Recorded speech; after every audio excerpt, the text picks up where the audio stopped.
Okay. Hello, everyone. Hello, and welcome to Cauldron Clash, the fourth and final main Ascension event for PGRS. It feels a bit weird to say that it's the last one, but that's how it is. Today I'm joined by Riley. How are you doing in your 4 a.m. Uh, zone?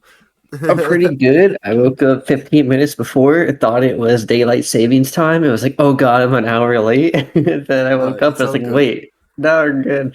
And Everything then is good. yeah, we're chilling out. I'm pretty good actually. I went to bed early because Mhm. I was like, you know what? I need to be up so early. I'm gonna go to the gym, so I'm tired.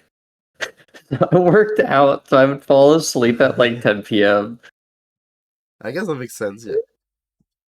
That's good. I know I ate a little bit, so we'll hopefully not get hungry on commentary.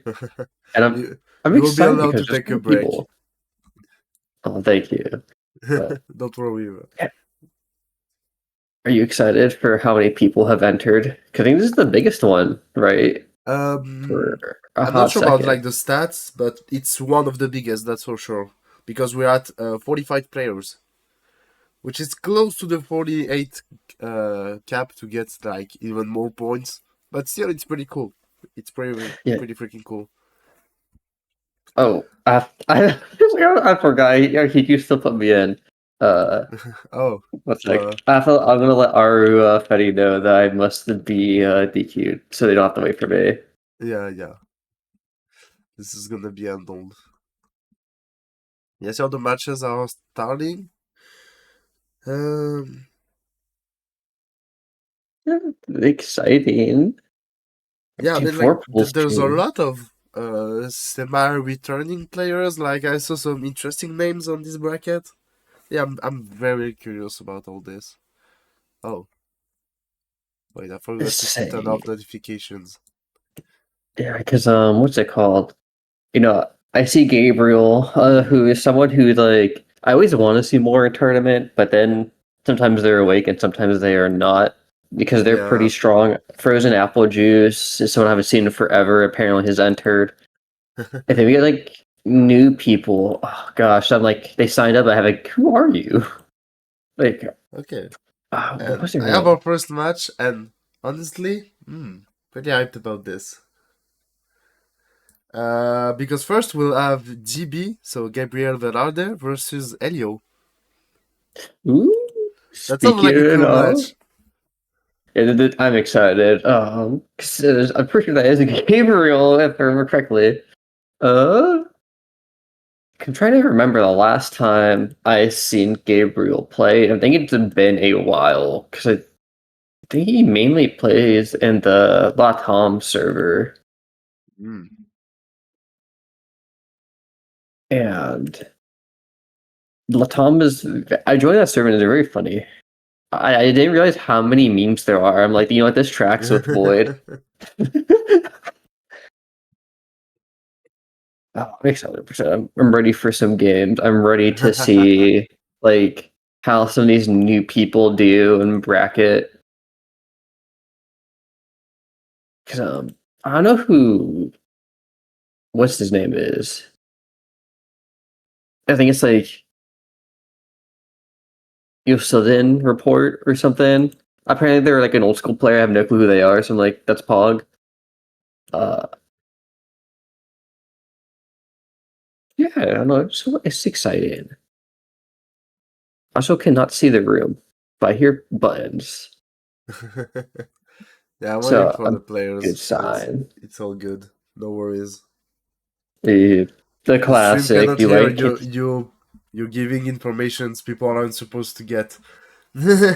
Oh, dude, my hidden information of why aren't these players setting up the room faster so I can watch? My God. uh, it's okay. It's like the beginning, so everyone needs to get set up. It's okay. No worries. As usual, we Yeah, just get back into tracks when the tournament goes, and it will be good. I have no true. worries. My favorite tournament pastime when I'm waiting for my match is just to like stare at all four bracket pages. And yeah, this is a good time. because I'm trying to think of like what else has been interesting. I know Yoshi's been practicing a lot with Tom recently. A lot of it has been like on his stream. A lot of those like first to 30s. Also trying to like just regrind because he put a lot of time into TGM recently. I'd say over Oh like the yeah, last absolutely. month or two, especially because he had the charity event, so he wasn't practicing Puyo, and because of that, it kind of meant like everyone else who was practicing kind of overtook him a bit. Like Acliv obviously put in a lot of grind work, and then last time they played, their matchup was always very swingy. Like sometimes it's like always a Cliff favorite, sometimes always Yoshi favored. But it's a lot easier to make that a Cliff favorite when Yoshi is playing a different game. You're like, oh, sure. And Void's also been on kind of like a resurgence. I feel like the burnout has hopefully worn off completely. Oh, who else? I was talking to Tony about Slug forms and playing with him a bit, so we'll have to cheer for my Slug buddy to upset Void somehow, because Tony and me always play the same people, which is ourselves. Uh, Look, I'm doing and some stuff. okay. Because we're getting no signs from GB, so I think we're gonna switch to another match because we have two streams at the beginning. So we're just gonna switch to the other one and see if GB pops up. That is classic GB behavior. This is like a returner, dude. It's so funny. But also feel bad for his opponents. Um, it's okay. Let's see who else is a tree. Oh yeah. Okay, and so The the other match that we have is Celes versus Wizzkidwas. Oh, this should be really fun. But I think this would be a good test for Wizzkid. I think Celes is very good at efficiency, but they're also very freeform. So another one of those freestylish players. But I think Celes is a very good attack timings. I've heard mixed opinions about the ways like Celes plays the game. I feel like they're pretty strong, but everyone's like, oh no, they're not that great. I'm like, or like not Yeah. that great, but like they can be like inconsistent. I'm like, I don't know. I haven't seen them have a bad tournament against like an overseas player. So Celes did appear on my stream because I was just playing some Puyo and I was like, I'm gonna do some Oh. Korean. And then Celes like loaded up my stream and it was like, oh. It's like, hey, I'm Oh. sorry if I butcher your language. Okay, both players are starting the game. So our Yeah, first match for Cauldron Clash will be Celes versus Wizzkidwas. yeah. Wiz also been kind of interesting because I know he's been on the grind a good chunk for what's it called? Just in general for GTR, but like his efficiency on his tailing has been something he's been trying to work on because stairs typically doesn't require a lot of tailing. You kind of see Yeah. like here, right, the issues with the GTR, like the color conflict on like the four, so you have to clear out to like make space for the greens. Mm. And that's kind of like the weakness, I think, of Wiz when he swaps off to these other forms. It's very easy to like see like where his time in the game has been spent. Yeah, I agree on that, yeah. Well, I mean, I feel like pretty much on anyone, like, when you switch forms, obviously there's some time where you have to, like, adapt to whatever is new you're doing. Oh, and that... Ooh?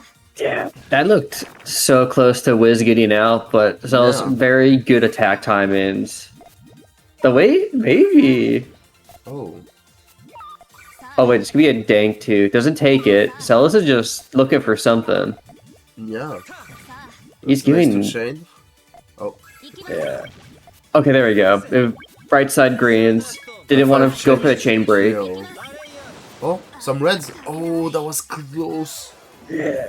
Honestly, I think Celes could have just gone for the big two and it would have been fine. He gave Wiz a lot of breathing room there. And also, we forgot to mention it, but as usual, this is 2 sets, first to 3 matches. Oh, yes, right. I've been so used to the net play grind. I'm like, yeah, every set is first to 20 and there's no in No, between. it is not. It's like the usual Okay. format, so until top 16, we're playing first to I freeze, like. and then we go to first to 5. Yeah, good to remember. I like this attempt from Wizzkidwas to stairs. However, Celes went for a second transition pretty early, so this might be helpful for them. We'll see. Oh, that's a huge 11 from Wiz. Okay. Wait, there's a GTR fix. That was kind of nasty. Oh, but it doesn't Almost work. put the blues! Yeah. That's unfortunate. Yeah, that's like the danger of the stairs, is once you let them get to the third floor, every kill they make is going to be super strong because it's very easy just to use those power links. Absolutely. And that really demonstrated that. Yeah. You know what? A little bit of pain never hurt no one. Oh, the free chain? Oh, wow. Oh, yeah, That that should work. Yeah. That works pretty well if you ask me. I agree, especially because Celes keeps going for these second transitions like early without really building them up. So you might as well punish that habit and get like a free round in and see if they adapt to it. Because their transition was also kind of sandwich hook heavy, so very punishable. Or because it, even though it's so efficient, doesn't have a lot of ways to defend itself, is to just attack those, sandwich and hooks. Oh, there's a huge attack potentially. Oh, that's just main. I think Celes spent too much on the. It's a 10 chain. Is that enough? I'm not sure because this is a big attack from Celes. It's not like it tails down. No. Yeah. We're just missing a yellow basically, but yeah. And so first set goes to Wiz. Yeah, that's good attack damage. Again, Celes kind of going for this big attack, and Wiz just like, I'm going full now. And the lack of flexibility like you get from those pillar builds is that you can't really transition to main very easily, especially if they're in your 4-5. All right, but good start for Wiz. 1-0 up. Yeah, he's underseeded compared to Celes, so this is technically an upset if he wins. True. It is very interesting. Celeste does have a lot of good W's against, like, the overseas, like the English-speaking side. Yeah. But if you're Wiz, you just keep punishing them, don't let them do it, then yeah, you take it to the bank. Oh, we're going for attack. No, he goes into main. Oh no, that's just the heals 6. jump down. Oh, you're right. It sure is only just a 6. But Wiz saw it, it's all good. Going into main himself. Should be like a 10. Oh no, it's 8. Oh, but that one pop. That will still work. Yeah, that one, I think, cost Celes the extension because we need 1 or 2 more pieces potentially for a yellow. And a shame. And what is the play? Can I still go for the freeform, like on the base layer? Which I like. It kind of is like similar to, oh god, Mary Dota now, but not quite 100% that. Because he's actually going to wrap it around. Ooh. I mean, Wiz has been so good on the pokes today. I think it's pretty good against Celes. I agree. Oh, quick 3 though. Yeah, forces main onto Wiz, so now it's just a battle to, can you extend enough? Yeah, this is so good, I think, for Celeste in general, because there was not a lot of power on that A-chain. Oh, yeah, that should work. There's the blues at the end, yeah. That 8 double, yeah, it's just gonna kill. Yeah, it's pretty nasty. Yeah. Just multi attack. I think Wiz getting a little too comfortable on just main chain is working. Which, to be fair, I mean, if it works, it works. So who cares? Until it doesn't work, and then you do care. Yes. Oops, right side GTR. If you work, wow, I cannot speak English. Only care if it works. So true, the American way, honestly. Yeah, it's kind of true. Okay. Okay. Oh, Celes very is doing a early good job of transition. not locking the key, yeah. Just a 5 chain. This is main, yeah. Wiz has no choice but to main here. It's gonna be 9 Oh. chain. Oh no, it's 7 double to 8. Yeah, and look at that quick extension on the 456 from Celes. Like, that is so clean. It's gonna Yeah. easily overpower Wizzes. Yeah, we have a 10 chain here. I think the adaptation from Celes here has been just stop placing the key Puyo so early, so he can use these 4-5 chain forces, because he's catching Wiz on, like, the later transitions, because it seems like Wiz putting more effort into the power of his tail. So he's not getting as much scaling for damage. Honestly, I feel like a lot of times when I see like Asians player play, I'm like, they're so freaking good at adapting, it's scary. Like in general, just Yeah. Asian players are good. Don't ask me how, but that's just how it is. Yeah, dude, there is like so much just to understand about the game. Like when I talk to either players like Tom or like others overseas players, I'm like, dude, what the hell? How do you see the game like this? Oh yeah, it's It's really freaking scary. impressive. Wait, look at how this wraps around. Oh, okay. Oh. Celes is gonna go for this 3, but he has a reversible. He can use the blues in Okay, column that's 1, main. 2, or the yellows. There's 2 different options. This could be huge for Celeste. There's so much flexibility. Yeah. The Wiz. 8. Okay, he's gonna go for left side. Oh wait, Oh, with the the yellows, yellow. potentially? No, the yellow cut. Yeah, too many. So this is match point. Match point for Wiz. Yeah, it's well fought so far. Catch itself a good time. So Celes unfortunate with all those yellows. It's just kind of a little rough. But in the reversal was cool. Just no good way to make use of it. Oh gosh, now, even this transition from Celes, it's really interesting to tell if it's left to right or right to left. Using that column 1, 2 to go for some pretty crazy extensions. Oh, it's only just straight into full? Oh, the Celes just break their chain? I don't think so. I think they're okay. Oh, that 11 chain from Wiz. I did. Oh. That green, unfortunate. And It was hard to game. tell. A good W from Wiz. Wow. Yeah, I job. guess so. Yeah, a little unfortunate that Celes think cleared out their green, but they also needed it for their transition. So good punish from Wiz. Yeah, Yeah, that they was go a very move. good show we got from Wiz. Very well played. Yeah, I think some of that practice showing through pretty well. Yeah, definitely. I think honestly that's a smart move to just jump off GTR immediately and be like, you know, this is not going to work. Yeah, Because it's good to like test the grounds and be like, okay, can I try this? It doesn't seem to work. Okay, I'll just drop it off. It's fine. That's a yeah, good especially move. in these short sets. Yeah. Oh, and apparently I have some bad news, but apparently GB is gonna be DQ'd because he's still not showing up. Yeah, and what Maybe he can you can make it back do? into losers. We'll have to see. Absolutely, hopefully. I think he's also been DQ'd out of losers checking the bracket.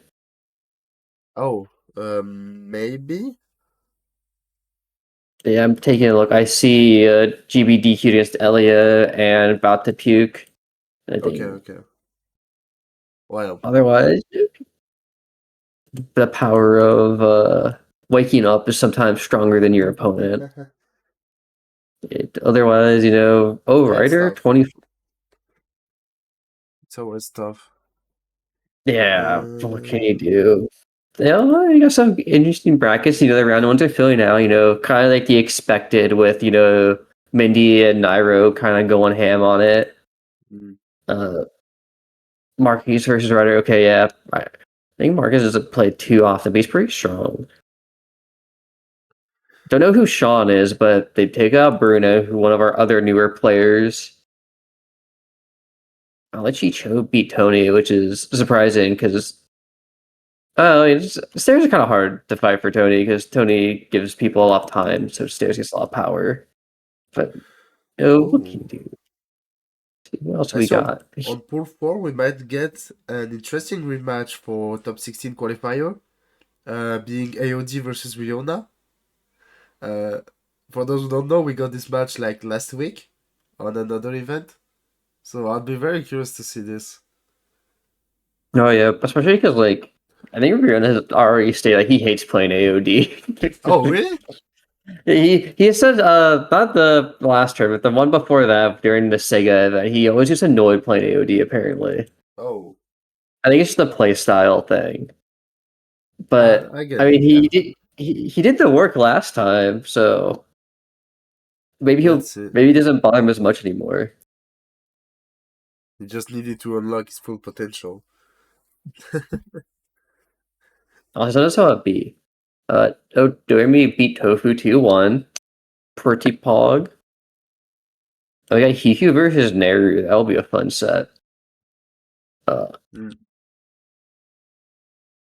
Neru also getting like pretty strong recently.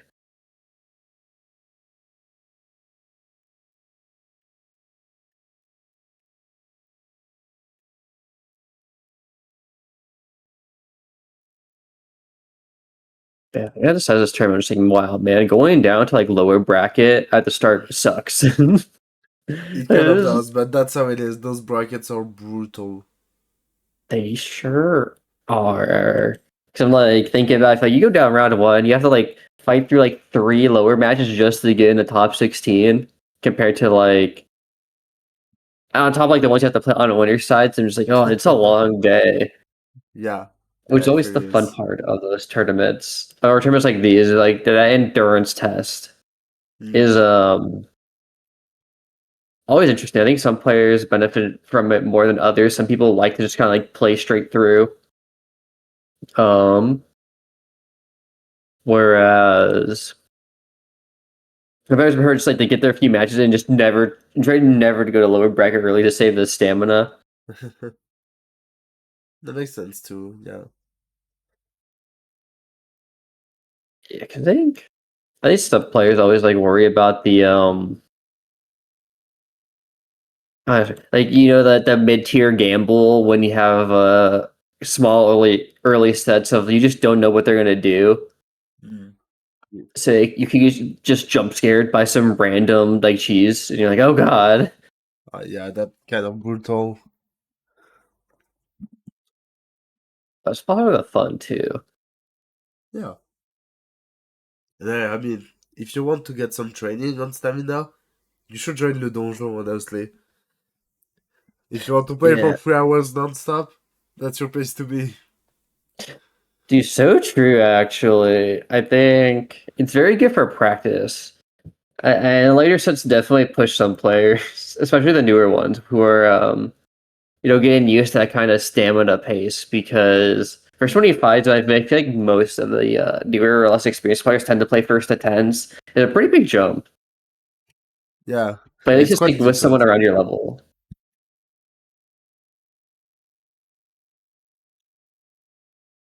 I think it's Uh, um, I think it's good to have though because eventually you have to kind of like get that stamina, and it's the nice, comfy way to get said stamina.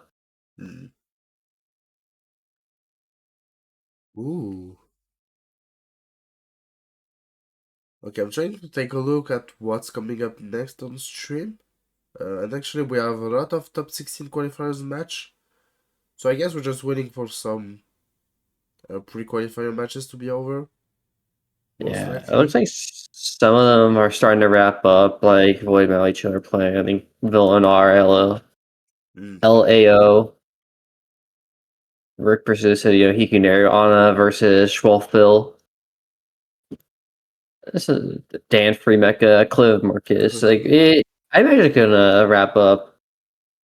Probably because I think most of the matches have already kind of started. I guess so, yeah. And so I don't think it'll be too long. Yeah, that allows us a few minutes to chill before we just get into crazy stuff. because I feel like everything's gonna be crazy here. In this bracket. Especially the top 16s, it's really dangerous, I think, to fall early, especially because, Schwuffel, Anna, Koopary are all players who have very high peaks. They just don't have as much consistency yet as the other top players, but they're all kind of like in this potential area where they could win a tournament if they just play really well on the day. And then you kind Yeah, of I like these agree. players like Doremy or Riona who they're not tournament favorites, but they tend to gatekeep a lot of the other like top like lower end of the top players, but are also susceptible to just like I would say the momentum slash the mental gate of like I would say like just like there are just days where they just play off, and it's usually just kind of random sometimes. I think AOD suffers a little bit from that too. So you have like this kind of Yeah. like blood pool of like who are you going to get on the day, and you're like, well, just don't go down early. Just like try to get into like top 8 on winner's side, and you avoid a lot of the potential annoying or stressful matchups. Now the issue is even getting top 16 here is a challenge because you have to play at least the one top seed, and then the other top seed is going to be at the bottom of the pool. You have to play both of them, right? It's like Mm. first, if we're taking like a Cliv versus like WizKid or Yoshi versus Dieter or Dan, you're playing one of those two in losers on each side. So it's like you're kind of forced into top player matchups early if you go down early, especially if you're like on the air quote mid tier end of players.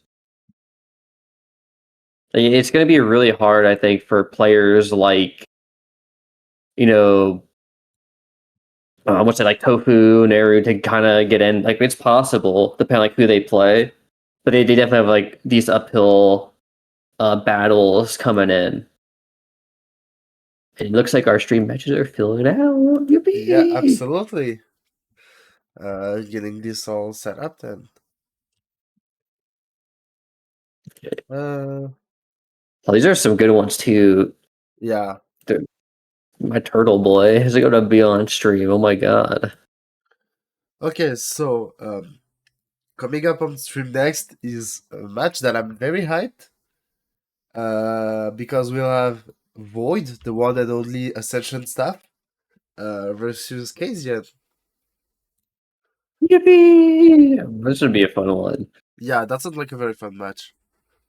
I'm so used to always seeing KZN versus like Dan or KZN versus Yoshi. We need a KZN versus Void. I'm trying to remember the last time I watched KZN.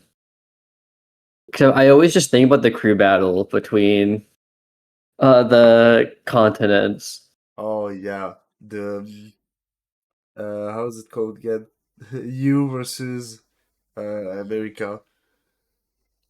Yeah, and then that was not too great for the KZN showing. So like, That's true. we gotta destroy the recent memory with some better sets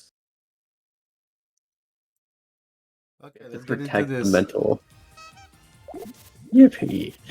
Gonna Void versus be kind of. Kazian. Yeah, I'm excited because Void. So, oh, there's the Alchemist. Doesn't take it. I can't believe it. This is not the Void I know. It's been so aggressive as of late. So a little surprised when he doesn't take the aggressive option.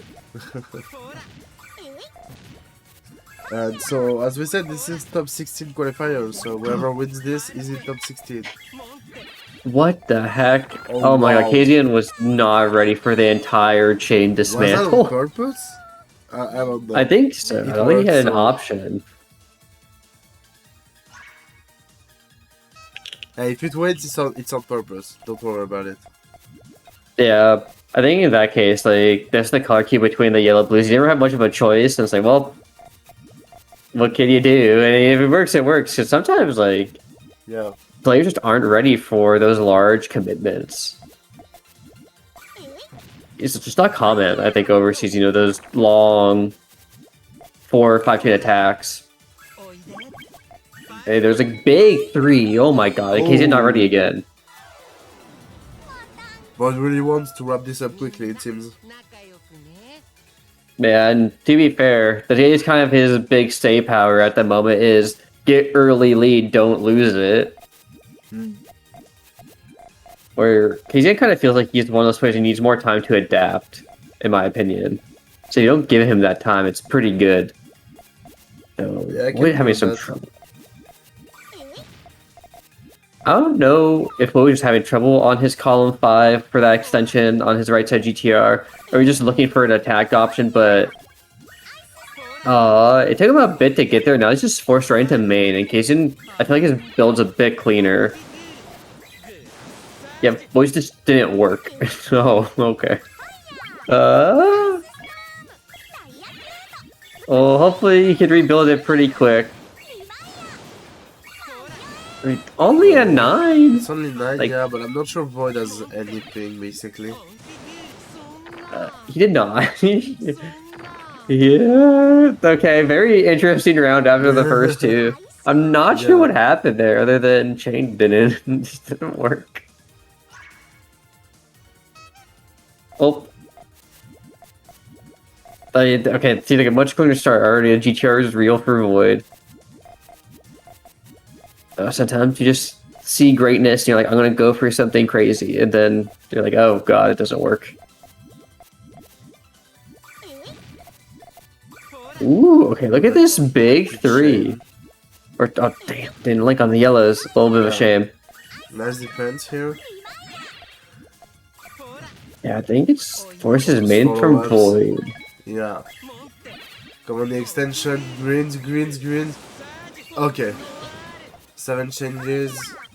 That should be more on Kazion's side, like way more. I'm not sure Void can keep up with that. Let's see if his second chain will be enough. It's a huge 8. Oh, yeah. Yeah. I have faith in Void, but yeah, it's tough. Yeah. Yeah, there's no way. That 41k, you need at least a 10. Like, even then, this is like, I think he had to build at least like an 8 or 9. Like, good luck, man. There's not a lot of time. But, well, Kazan certainly getting the adaptation down. Void kind of, with the weird fumble after the first kind of 2 rounds there, like, is column 1 through 3 is looking much cleaner now. He's cleaner than KZN, so he has a potential cut option on his attack. Ooh, very There's nice no blue! Okay, if he takes the weaker version of attack on Void's end on that 1-2, he's gonna have to try and find a way down. Gets what he needs, but he may not be actually now, basically. Yeah, but where do you extend? KZN's already going. Yeah, it's the red. Okay, here. we're down, but actually KZN didn't have that much damage. Yeah. It's gonna be a 9 chain. Oh no, KZN actually pops his chain in the wrong order, so he doesn't make use of his tail at all. Yeah, and first set goes to Void. A very... But probably should expect after that clean 2-0 up, but like a very close way to get that set after dropping 2 rounds. Weird opener, honestly, because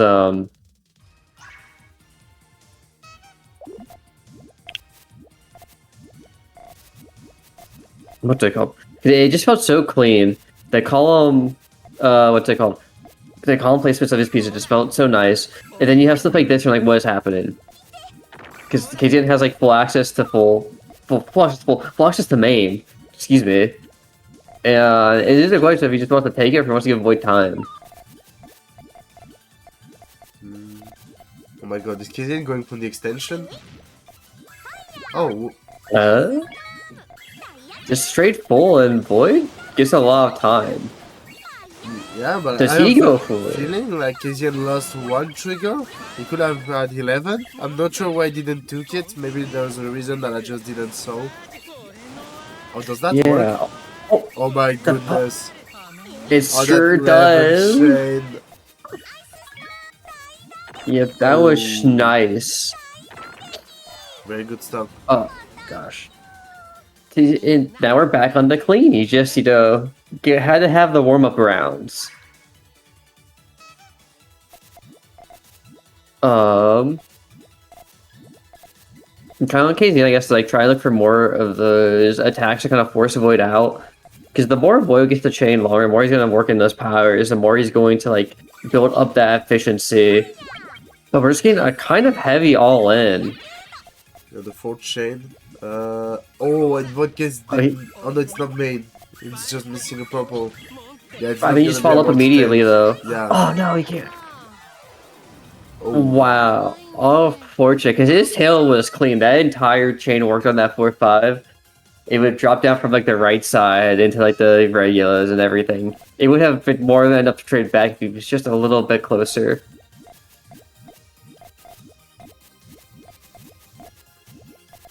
Okay. I think Asian can definitely take the setback. Yeah. Oh, Void kind of a large attack coming. Has to be careful not to break his chain though for it. Oh, that's main actually from Kasian. Yeah. Unfortunate on Void's end that he had to commit so much in that column 3 before he could even use his chain. It cost him so much time and gave Kasian so much more to like extend.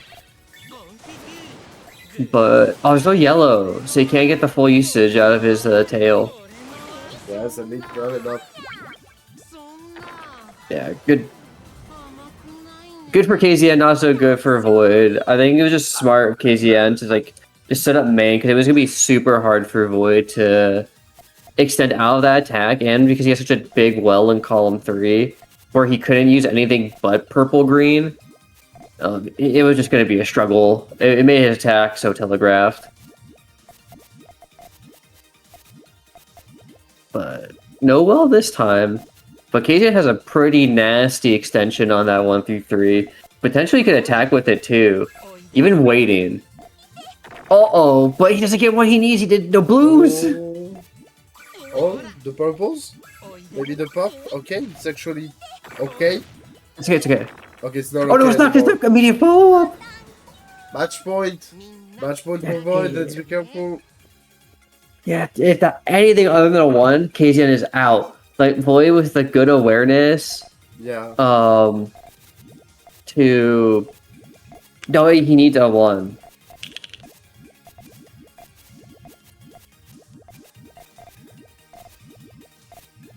And, I mean, that's just experience, right? It's just knowing that, what's that called?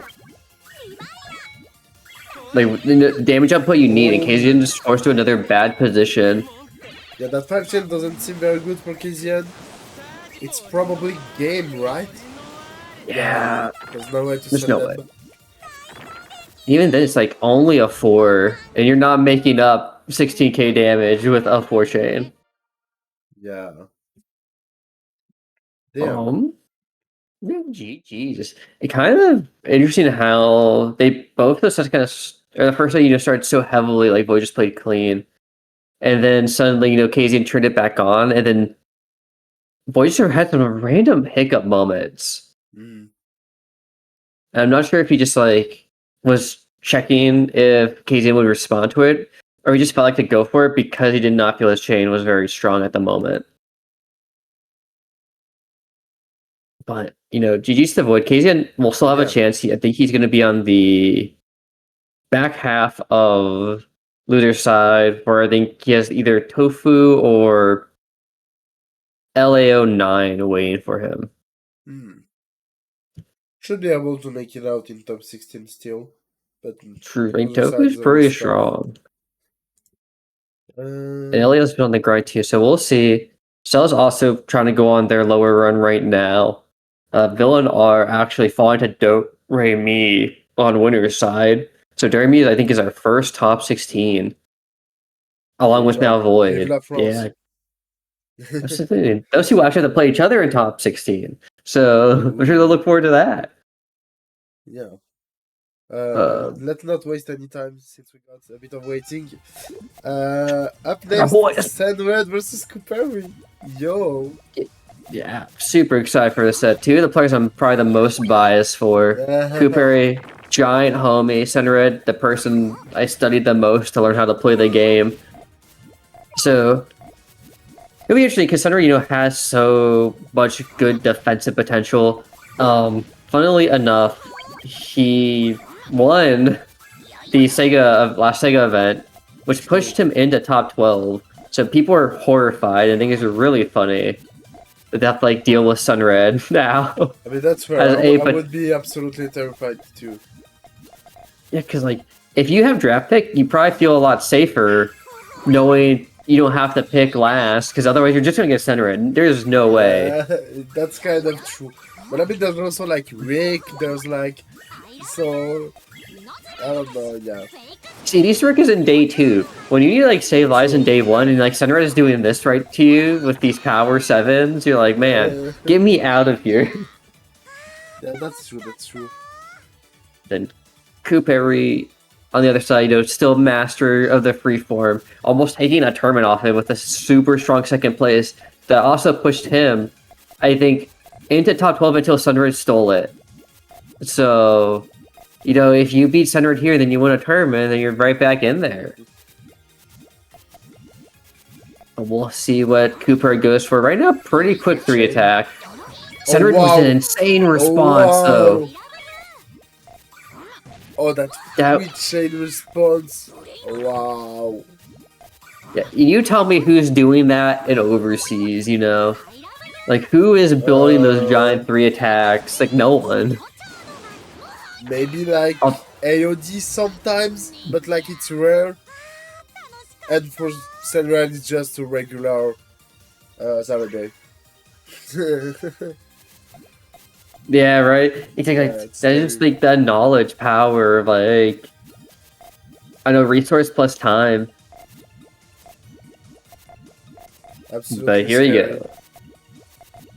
I think you just kind of hope you can take advantage of these freeforms that Sunred doesn't expect your chain to do so much, but Koopary just commits.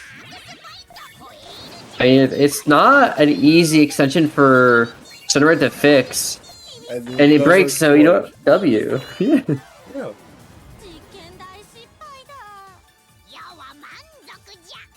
That is a good knowledge to realize, like, wait, how hard that is to extend, especially if you don't want to be a counter build. You just commit a large attack, and you're like, well, just got the full chain. Why extend when send main does the job? That's true, yeah. Winning is usually a good strategy. Yeah, though. Unfortunately, Koopary got caught in his extension. He has to clean up, so this might give Sunred a lot of time.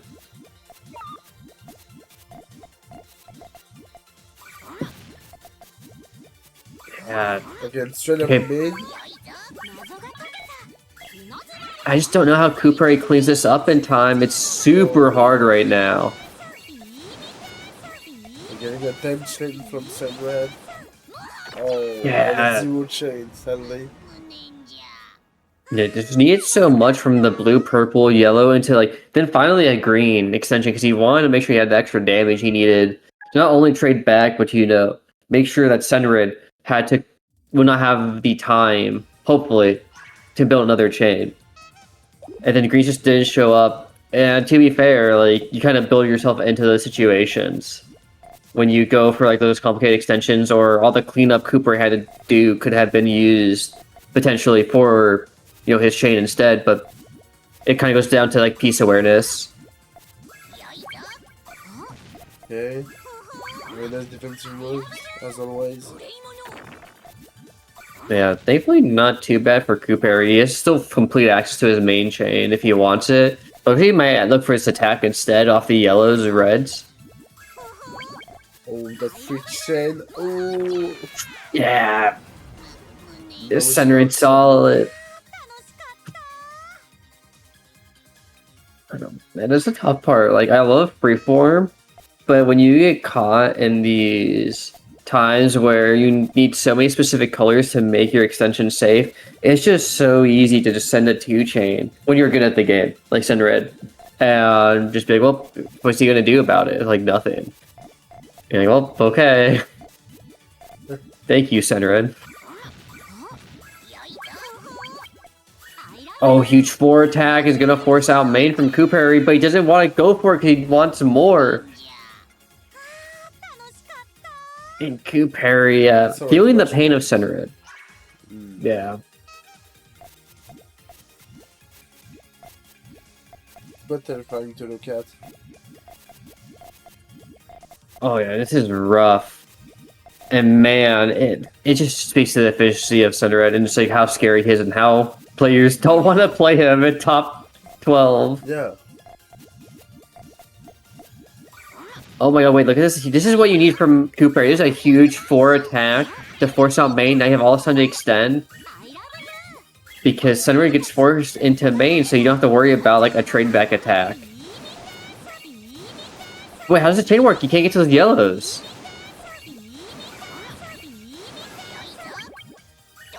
Oh wait, gotta go down to the blue instead. Oh my god, I didn't see that on that column 1. So smart. But is it even enough? He doesn't have greens or blue on the tail. It's only a 9.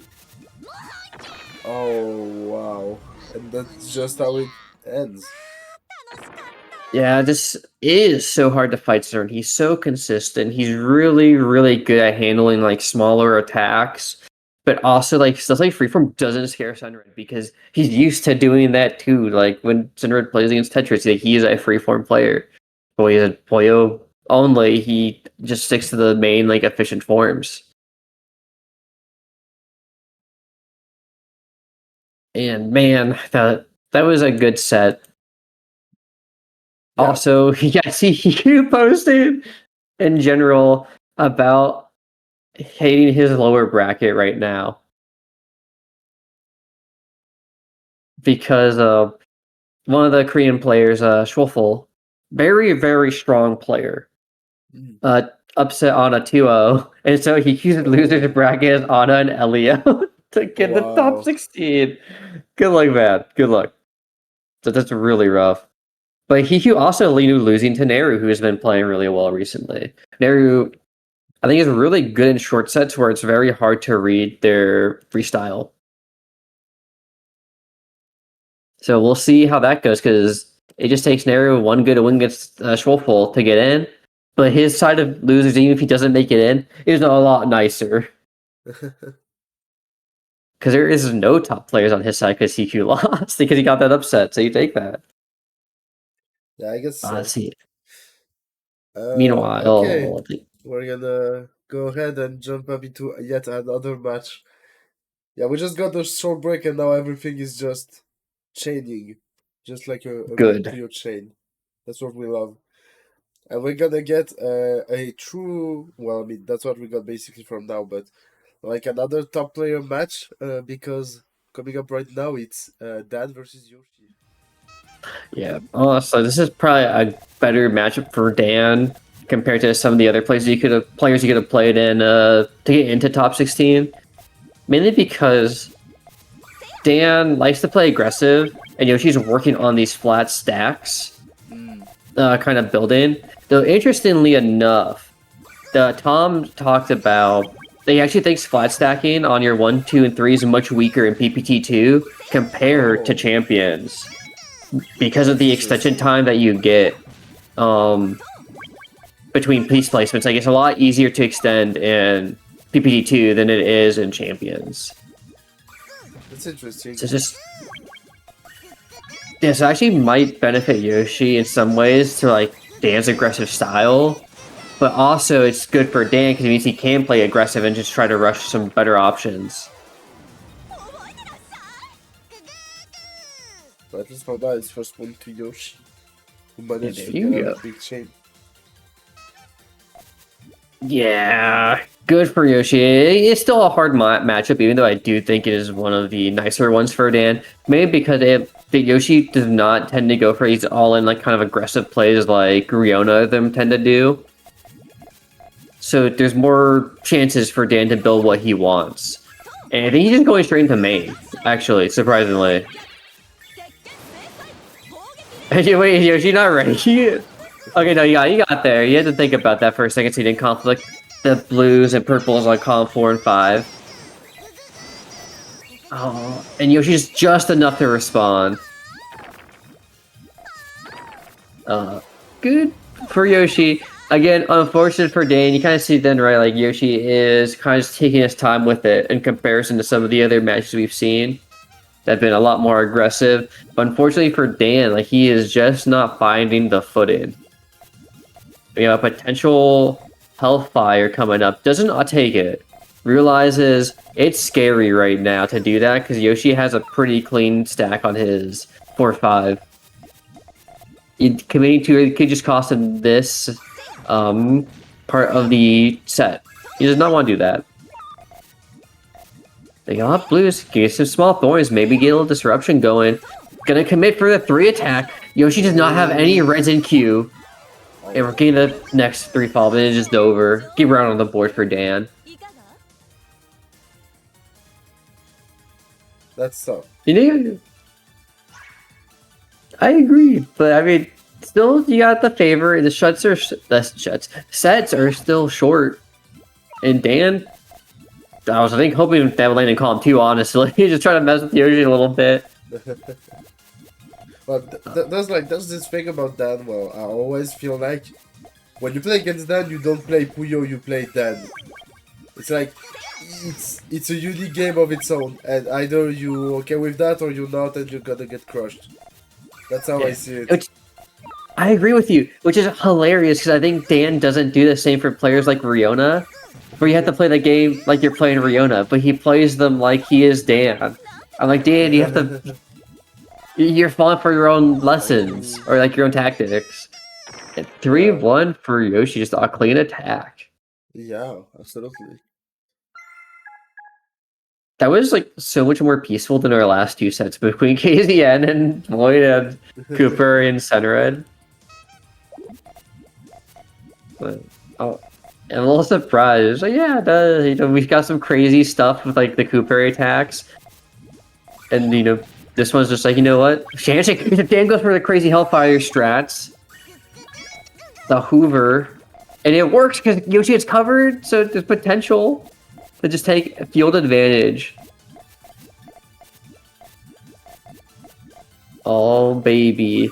Yoshi's gotta look for something. He's gonna try and disrupt a little bit. That's some disruptions. Yeah, for the full chain. That's feasible. Oh, this is so good for Dan because Yoshi got forced into full.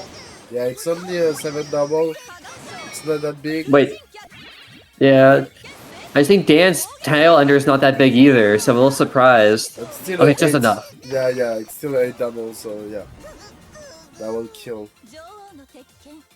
Good W moment.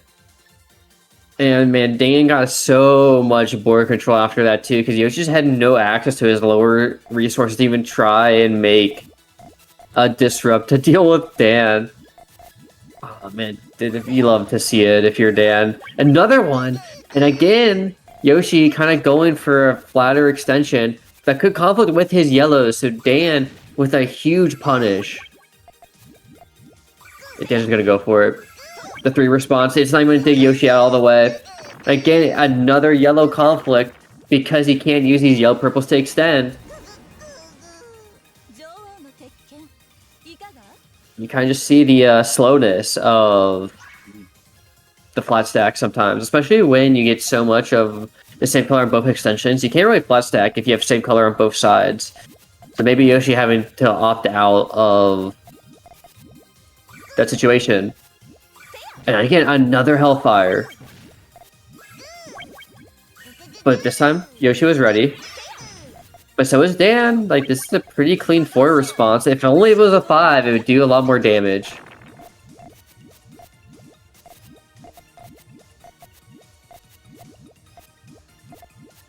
Alright, so Yoshi kind of forced him more of a freeform situation. Dan can kind of keep going with his submarine kind of style. And Yoshi sees that. He's going to try and poke out, but there's a huge 1 into 2. That was a lot of resource without that much time. To be so good for Dan. 7 chain. Oh, that doesn't work. He's in the green. It's a green. No, dude, that was like such a good 2 chain from Dan to like force out Yoshi to Federal Green. That's really sad. But it's okay, because you're still up. You have another life to work with. Or actually, is this long GTR? Okay, no, it's submarine. It's been a long time, I think, so we see a Dan long GTR. Again, another Hellfire. And Yoshi's not ready! Is there a green showing up? He gets there just in time. It's gonna dig all the way down and think, yeah, he gets that power 3. You know, Dan's at a huge disadvantage because Yoshi has the flat stack. Hellfire's back. Dan forcing the full. Yoshi just has the green yellow for column 1. Ooh. Looks pretty good for Yoshi if you ask me. Yeah, Dan needs a lot of greens and they're just not there. He can't even stack them up anyways. And now it's much fun for Yoshi. Yep, and I think if you're Dan, you just gotta believe in the Hellfires, just to keep it going because you do not want to surrender at this point. Oh, I think we're getting the Hellfire. He doesn't want to because Yoshi has access to full. So he opted out, and now he has to do this awkward extension. Like, good awareness, but now this kind of is rough. Is not easy right now.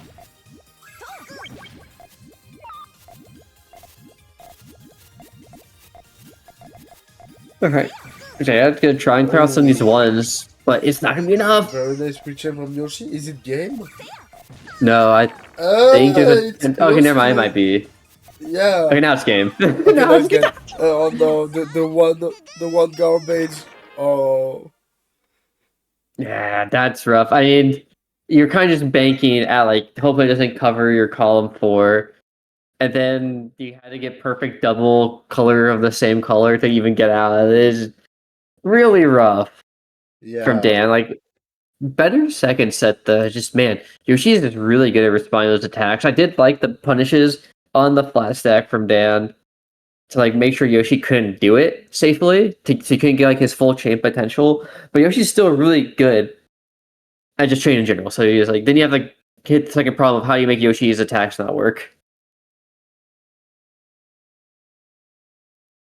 But that's okay. I think we're going to look for potentially our next stream match soon. Go get some bracket updates while we're out there. AOD beating Riona.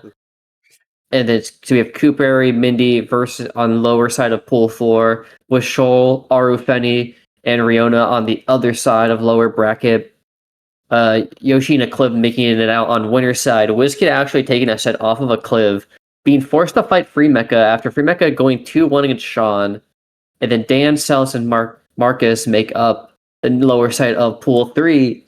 And then in pool 2, we already know Doremy and Void are out. And on that lower side, it's Villain versus Frozen Apple Juice and KZN versus Tofu. Actually, Villain just quick 2-0 over Apple Juice over before it could even start. And then we have the danger bracket of Ana, Rio Dial, Hiku, Elio. Ana taking out Rio Dial, but then losing to Hiku. And we have Hiku versus Elio. Old school matchup from Puyo GB. And we have Shoalful versus About to Puke, because Nero 2-0 to get on the winner side of top 16.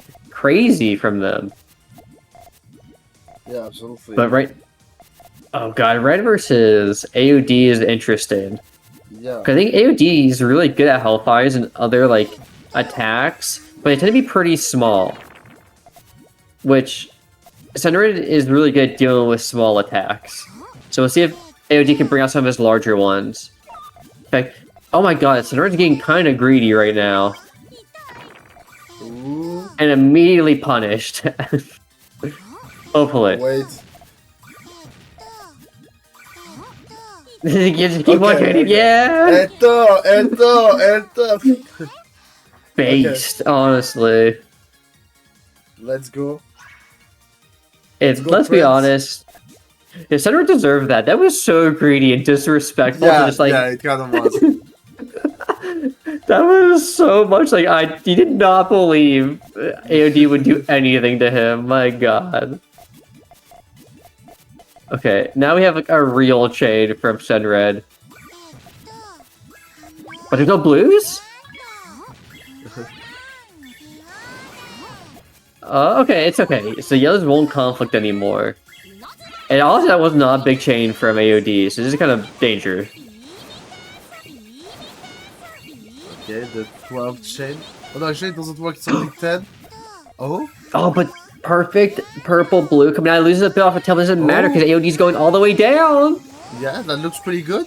Okay, the 9 chain. That's gonna counter. Oh, but there's the follow-up. Oh, that's so sad. Damn. Oh, that was good still. Well played by AOD. Yeah, that was nasty. But wow, Sunred with an insane rebuild though. It did not look like it would be that close. But you know what? You take that. You take it to the bank. You take whatever you can gain. That was good, like potential from like AOD. It really shows that Sunred cannot sleep on this matchup right now. Absolutely. You cannot sleep Yeah, on the Frenches. I mean, look at how triple. I just like that. That's what I told you. Like sometimes AOD goes for that kind of stuff, and yeah, and that was quick also. That was a quick to power 3, like whatever math equation that is. exactly how you want those power stands. Because as soon as Sunred looked over, it was already over. And Yeah. what was he gonna do? Nothing. He's dead. Yeah, quicks are like so freaking powerful, and I think they're kind of underestimated, honestly. I agree. Oh my god, Sunred S for spine right away. Oh my god, spending the very nice blue quick on shake. the column 4. Yeah, I like it. Perfect counter. Okay, we'll have to see it. Yeah, that actually is a little unfortunate because he. Wait, Sunred just broke his chain. Okay, that looks pretty bad for him. Just follow up. Yeah, just good follow up. Noticed. Yeah, You sure did. There's like, this is way too hard to dig out. There's no way Sunred gets out of this. But AOD's not seeing big enough attacks. Yeah. He built the 4. Now it's tough, actually. Now it's pretty unclear. I'm not sure what to expect now. Oh, Chain. it's fixed. AOD ran out of time to punish Sunred. That kind of works. Oh, but this is why you have to build the 4 chain, the 5 chain. That's tough. No, that's a tilter. Because that was AOD's round. Sunred made such a fatal mistake. In the first one, like the 3 attempt to cover from AOD was good. But you shouldn't respond with 2 chains. 2 chains are really easy to clear out. You make the 3, you make the 4. You make sure that even if they get like good RNG, they do not have a way to dig down. Oh, man, that was brutal. That was really painful to watch. But it's not over. Because AOD can still go for bait attacks. He's chaining kind of insane with it right now. Oh, the free chain. Oh, but his tail's kind of over. This is first to 5s now. Since we're top 16. Always nice to mention. Oh, that's true. Though we might need more than a first to 5 with how this chain is working out. Oh god. Oh. That is rough for AOD because now Sunred takes the lead. That could have been the other way around, but you know, what can you do? Right. For Sunred, opting for flat stack. You know, a little slow, but it's okay. Because we are on PBT2, so this is good for AOD. Smile. Oh wait, look at this big attack from Sunred. Yeah, it's a 5. Oh, Sunred has to think though how to get out of it. Transition didn't work. That is rough. And I don't blame AOD. It's hard to keep up with Sunred after a point. Like he just doesn't make too many failed mistakes except for that one time, and it's like, when's the last time you see him make that kind of mistake? It's rough out here on these streets. But again, AOD's gotta find these big attacks. We know they work. We need some crazy with it 2 chain, 3 chains. But even then, look at that. Like, Sunred is not disrespecting the damage output anymore. Straight up main, that's gonna be a huge power tail. Into 8. That should be 35. Enough. Yeah, it's gonna be close. Sunred has a pretty good tail. It's a 10 actually. Yeah, just enough. barely. But this is right. The secondary from AOD could be enough to survive. It survives, Okay. but now there's a resource difference that you have to make up somehow.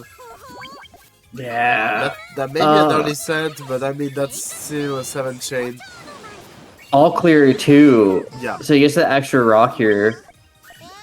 Yeah. No. Oh wait, that insane power from AOT. It's not enough. Yeah. And first set goes to Celes. Yeah, man, there is definitely a lot of good potential here for AOD. The power 3 was insane. It's just like those large attacks are just hard to build like consistently, but when you can do it, like you do really well in center red. And just you gotta keep the mental fortitude strong. Like you can't think about the last set. You just gotta think about like what worked and not what went wrong. Just believe in your ability to make these attacks. Oh man, that awkward column 5 for AOD just means that Senra can go right away. Oh no, he's not able to use his column 6 at all. That is like the tough part I think for AOD on those attacks. Is Senra can't respond to them when AOD's chain is clean after them. Because he couldn't use any of his column 6 at all, it really limited the potential for AOD to extend. Which meant Senra didn't have to respect the damage coming out from AOD, he just go for full chain. And another 7 response from Senra. That's just crazy. Yeah, I mean, I think Senra has gotten the adaptation. I feel like he has figured out what he needs to look out for AOD. It's about keeping it clean for him now. Because it seems like a little bit less flash stacking and more of these flexible L shapes, so in case AOD does attack, he can get out of it real quick. And he's like, even now, like his column 1 is still like accessible to main chain if he chose to take it. Either oh, but good response from AOD this time. Thank God. You don't want to see Senra make a lead, so really good for AOD to get that round. Because again, only first to 5, so not a lot of time or space, but also really easy to run away with a few rounds and just force your opponent into like uncomfortable situations. Though, looks like we're going to set up for some potentially bigger attacks from Senra here. A lot of purple greens. In fact, he just opts out of it. He's like, you know what, never mind. Okay, the free chain. There's no response from red. Huge, too. Senra just topping out, actually. That's a W moment for AOD. Catching Senra at like the best time when he tried to clean up that stack. And he's like, the weakness of same color flood stacking is you're automatically locked in to another 2 lengths if you don't want to send main. But you have no good way of cleaning out your chain either, other than like sending main. Compared to like how this one is on Senra, where you know the 3 colors of yellow, red, and blue, so it's just very easy to attack with. So you want to punish the same color instead. But also, you know, hard to see. And Senra setting up for attack into a later extension with the yellows. Oh, it's not going to be enough for AOD. No blue either. Yeah. Ouch. But it's okay. Still 2-2. Still even. You know, there's a lot of room to work with. Oh. Okay, all clear. Going to favor the boy AOD here. But wait, what? And dude, that is like the biggest tilter of an all clear round, is when you get the one at the start and they build some crazy one, you're like, well, my advantage is just gone now. Oh, Which should have been like center in favor, or sorry, and AOD favor, just turn to center in. Dude, I would actually just want to like close the game. I would. No, that's crazy. That's just straight up crazy. Yeah, again, it kind of goes like one the risk of early all clear, but super good for your center to find 2. And I'm just like, a third one was coming up, I'm pretty sure. And it's like, man, that god damn it, you know? Oh, that's paid. But AOD with a huge counter chain build. I don't know if that's very advisable. But you know what? If it works, it works. True. Okay, Center sending to 3 doesn't let him build 2 countery.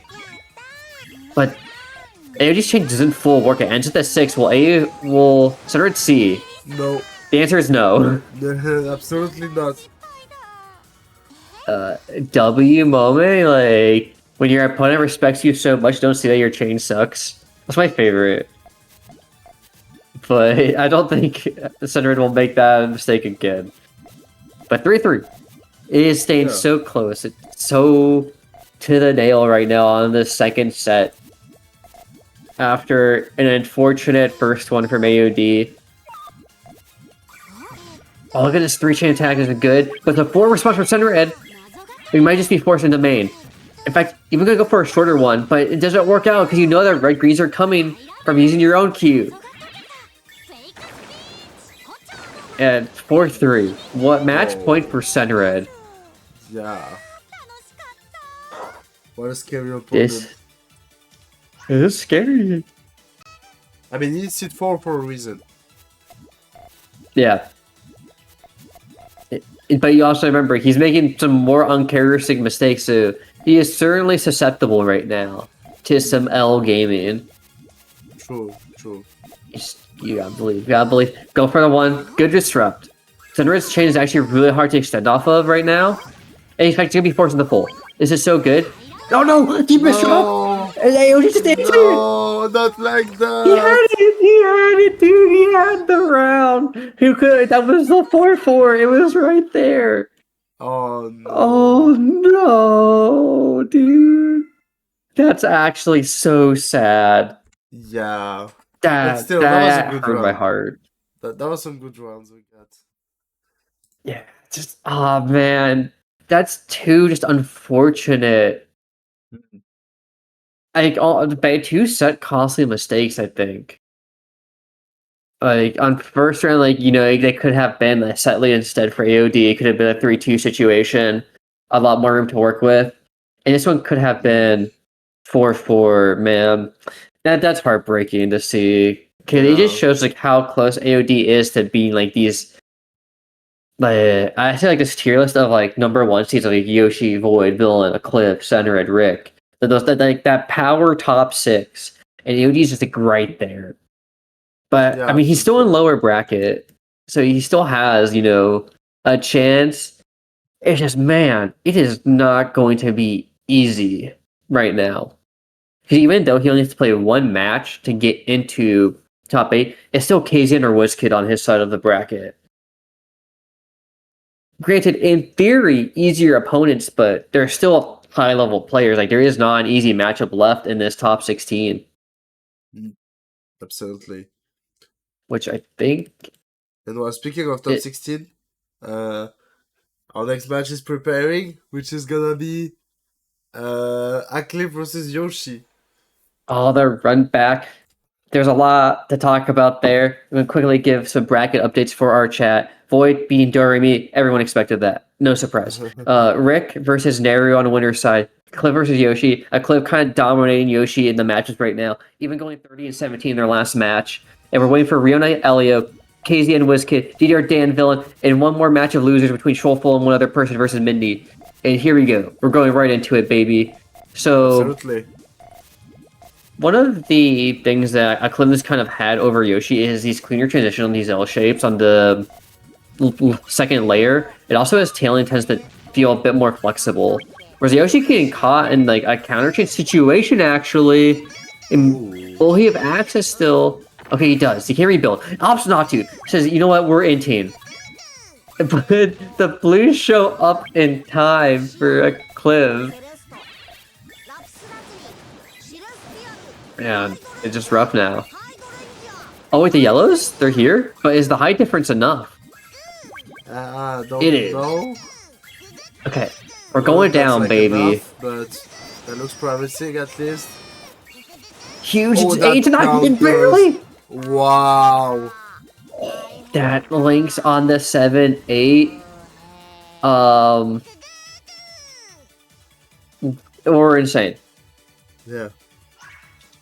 That I don't know how else to put that into words. That I could not even read that it was going to do that crazy snake shape going just everywhere.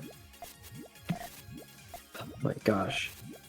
Okay, this is so good for Yoshi. A good way to start the set, especially because, you know, Cliff has had the number recently. So what better way than tilt him early? Oh my god, they're going for the parent cut.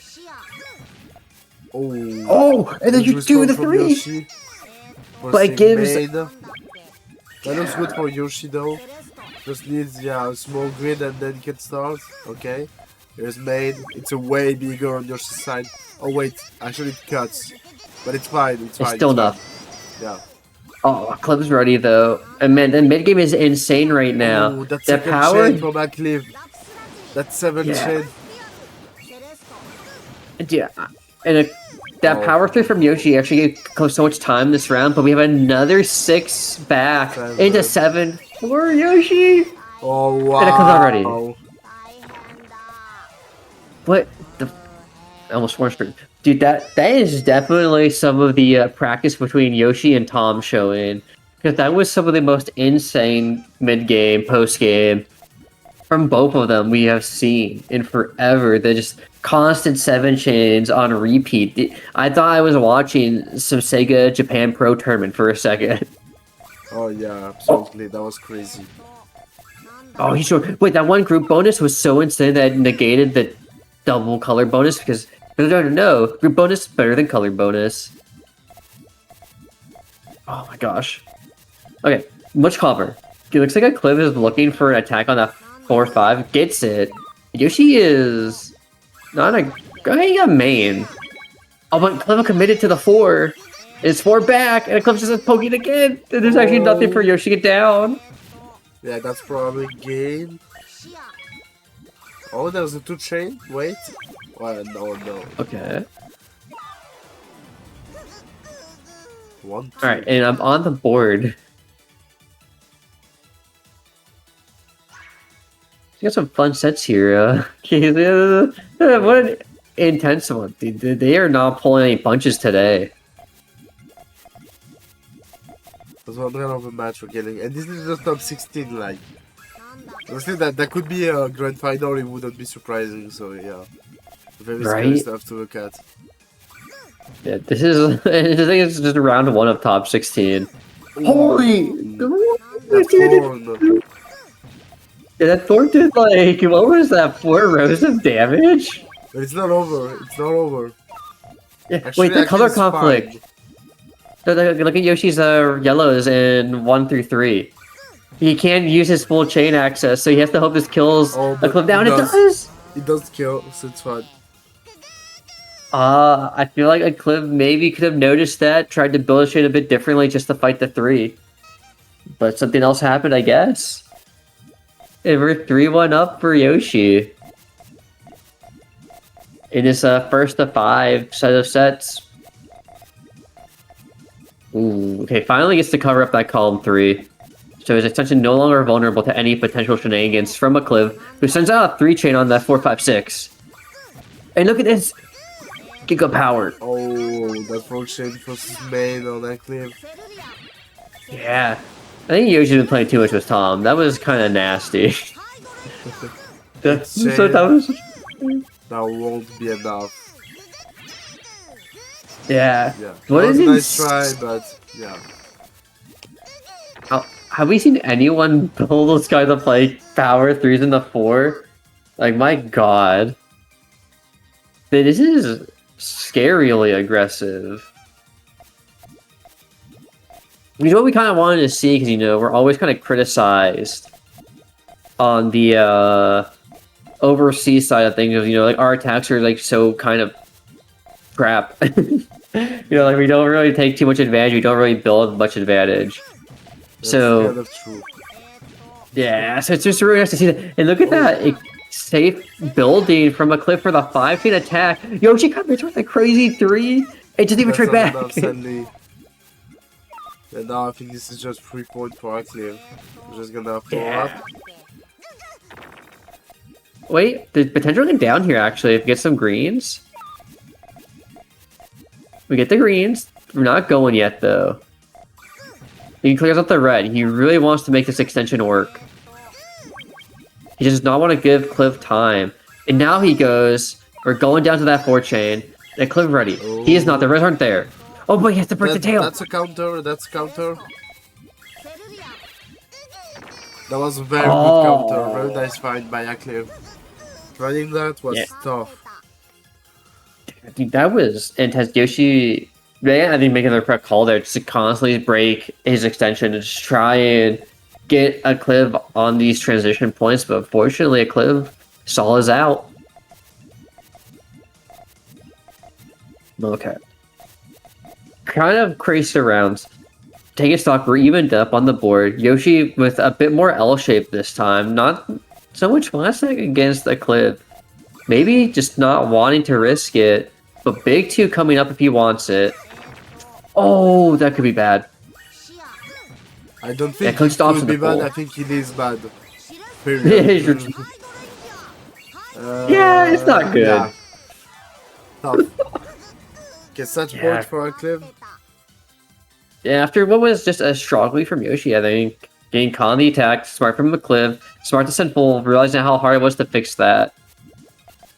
And it makes you wonder if Yoshi will keep looking for it, or if he will try to adapt his chain, because Acliv's been responding to a lot of these big attacks now. Oh, again, does not want to send fulls. He just wants to avoid it. I respect it. And we get a Hellfire coming up. He has the full response, but Acliv opting for full chain. Wait, the reds are there. I think he's okay. Okay, that's a fix. Wow. Crazy fix. Yeah, and Acliv's chain wasn't too big, so there's potential that Zay might survive. Barely. Oh no, why would you commit to the 2? He built counter, Yoshi, what are you doing? Okay, it's like salvageable, kind of. It's a little scary, though. Okay, the blue show up. He's gonna go for the 2 power instead. Unfortunately, for a Cliff that actually doesn't work. Okay, never mind. We are back in Atonement, baby. Never punished, never scared. Huge 3, and Aclivtak does not have the purple or blues he needs. Purple, question mark. There's no purples in the round. What am I talking about? The double set point. I am very surprised it worked out for Yoshi, because man, popping the 2 and Aclivtak had like a counter for it, it was like kind of scary. And it almost was. He almost entered that round. But you know, you take those to the bank. Oh, Cliff having some trouble potentially over there. Had to think about the extension. And Yoshi with an insane attack potentially on this 4 red link. Oh, too much time. Cliff is going to main. It's all into Yoshi to extend out his full chain now. Oh, I think he got it. Oh, dude, if he had a little more time, he actually would have gotten the double blues as well. And we're going all the way down. The tail's going to wrap around for the yellows to link for the 10. Insanely strong. And Acliv is going to be sent to the reverse the bull. That looks kind of good. Yeah, that looks good. Okay. That's a what an insane reverse. Yeah. Wait, the Yoshi actually lose that round because they're reversible? Oh, wow. Oh, what the hell? Acliv.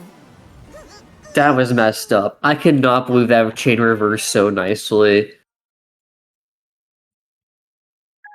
That was, I guess it's skill issue. Someone just play better and you can reverse your chain. That was insane. That sucks so much because that was a really long first to 5. And to lose it is just knowing you have to win 2 more of those can be a little draining.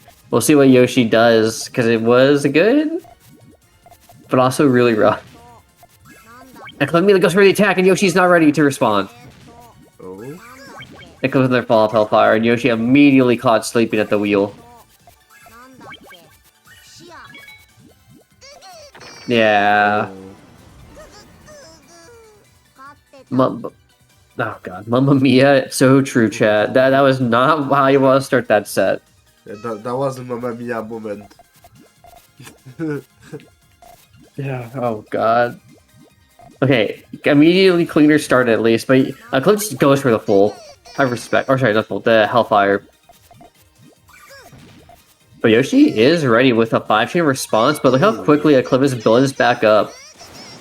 Oh, but that was... And, oh, he could have sent it, but he greeted. yeah. Oh.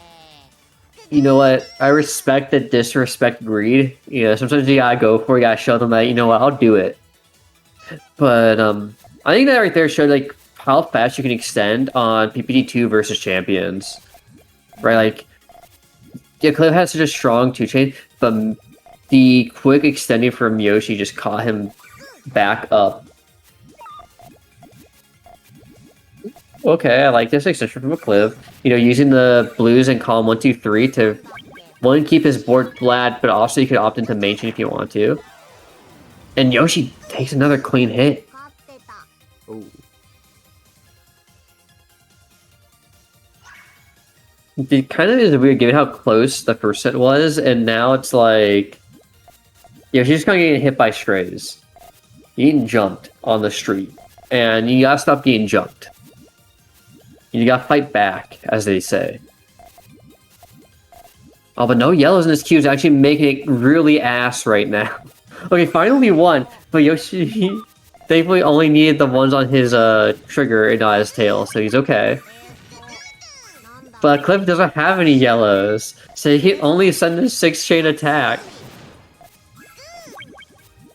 And Yoshi does build himself out. The tail is gonna work. The trigger almost cuts, but it does not. Power 8. A double green! Oh my god, Cliff actually might just be out of this again. By the grace of God, Cliff always finds a way. And he does that. Power 6 was insanely nasty. And it's still at the 7th trade back, and Yoshi just covered.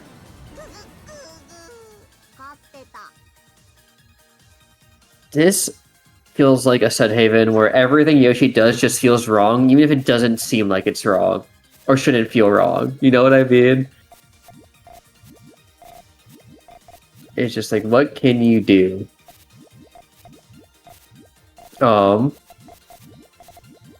It's tough when you have stuff like that where you make all these like proactive plays and you are getting like these advantages and your opponent just somehow always worms their way out. It just shows like how strong the player is. Like again, huge 5-chain attack. Yoshi in a corner can't do anything about it. Or can he? No, he can't. No. It's just difficult. Acliv's Like, crushing right now. Damn. Yeah, what a turnaround from set 1, dude.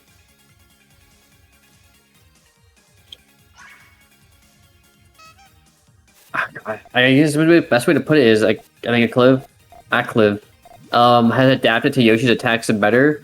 I think Yoshi kind of went back to some try and attempts at more efficient chain instead. You can kind of see like right back to the flat stack. And it's just like Acliv is just building out these longer attacks to trying to push him out. And again, it's like look how good Aclif uses the L shape on that 1 through 4. Covers out, or sorry, blocks the entire attack. Almost covers Yoshi's chain. Yoshi can't even extend enough because there's no time because Aclif just knows they can immediately follow up. Because the way Yoshi is attacking is like sacrificing too much of his chain's build. And it's just 5-1 after just like what that, was yeah. Like for set we were like, oh man, this is close and all, and then boom, Acliv moment. Yeah, Acliv just adapted better, and I think Yoshi just made the wrong adaptation to go back to like the flat stack, just like giving up on his like larger attacks. Oh, that was a good set. Yoshi will still have a chance. He will be on the lower side of bracket. He will be facing the winner of Trollful and Mindy. And then Rick 2-0 over Neru. Hard matchup. You know, like I can't blame anyone on that one. And to take a look at loser side of the bracket, Riona beats Leo 2-1, going to fight Doremy. Doremy kind of given Riona the work last time they played. So we'll see if any adaptations from Riona there. KGN versus Wizzkid into AOD is still. I imagine that's how it's going the mile. And yeah, it's kind of just letting these matches fill. You know, Rick versus Red. You know, Void versus Acliv. And someone I have no clue what Japanese or how to speak Japanese, so I don't know what they just said. I was gonna make a joke. And I was like, I can't tell if they're counting or singing. Yeah, don't worry, it's just PPT voice lines. I love the PT voice lines. I wish Champions had it so bad. Okay, so I'm trying to get everything done because like I have 20 matches on stream queue right now, but it's okay. Coming up next, we'll have Rick versus Red on winner side, which sounds pretty crazy, if you ask me. This will be exciting because I think Sunred is like the more flexible in terms of like chain forms, but Rick is so good at maximizing his group bonus to make his chains like extremely powerful. And we have a nice 5 gifted subs for funding the stream, Oh, powered by the players. thank you. Thank you, some weirdo, Oh, for that W. okay. And we have Rick versus Sunred. Rick playing Klug, the worst character in the game. Oh, wow. And we have Ringo for Sunred.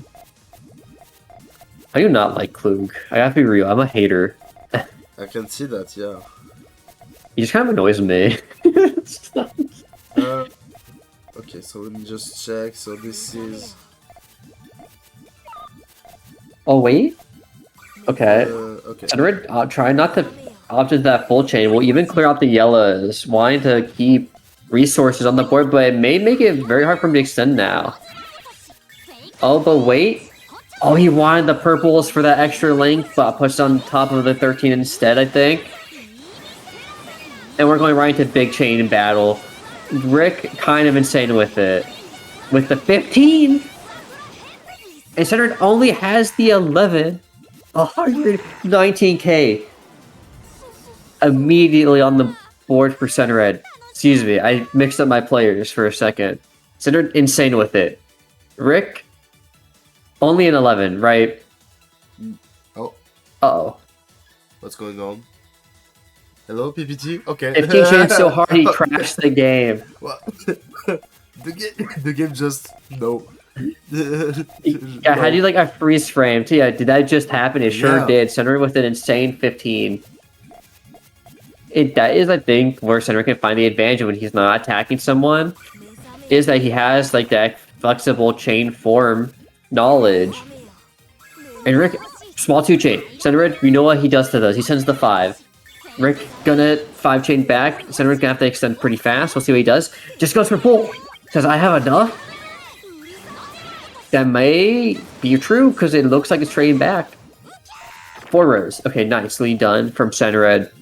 I did not think that would be enough. I'll be real with you, chat. But you know what? Center Red knows better than I. Alright, Rick actually has a dig down. I think those greens will link. It's just a matter of will he get enough to fight this 5, because it is a 4 chain. Oh, but there's no blue to help it drop down more. Oh, what a shame.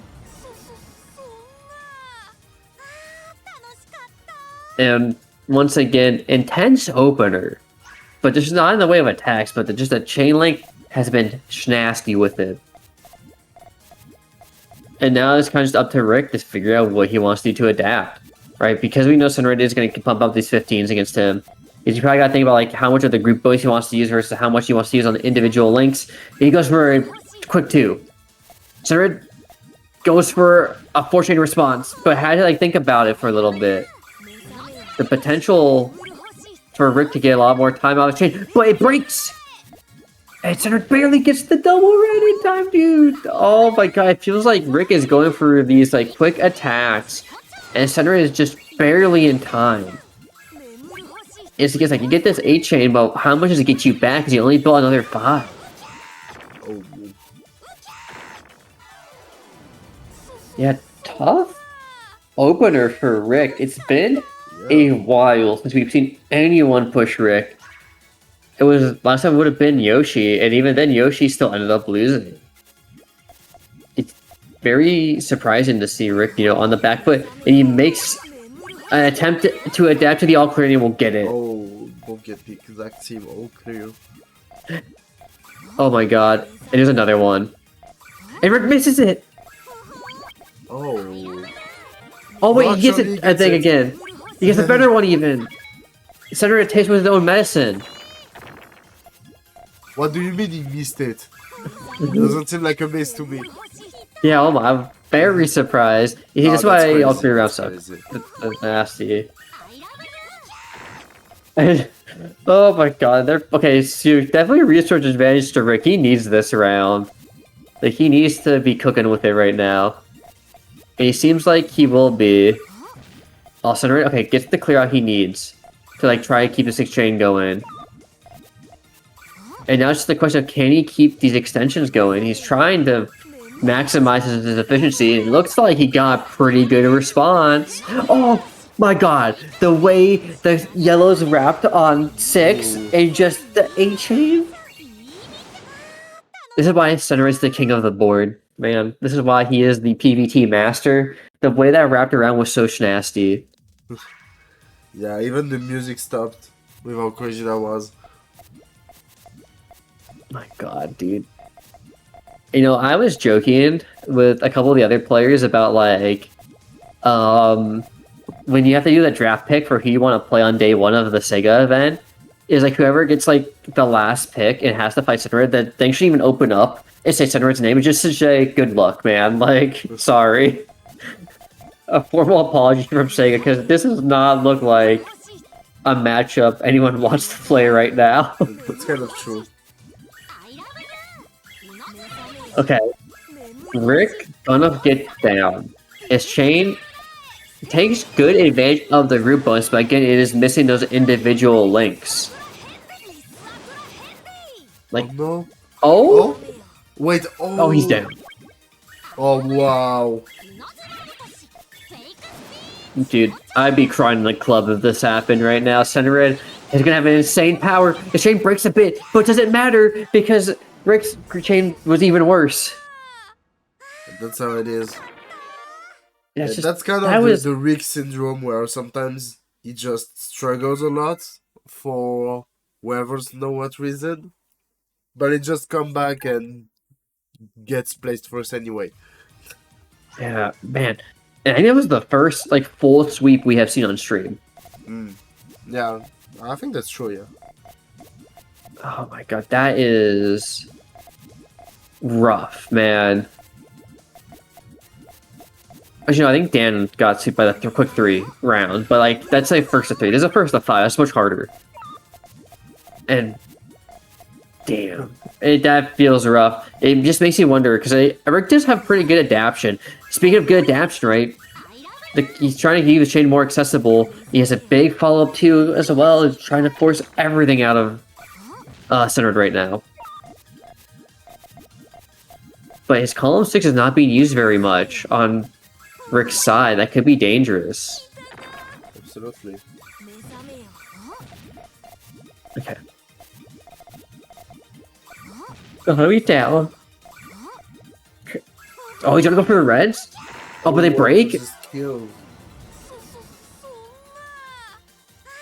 Oh my god, dude. If Rick, I feel like, wanted to like do a tank so he can do a 2 attack back.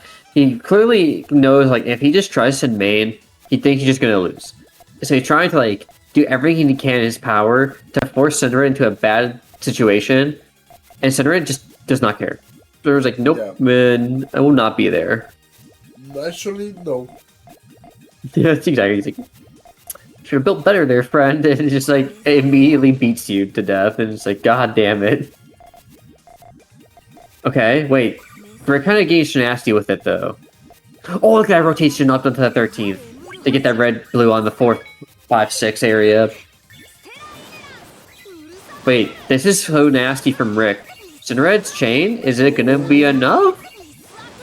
I don't know. Oh, did the blue get away? The 13th chain. Damn! Finally. That was so good. It was 89. So it was gonna require so much from Center, so I just didn't have the damage, yeah. I guess.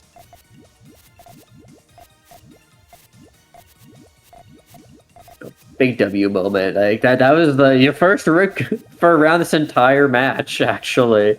Oh god. Not something I thought I would say at all, honestly, about Rick. Ooh, my god, good one. Okay, but it's not enough to completely bury Rick out of this field. But this might be. Oh yeah. Yep. No greens. He needed them so he could clean up that 4-5, or sorry, that 5-6 area. But unfortunately, because there's nothing, he had to try and build the red-blue like clear out, and it just wasn't working for him.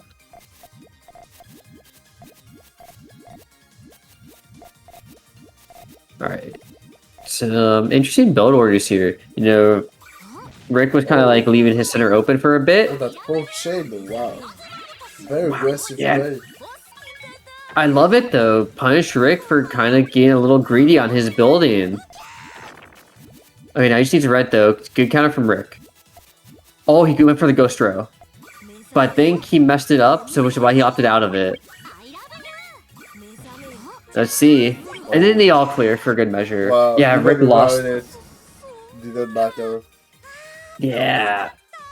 And at least we got this confirmed that Rick misplaced the reds in column 4 on that 13th row to kind of get that 3 chain, which could have actually helped a lot. But then they all cleared came, so then it doesn't matter again. They're like, well, that sucks. Yeah, dude. To think, like, just last Ascension tournament, we were like, wow, dude, just no one can beat Rick. He's just so good. He's just kind of cleaning house. And now it's just like, oh god, dude, no one can beat Senred. He's so good. He's just cleaning house. Okay. Big 3 attack. And Senred's not ready. Okay. W. Good job, good job. W. That is indeed a W. Yeah. And man, did we need that W, because Senred was starting to run away with it again. But now 2-3. So there's still a chance for Rick to win this set. So even though it does feel like kind of lopsided towards Senred, it's actually not that far behind for Rick because the set is kind of on the shorter end. And Rick's gonna go for a big 2. Sees that Senred's vulnerable, and it's gonna get another round. And we're tied up.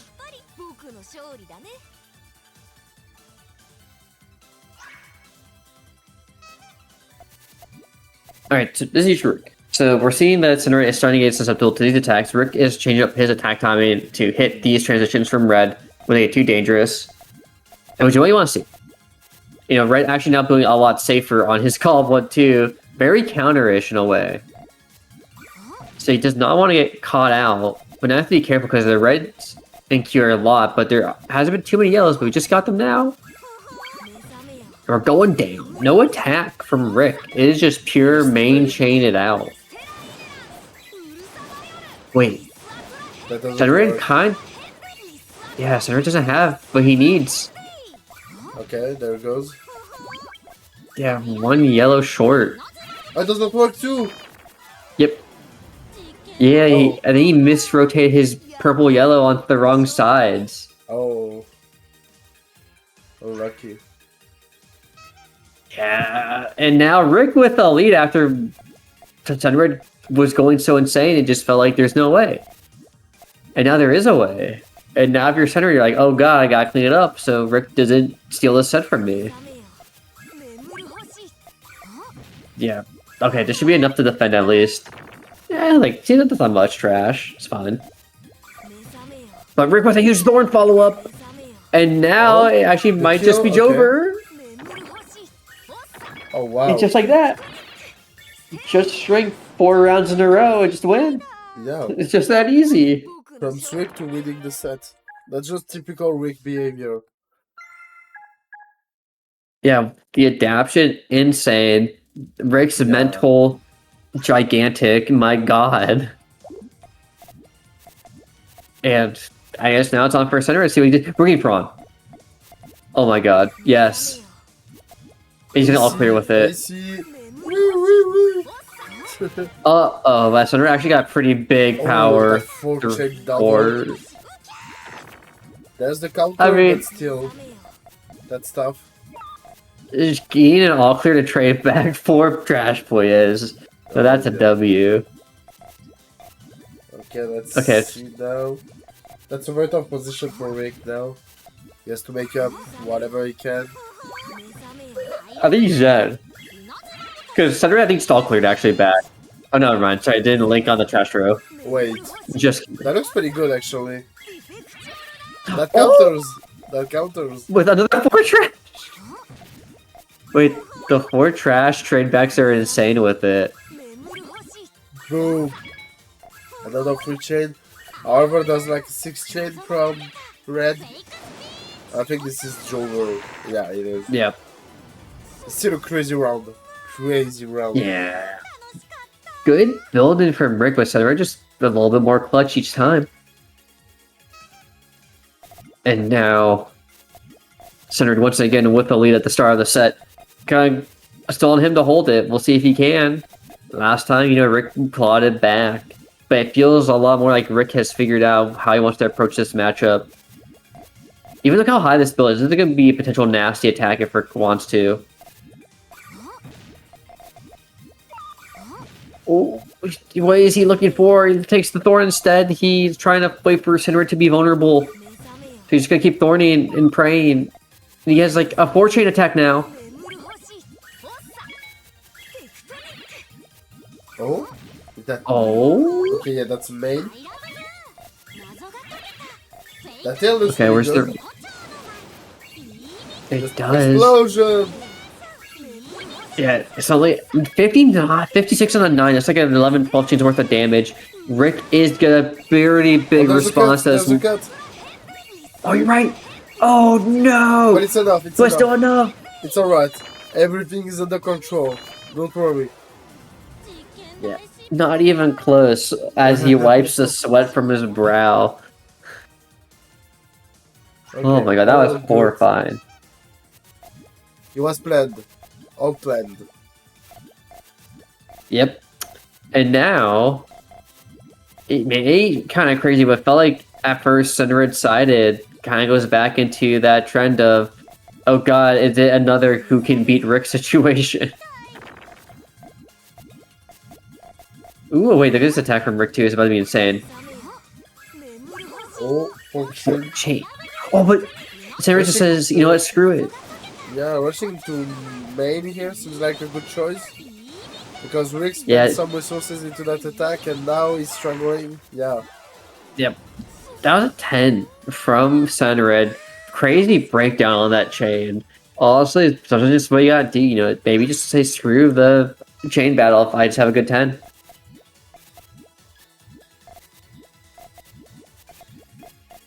Alright. So, it's definitely been interesting to see like how much of this adaptation is, and like the use of thorns I think throughout the set has been a pretty big note. Like Rick has been using them a lot to kind of like buy himself time, but also try to poke out Sunred. And then he sets up for these Hellfires when he feels like he has Sunred in a bad transition area. Just like that. Ooh. Now we need so many greens. The greens! Where are the greens? Nowhere to be found. Oh, there it is, but they're just too late. They finally show up. Damn. Oh, he's not clear. Oh my. Just for the start points. Finally, he gets one back. So do I. We love some star points. No, this is dead even. Yeah, Rick says, you know what, oops, I forgot that I was supposed to win the tournament. And... Alright, I'm seed 1, I'm supposed to win. I always forgot. yeah. Sorry guys, let me just turn it on real quick. Yeah, that's scary. Yeah. And look at this set. The set 2, like, his chain's like perfectly set to rebuild from the pre-based attack. Like, just that foresight now that we're getting through with Rick is insane. And we're getting another attack. Hellfire. Sunred taking more damage, forced to send another Hellfire back. And he doesn't even send anything to Rick. He does 4 damage now. Everything only does 4 damage, the game. Oh, but this time Rick gets caught with the green. Into like his chain didn't work nearly as well as after the other attacks.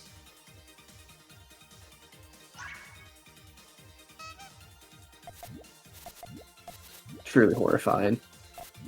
Yeah, absolutely. Yeah, ooh, my god, this is an awkward cue for Rick. Kind of forced to do some pretty early clears, and his tail is not that easy to build up with all these yellows in the way. There's a potential for Center to take advantage here if he wants to try and force something, but it looks like Rick cleaned up pretty well. Oh. Trying to get that blue main. Oh, he doesn't want to cut. He doesn't want to cut the yellows on his tail, but loses the extension to try and keep them. Oh, but he loses the reds too, so actually, he loses that red link on his column 5-6. So his chain's not going to be as strong. The 12. Oh, but Cyber cut his tail on the yellows. Yeah, that looks pretty bad for red. But I think he might just barely be alive. Oh, a bit more than barely. Yeah, so 5 rocks and then some. Yeah, it's not and enough. Wow. Oh my god. Match point. Let's be careful. Yeah, I feel when you still cut you parts of your chain, you still do 77k damage on both ends. My god. Yeah, like okay, center it just again. It just feels like the set is just so close, and I look at the score count like, well, what happened? We were just so close like 2 seconds ago. Oh my god, Hellfire from Big Sane downtown. With that counters, right? Yeah, the absolute counters. Oh, Rick hesitated on the extensions might give Center time. Oh, Center based. Yeah, I don't know what happened there. Center had, I guess, enough to send back, but I guess it wasn't going to be enough damage. Or he didn't feel like it would be with the AC, so he wanted to get more. Because he's probably expecting, like, Rick to extend out that AC and extra rock. So he probably looking for more, decided that it wasn't going to be enough, win next round, question mark? You know, there's all that post-game time to think about. But, oh my god, these pokes from Rick are actually covering up the column 1 of red, making it hard to extend to his yellow main. Okay, if he just places the yellow column, what the hell? No, we're not dealing with that.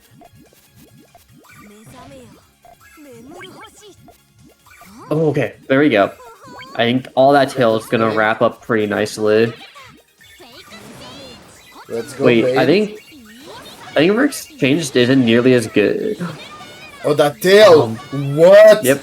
Apology, man. It's gonna be fire. And Rick has nothing. Wow. That tail from red. What was that? Yeah, that was pretty nice. And that is a 3-5. Rick 3-2. Sorry, Center at 2-1 over Rick. Yeah. And what was felt like it was gonna be one-sided. Then the second set was so close, and then somehow the third set went one-sided again. But not nearly as badly one-sided. Oh, go for it. I was just saying that was crazy. Yeah. Oh, got it. And we're really starting to wrap up now. So some updates for y'all. Strollful beat Mindy 2-0. Dan loses to Villain.R 2-1. And then Neru loses to Villain.R 2-0. Unfortunate, because I feel like Neru was kind of on fire. And then you get Rick Villain and like what you're supposed to do. That's a pretty hard matchup. I don't know, maybe soon enough Neru will break that top 8, because top 15 is still really good. I think top 8 would have been insanely telling. And then we still have Doremy versus Riona and AOD versus the Wizzkid on right deck. now, actually. Oh, maybe Doremy gonna show Riona why he still got the number. For sure, yep. That is true. I feel that Doremy, like some players just play so fast and they attack. And their text so quickly, it's just like, it feels scary to go for any extra pieces sometimes.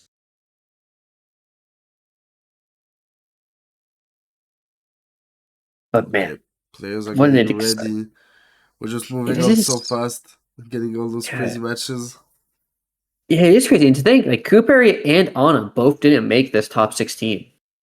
Crazy. Right? It's like, there were so many high seats this event. It was just so hard. Again, Hiku also not making it, right? Yeah. Tofu Celes both not making it. Free Mecha just shortage. Like, so many good players that not even at top 16 can hold them all. Oops, all top players. We're with an insane counter build already, deciding that, you know what? No, Doremy, I don't think I will tank damage for free. These kind of counter builds are always scary because if they send like a really big attack and you run out of space to like tank 5 rows, you could just lose. But okay, good tank from Riona so he can actually clear out his columns. And Doremy has no resources. So this should pretty easily be Riona's round, unless Doremy pulls something crazy.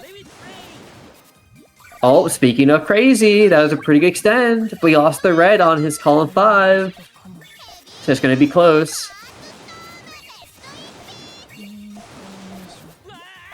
Oh, he wanted to go for yellows instead of playing off his chain and not realizing the cut on Riona's side.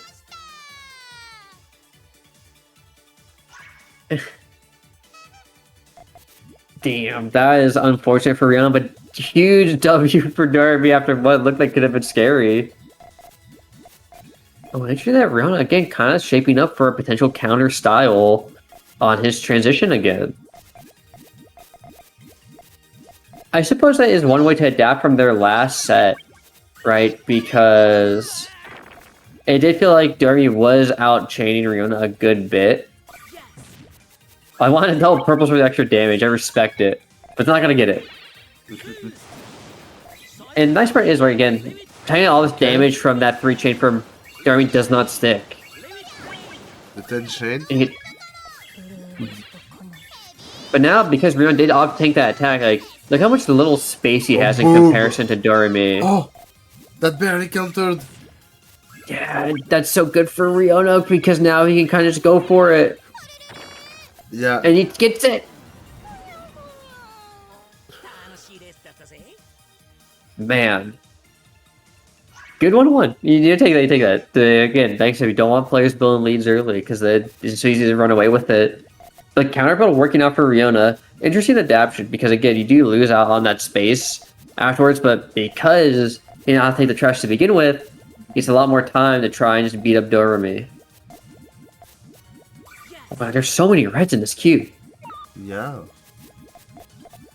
Kind of makes it a little annoying to extend. Oh. Wait, is there enough time to attack? There is not. But there's still enough time for Riona to extend, actually. Because you get the reds, he has more enough yellows to column 1 stack. And what's the plan? Goes for an attack. Oh, and Doremy has to take it. 2 down, but Riona does not have access to full very easily, so there's potential. Instead he goes for another attack, and Doremy should be dead from this. And he is. Yeah, he is. Really just good use of these tanking builds. You're a little fortunate for the large amount of yellow greens. But I feel like Riona heard what I said and decided that he was going to try and take everything that he can. Because look at that, another big counter. And I feel like okay, so there is a thing when it comes to like people building like these kind of counter chains. You can send like these small attacks, but you risk them being, you know, also red drop was unfortunate. You're right, you risk them being tanked all the time. But when you're building counter chains like Holy Counter or those 1 to 2 column chains, you don't use column 3 at all. So you're actually limiting how much space you have for full chaining. So a potential idea is if you're just going to keep building this counter style is for Doremy to actually either look for extreme large attacks, or he can try to just play real efficiently and just know that he has a higher max chain potential than Riona's going to have on these counters. That's a good chain. Yeah, and the greens are actually in the way for Doremy, so hopefully it doesn't break anything important. Doesn't look like it.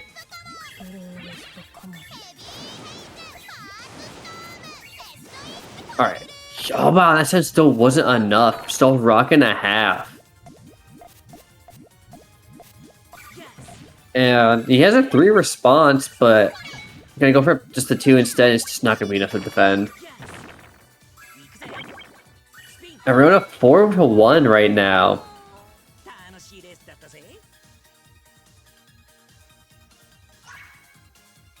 And again, it's just like these 3 attacks just aren't enough to cover anything valuable because Riona is going for these counters. So we'll have to see what Doremy decides to do, because I do think like you gotta try to see if you can get like a larger main chain. You know, if Riona's gonna build counter style, you gotta punish them for it. But this time he actually opts out of it, building more traditionally. So these attacks from Doremy could stick this time. In fact, he won't even force out main chain. So now Doremy has all this time to try and extend if he wants, but decides doesn't need it because it is only a small 10. 38 is actually on the low end for 10 chains. Yeah. Oh! Oh no, but everything just broke in a way that Doremy did not need. Oh. That's tough. Yeah, 5-1 Riona just kind of running it down. You know, the counter chains worked out really well. Doremy just didn't know how to respond to them.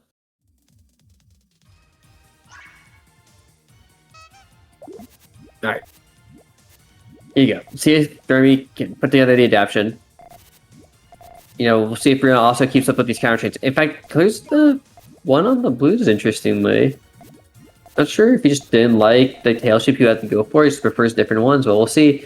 But huge 2-chain coming out. Okay. Oh. That kind of works, but there's the purples. Okay, that's a fix. Yeah. Not a lot of space for Doremy, but maybe trying to go for his own counter chains against Riona now. Actually, just made. Oh. Yeah, Riona committed a giant attack, so he may have inted himself a little bit here. Yeah. That doesn't work. Yeah. Unfortunate for Riona. I respect the 4-chain follow-up, but you gotta make sure, you know, you watch out for those, what's it called? You know, those, you know, counter chains, like how you're talking about with Doremy. Like, you build these counter chains so you can tank hits and just send off easier. So you don't have to worry about what the damage your opponent is sending you. But now, weirdly enough, Riona's not going for any counter chains at all, and just decides, like, you know, I'm just better at building right now than Doremy. We'll see if it costs him. Gets the quick 2 links out, though. Because Doremy's poise are still dropping.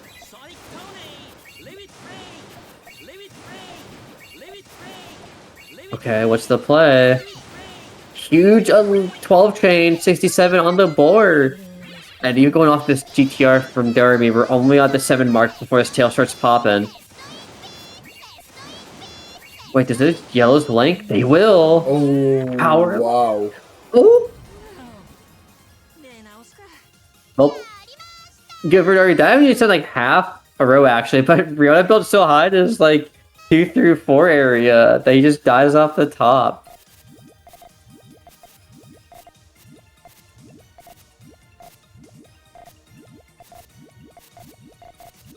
All right. And again, you know, it's just so weird to see this adaptation. That, like, Riona, right, was doing pretty well because he was building these counter chains that Doremy wasn't responding to. And now, we're getting no counter building.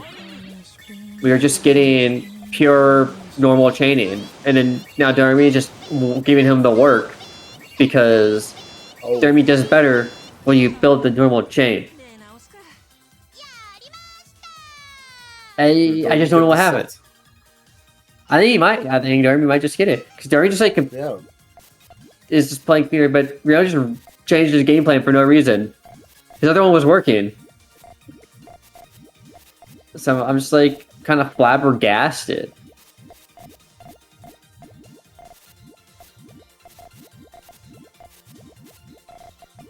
Alright. Oh my god, this attack? Alright.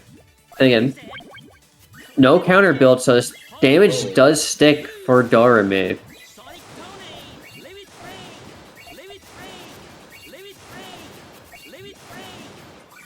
Okay, almost broke his chain there, but thankfully the blue-greens did not end up conflicting at all. But is it enough? Because there's a 51. Oh, it's gonna be barely enough to survive. Perfect neutralization! Which is great for Riona because now he can just... Oh, this kills him. Insane perfect neutralize. But also really unfortunate.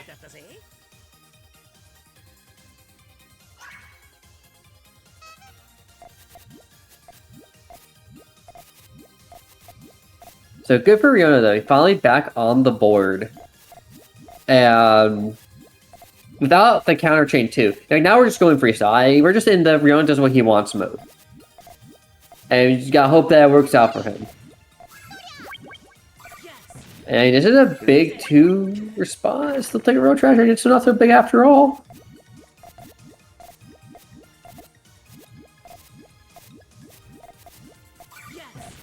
Alright.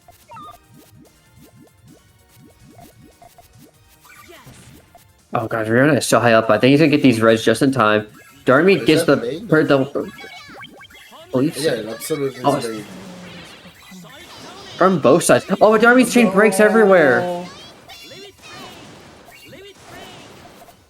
Yeah, it's rough. Seeing that 10 from Riona, I think that Doremy will have had enough of a chain. I feel like. I think so did I, but unfortunately the res just cutting means he does not have it. And now his lead is dwindling. 2 quick rounds, or not very quick rounds, but 2 rounds for Riona. And you gotta clean up with Doremy because like I agree it's kind of hard when Riona goes for like a bunch of different styles. You have to kind of keep adapting to them constantly. But it doesn't mean you can't. If I don't get the quick 3, and Riona is getting no red, or sorry, no yellows to do anything. Just like at that. All. Set point for Doremy. Yeah, let's go Doremy. And then all with an all clear to boot, Riona pretty good at these. But go here at 2 column over what's it called? Doremy just opting to build flat. Which is only gonna be pretty helpful. It should go for power 2 and 3. Which is really risky because he had the option for a reversible tail to take advantage of his space, but doesn't do it. This bullshit hurts a lot. I'm not sure that's like biggable. There's potential. Coming up. Yeah, no, he just... If only the green wasn't there for the blue, maybe you get to the purple. But I think the blue afterwards wouldn't connect. So yeah. It was tough. Yeah, really kind of small int there from Doremy. We're gonna go to another one. Because like Doremy had the potential to just reverse his tail and get like a 4-5 link. But because he didn't take it, he just gave Riona a bunch of space. But now we're getting kind of crazy with it from Doremy. It's kind of hard to extend. But the game's working out for him, so he's in back into his Sullen safely. Actually, there's a huge problem on Doremy's like transition because I don't see where it goes after the greens. Yeah, you kind of have to like wrap back around being to 1 and 2, but those reds are gonna make it too hard. So you just go for full. Oh, actually, okay, yeah, actually, there's something. Okay, actually, that works. Yeah, just a genius. 11. Good chain. 11. Wait, does Riona's chain work? Okay, well. Yeah, it does. Oh, but it cuts. Oh wait, here the greens. Yeah. It does matter because that gives Doremy the set to stay alive.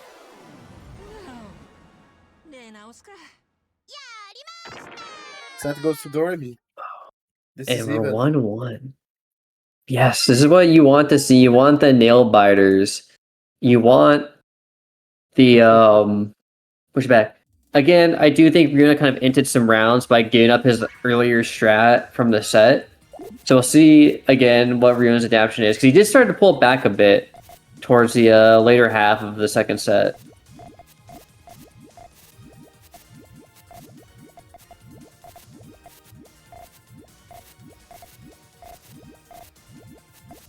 Okay, so now we're a bit more countery again. Okay. but it's not nearly as high. Main. Yep. Yeah, you dare attack Okay. me, main. Okay. Right. Fair enough. Oh, but it's only Oh, 7. it just ends right there. No. No rats. Dude, he's right next to me. I think Doremy was like going to check his chain length. Yeah. And then it's already over for Riona. Oh, God. There's someone called Sand Red. We need a red here. I repeat, we need a red here.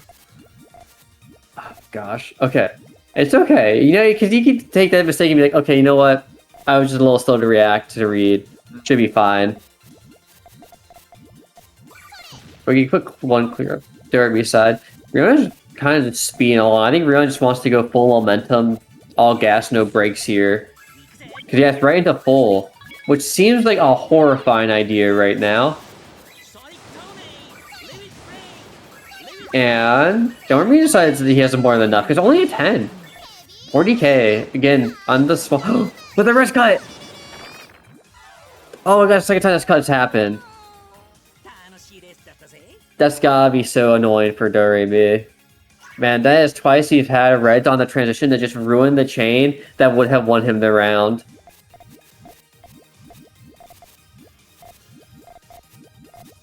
Oh, and we're getting some shenanigans from Doremy here.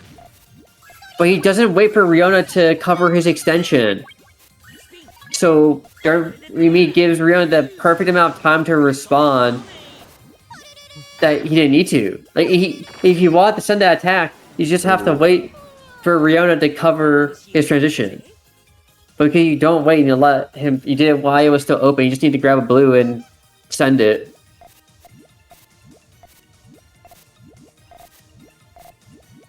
Oh, gosh, that is unfortunate. Just like free round for Riona. Let's see, will he make the sweep? Oh, sure, but he did kind of... His tail's awkward now. The yellow got played strong with the green, so he has to clean out. And so now Riona is seeing that issue. She's like, well, I'm just going to go full. Oh, the extension. Just a blue. Ah! Oh, that's rough. That's very and I rough. It just all comes down from that earlier tailing mistake. Right? How the steps all lead into each other. He wouldn't have been a stupid situation if he didn't have to clean up his tail. And now it's 4-0 for Riona. Match point. And Jesus, it just feels like so much of this has been Riona wins by Doremy cutting his own chain. And it's not how you want to lose a set if you're Doremy. Good 2 attack though. Covers up a lot. And Riona is just gonna have to fight his way down. Doremy being smart, just trying to poke him out. There you go, no sweeps. Oh, just like that. Boom. Gets a point. Haha. Let's go. And you got Riona during that counter train transition. Very vulnerable. And we're on the board. Ooh, baby. And I think this is an all clear. Yeah, it sure is. Oh, but not for Riona. Riona doesn't get it. No. He's just gonna top out. Yeah, I mean, fair. That's fair. Oh, man. You have the lead. And so now, 4-2 for Doremy, getting 2 quick points on the board. It's only a first to 5. So while Riona only needs to win 1, it's possible for Doremy to sneak something. And by the way, I just want to mention that whoever wins this will have to face against Yoshi next. Oh yeah, what a fun honor. Smiles. Okay, sandwich coming out. This is okay because good chain length. Riona hasn't been attacking too much. Good thorn. Doesn't really send much, but you know what? Who cares? Because it's just about getting resources out of Riona. Ooh, opts for that same color extension. Riona is in trouble. And now we're forced in full because Doremy can't extend anymore. Oh no, you might not need to. 6. It's only 6. Oh sh. Oh. Just kidding. 4-3. Oh. Well, we see a reverse sweep. It's getting, but the potential is getting there. Yeah. Okay. Let's go, friends. This is kind of crazy now. You know, if Riona's that momentum player, he's not gonna want to see it. But his tail is getting a little complicated. Like, it works out, but it's very power heavy. If Doremy sees that and gets a couple good extensions... Oh, he's gonna go for the red, isn't he? Oh, that clear out's kind of scary. Okay, this is fine. We're just cleaning up, we're just cleaning up, we're just cleaning up. Okay, that's a huge power turn from Riona. That's 9 But he doesn't have enough red, he needs another red! And just like Doremy's that. chain broke. Yeah, that's how it ends. And that's unfortunate. Yeah, he was blowing it back so much, but I really have to sneeze, so I'm gonna mute real quick. Give me just a second. It's so good. Oh, but yeah, the only game we just got. Sadly, the end for our first French guy, but there's another one. Because there's AOD versus Wiz coming up next. And that's hype, because that's an European match.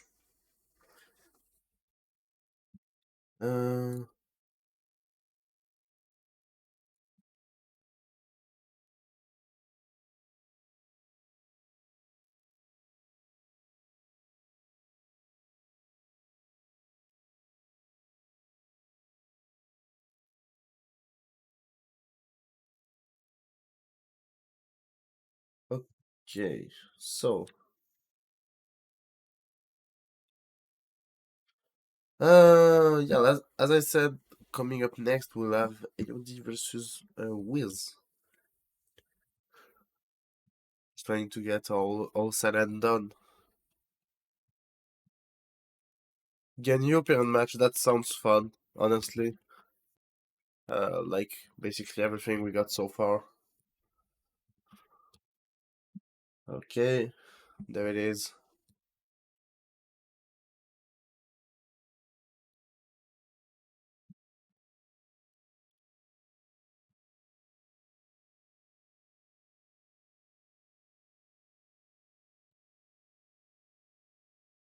Okay, oh!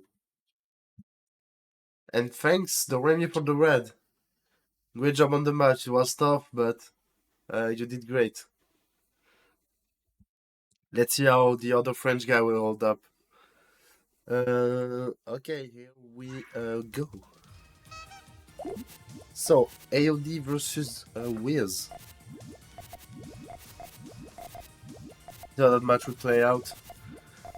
I think like AOD's aggressive style can do a lot of troubles to Wiz, but let's see. Oh, and for now it seems to be actually the opposite, kind of. Okay, the 2 chain, that's a nice dig from AOD. Forcing main. I don't think it's that powerful of a main chain, so it should be fine for AOD. Yeah, it's only 7. That should be all good. Okay. We got an 8 chain, that should be just straight up point, and it is.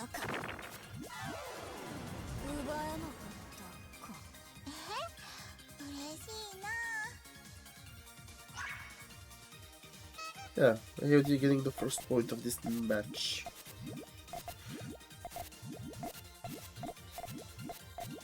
Okay, just a regular GTR. Stairs from Wiz. Again, the classic. We saw at the beginning, like at the very earlier stage of the tournament, that he was trying to go for those GTR setups, but I'm not sure if he's gonna keep it up on that. We'll have to see. Oh, that 4 chain is perfect from AOD, but then there's the counter. Oh, that's 5 chain counter. Oh, maybe? No, there's nothing. What a great counter from Wiz. AOD will try to keep up, but yeah, that's not enough. That 4 chain would just kill, I feel like.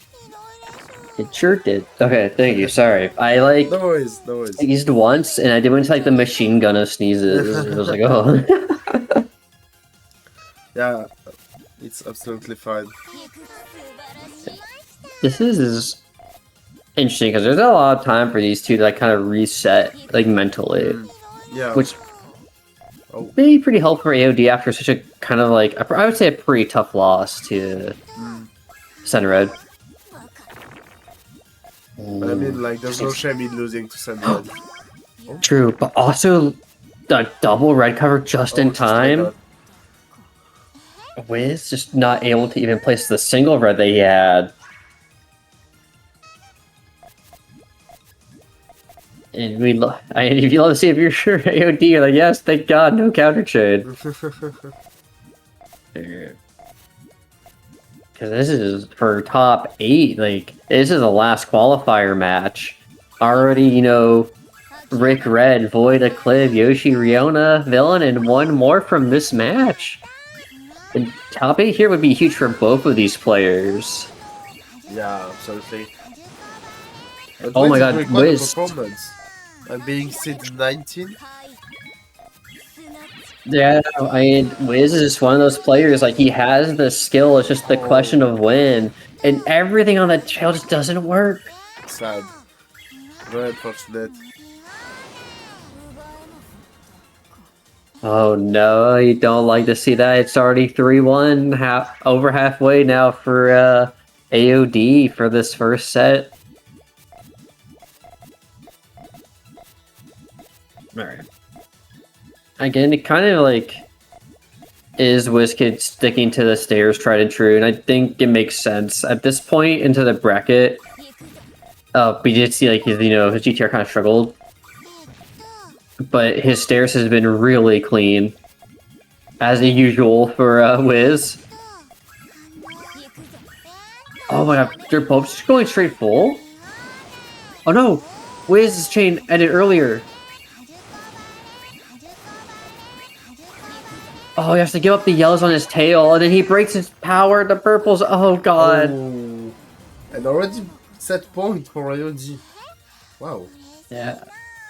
The Great Britain Kingdom falling once again. Viva la Revolution. Yeah, I mean, it's understandable to lose to the French cuisine. So true, man. Oh, we're actually long GTR for Wiz. He's like, okay, Nice. stairs is not cutting it. Yeah. And... Oh, just main? Okay. Interesting choice. Oh, but yeah. Wiz transition is pretty messy. Oh, actually, it's just the purple. Wiz... Okay, yeah, okay. It's just that the purple. isn't... Oh, but it's so not much that wasted big, though. Poyo. Yeah. Only 7? I don't think it's an even counter. No, it doesn't. Oh, I'm in close. Wiz just like wasted so much. Like the reason you build long GTR is kind of similar to stairs. Like you only have to build transition, but then he just didn't build any transition. Yeah. Oh God, that was just. I hate saying easy, but it kind of just felt like an easy 5-1 for AOD. But maybe that was just the warm up. Let's see. I mean, That's the true, we AOD could matchup have... is usually tough, honestly, so that's completely understandable to need a bit of time to like get into it. That's true, and you could always have like the Rick situation where it's like suddenly he just goes crazy with it on the next set. True, true. Yeah, but oh, look at Wiz's board, that huge hole he has to fill in column 3 because the greens just weren't showing up. It's so far behind AOD now, it's actually like hard to catch up. Like he has a reversible, but like what do you reverse with? Like you have to find a way to make up this damage. Oh, he's gonna try and go for this purple extension. And again, the greens aren't showing up. Does it still work? Okay, actually, yeah, it sure does. It's perfect. 14 chain. Yeah, we're just relying on the power for Wizzkid. Oh, the greens are gonna link either. Oh. But I mean, what a crazy chain from AOD. Yeah, that was a really clean 14, and he got to do that because the Wizzkid just like kind of didn't have anything for so long. Like it took him so long to get out of the first floor. The greens just like kind of leaving him out to dry a little bit. But if you're good old AOD, you love to see it because you got to do whatever you wanted and it was based. Yeah. Oh, huge attack. Okay, that's... Oh. I thought that would work more than that. No, the group bonus is just way too strong for AOD. AOD really crushing this. Dude, this is just rough for Wiz right now.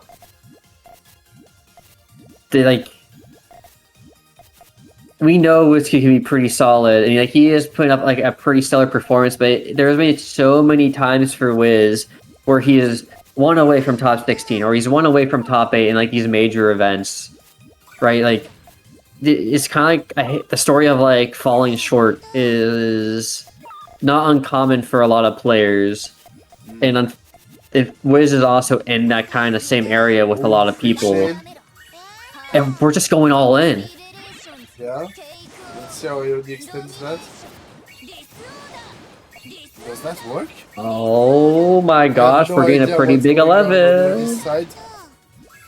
It doesn't work. No, it doesn't. Okay.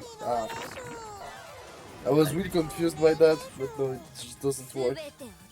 Yeah, but you need that momentum if you're Wiz. That's your second point of the entire set. True. Absolutely true. Yeah, and it's one of those times where like you kind of can't help but cheer for Wiz. He's getting so close yet so far. Like, you can't Yeah. help but cheer for the underdog sometimes. Okay, that's true. That's true. Oh, this is a good Thorn Oh, cover. the follow-up. Goodbye, bye. Yeah, God, Sarah's just so vulnerable to these small attacks, especially if you transition late. Like, but the issue is that when Wiz tries to transition early, the AOD just sends attacks that cost him like his other like 3 columns where he can try to extend, so he can't even extend that much. So Wiz kind of always stuck on this back foot. Oh, these double reds are not helping him out either. Oh. Okay, so he locks in his main chain though. So hard. Big chain. And Yeah. that just kills. This is already match point. Yeah, the Wizzkid just getting caught, like, again, you know, got stuck on the first floor early, had to lock in his key Puyo early, but then because he's only locked into main, he doesn't want to send a weak main chain, so he keeps extending, but because he has to keep extending, he's not able to put, like, resources on his board. And now we're going for long GTR, which was not honestly very good for him last time. Oh my god, he takes a card conflict on his tail too, so he doesn't even get the reds. Australia always go for main. Oh god, and AOD cut his chain. Okay. Twice. But it's fine, it's fine. Yeah. It's still on match point. Wiz got away with murder because he made such a big issue on his tail, and like AOD had it. Oh god, Wiz, yeah, he's like afraid of the all clear, so he had to wait for a second to make sure AOD didn't get it. Man, he's again, you know, stuck on that first floor. AOD's already working on his second to third transition. Oh, if he had waited, he would have had the Hellfire, but Wiz kind of stuck in another awkward spot. And AOD's just gonna try to keep the pressure on. Again, Wiz is having to clear out the stairs on the first floor. There is nothing for Wiz to use here. AOD is literally just looking for a good moment to kill him. And it's up to Wiz to not let him do that. And AOD is gonna cut his chain early, just saying, Wiz, you spent too much, it's over. And yeah, just like that, AOD taking the win. So I believe we have all of our top 8 pretenders, right? Like we all of our top 8 do. players. Rick, Red, Void, Aclivtak, NoboRiona, AOD versus Villain. Man, that's a brutal set, man. Yeah. It feels. Honestly, I'm gonna say heartbreaking because I feel like Wiz is always just like one set away from top 8. He's always like similar to Neru. They're always just one win from like their breakthrough, and that last set from Wiz was just disappointing. Like he just could not get off the first floor, and I guess like part of that is just nerves, right? It is hard. Like when you see the goal right there, I know Wiz especially like he wants to get far, so there's a lot of pressure he puts on himself. When you put too much pressure on, you miss the easy stuff, and you kind of put yourself in bad situations at times. Okay, so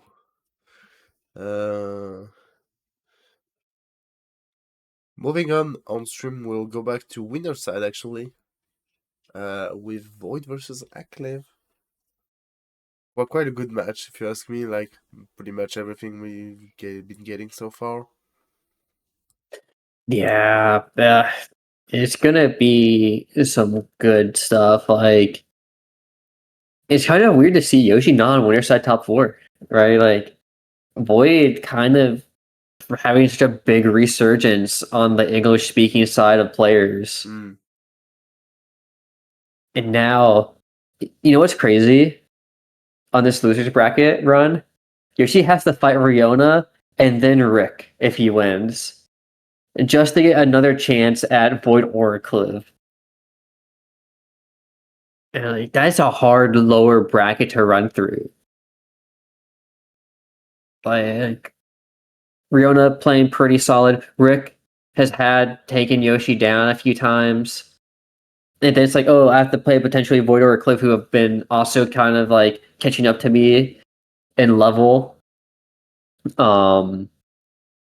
It's tough because then think even it's like, oh god, Center, it's still in winner's side, or there's still Villain.R also playing. Like, there's not any easy matchups left, and it's weird to say that like Riona and AOD also have such a hard run through now. Like there is nothing but upper players for them.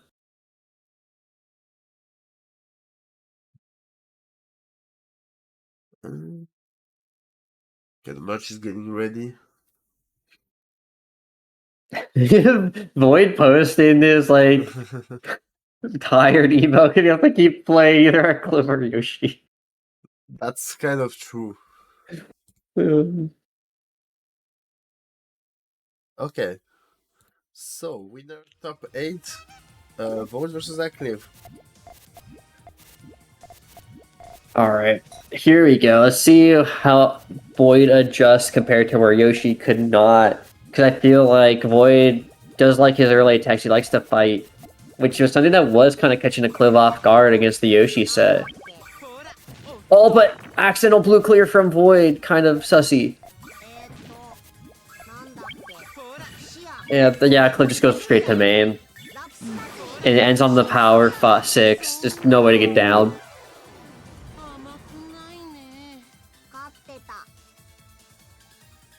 And now the question is, let's not accidental pop clear this time. We know that's how it happens. Sometimes it happens. Wait. No AC. No AC. Yeah, I thought potential, but nah, the game said no. So, Void still having to get a little bit out of that first layer. It does pretty well. The Cliv also now kind of awkward on his column 5 there, with like how the green and blues link up. The yellows are not easy to use. And we'll go for it, a big commitment. Oh god, and Void doesn't have anything to self main. It just dies. Oh no. That was like good from a Cliv to recognize that his tail sucked and he needed to just send something because he wasn't gonna be able to keep building. And I think Void just didn't notice. Maybe needs more coffee. Yeah, and because he didn't, Cliv got away with a round that could have been very scary. Ooh, and the Cliv gets a transition on the GTR, but he just needs yellows. Okay, Void's got this. Only 2 rocks, that's nothing. Paper thin for this 6 chain. There we go, and Void gets on the board 1-2. I think Aclivtak expected that his chain would have done more damage than it actually did, and then what's that called? Unfortunately for Aclivtak, that was not true, and he got beat up a little bit. But now it's time to see if he can keep it going. Good 3-chain poke forces this 4 out of Aclivtak. Okay, main. And man, if only Void could place the next 2 blue pieces, he would have had another link onto his tail on that 6. But he still gets a 7. He will have time to extend. It's the question of if it'll be enough. Oh no, there's no yellows at all, and even then it was so hard to get the damage.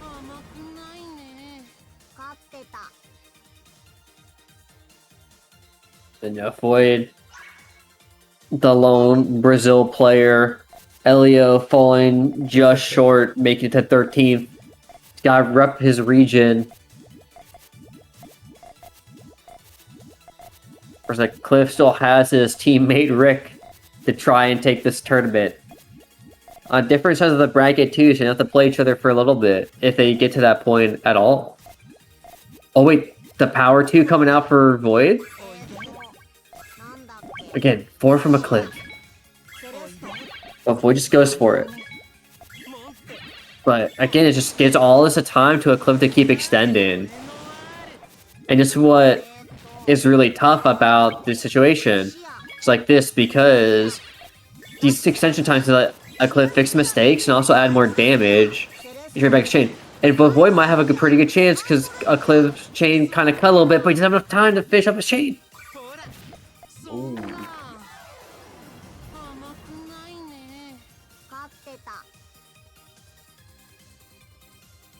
Alright. Already 1-4.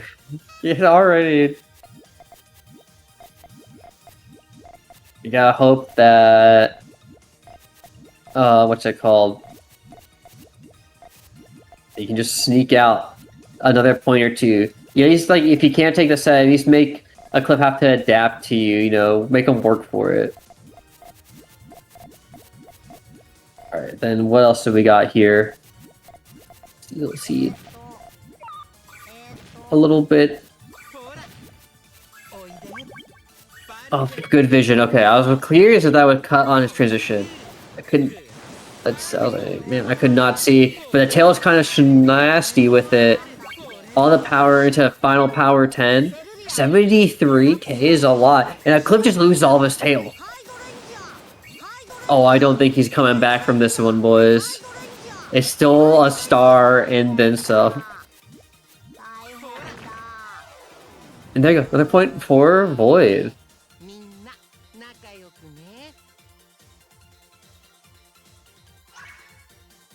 You gotta keep mentally strong. Yeah, I think he's doing that. I think Void is not usually tiltable. I think he is someone who just will do what he wants.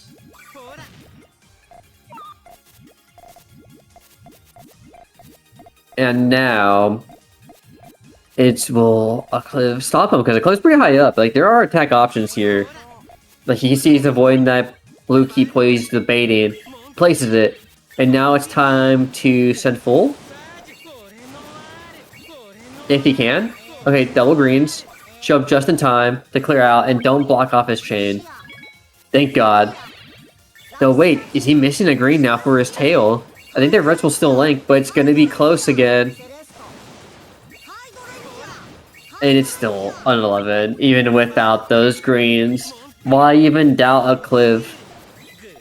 But, oh, the 9 chain is just not enough. He's still behind in resources after an insane build. You gotta now fight for your life. Oh, I didn't even get the double green, just one piece away. Dude, oh, you hate to see it. And that is 5-2, a Cliff favored.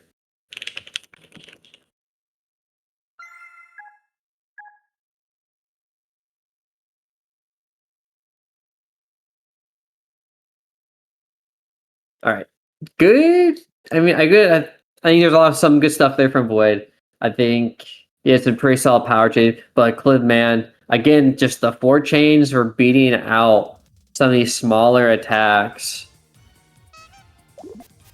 And so now it kind of is up, I think, onto Void's court. English is hard to kind of just figure out where he can make up damage on some of these attacks. Because if you only rely on purely power 2, right, Cliff has been more than one to send 4 chains. And again, look at this, another kind of like big 3, 4. And Void with a huge 2, still gonna take 2 rows. And oh my god, it's still not even enough. Then he's another purple, and it's just not enough time. Because again, once Void takes the 2 res and he has to make a big build, he is committed. Whereas Aclivtak can just send main, and there's even less time for Void because Aclivtak's main is now much shorter because he sent so much back on the attack. And like, these power 3s into like the 4-chain, or even just like these small 4-chain links, are going to beat out these smaller Hellfires.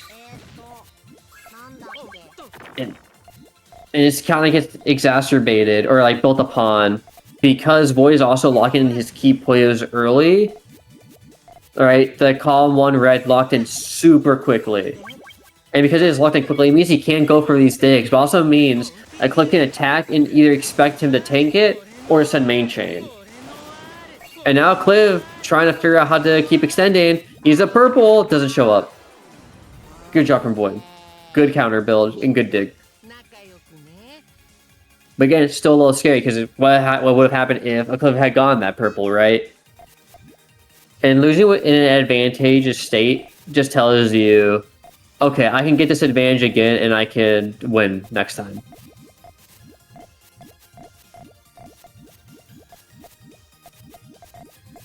And now Void actually kind of getting crazy with it. This is a big tooth combo. And Aclivtak just can't take it because, yeah, he's missing a red. Yeah. You know what? If you're not going to make the 3/4s, just make the 2 even bigger. And that's a W.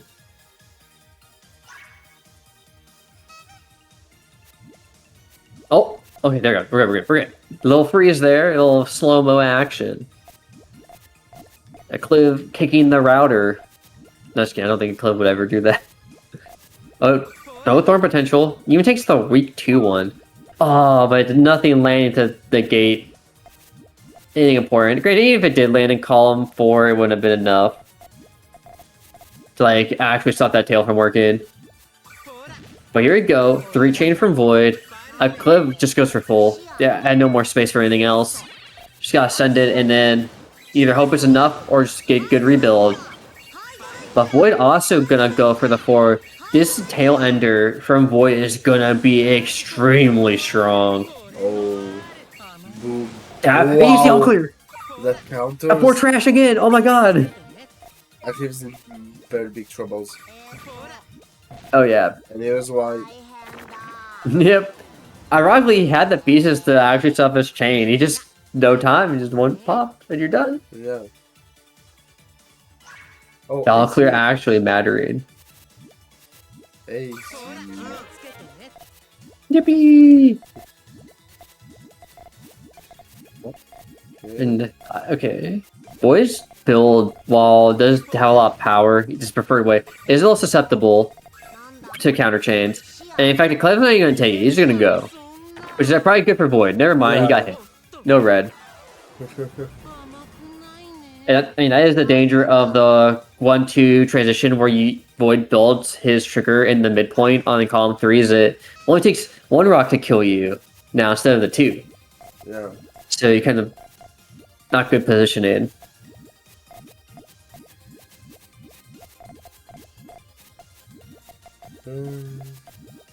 Oh, big 3 potential here for Void if he wants it. He might actually have to use it now though. I was gonna go wait until 5. Oh no, but Aclivtak sees it.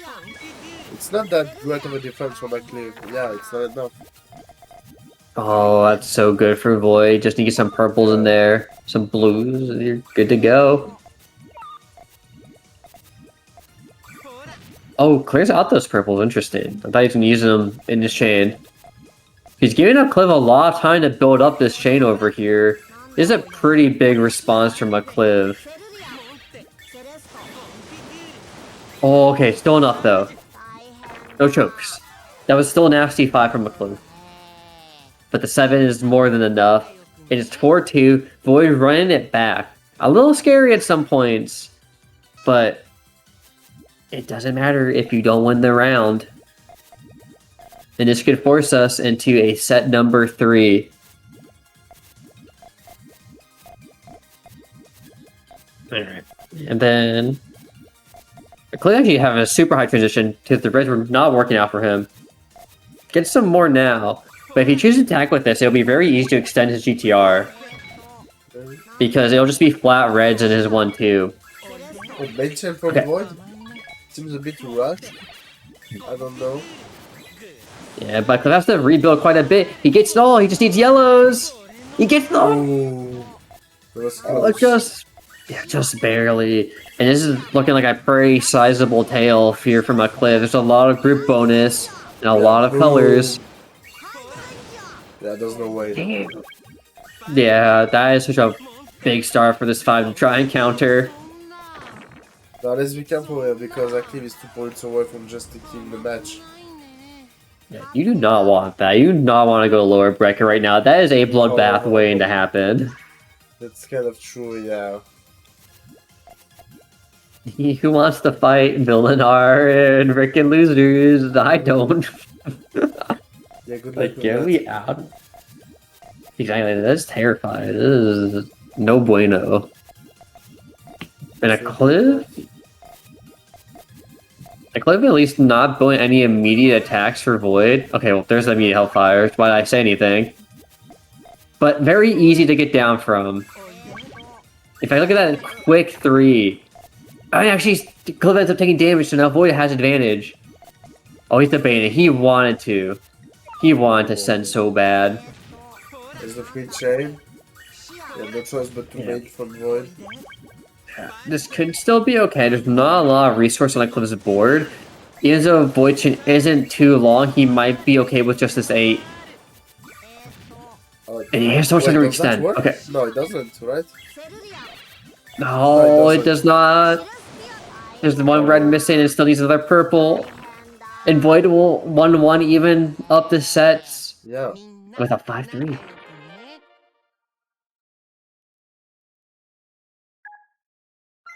You know, Cliff only needed 1 more point compared to Void on his set loss. So when you think about it, it's basically even.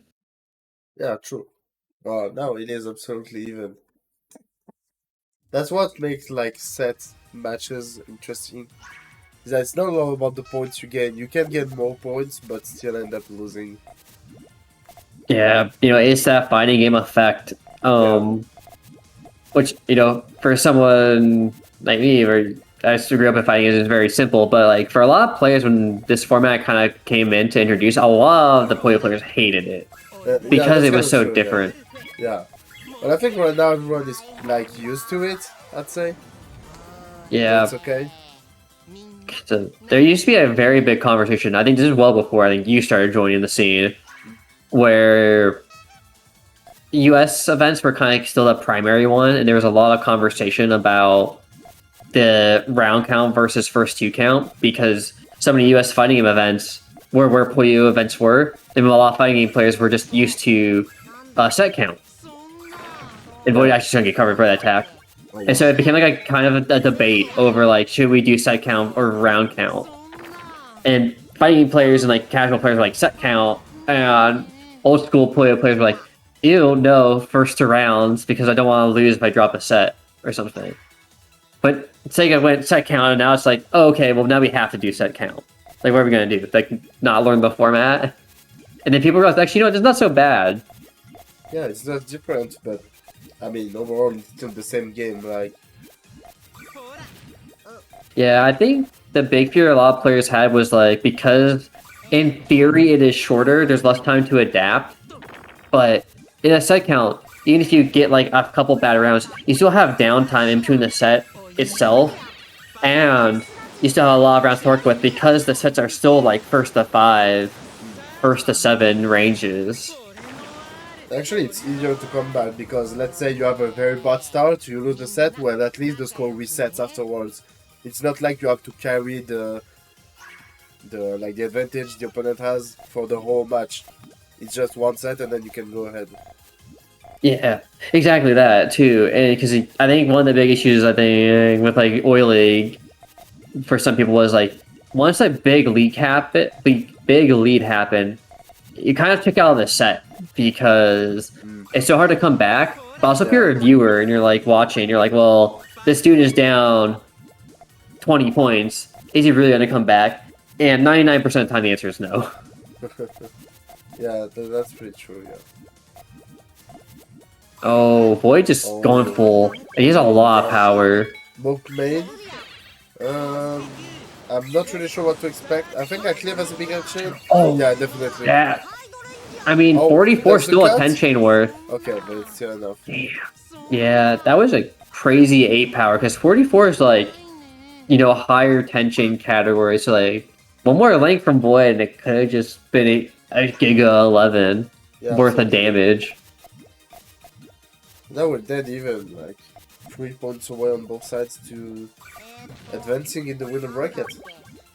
Yeah. Oh, look at this tank from Void. It's actually pretty easily to dig down. You can use the Yeah. blues or the yellows. Oh, it's debating. Oh, this could be scary. Well, let's Uh, okay.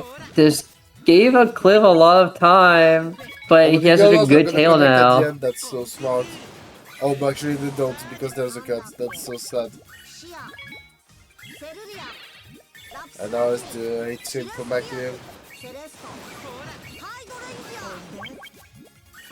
Oh gosh. Yoink. Oh. And yeah, dude, Boise's so good at like make sure he's powers cut on the exact.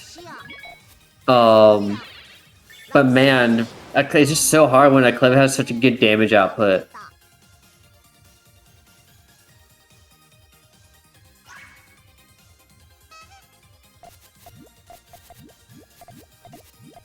Okay, and so now 2-3. It feels so interesting how close this set is now. It really shows the adaptation both of them are having. And so it kind of becomes like who makes the adaptations faster, because they're both going pretty quickly. Right? You know, Void immediately set up for full chain, knowing that Cliv is going to try and poke him out.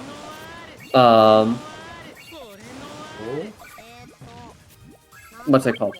And it's up to, you know, each other kind of like find the rhythms. Oh my god, boy, dude, look at his tail, like he pops from below. Yeah, I think we're in margin time, right? I think so. I think this will actually trade back a lot too. Toxic power. It's gonna be enough, like at least to neutralize. Oh, close. Oh, Hellfire 2. That's probably really good because there's no like resource for a Cliv, so you can potentially easily cover him. Yeah, okay, blues are accessible, but can you even use the yellows? Gets a thorn. Gets a 2. This is bad. This is bad. Yeah, there's nothing for a Cliv to do. It's over. We're 3-3. We're even up. The ranked match. Just your regular Puyo League match. Yeah, everyone's favorite. First to 2 set, and my opponent just like accidentally pops their chain and wins, and I'm like, oh, that's just how it be. Thanks, Puyo League.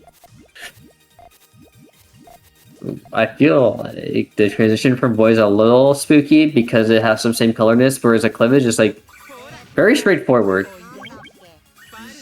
See, look at another both attacking each other like crazy. Oh, my Void's going for it. But a Cliv doesn't have access to his full chain because of the 13th row. And it's like there's so many spooky situations. The Void is kind of covered, and so now he can't extend easily. Okay, he's gonna look for an attack. He does not want to send full here against the Cliv yet. He knows his chain is not strong enough. Oh, baby. We're gonna get big 2, 3. No? Or is it? Okay, there's a 3 chain.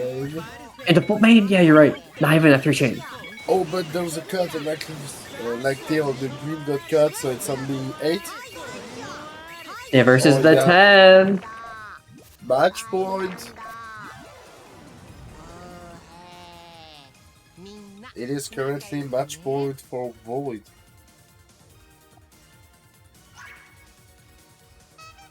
Yeah, and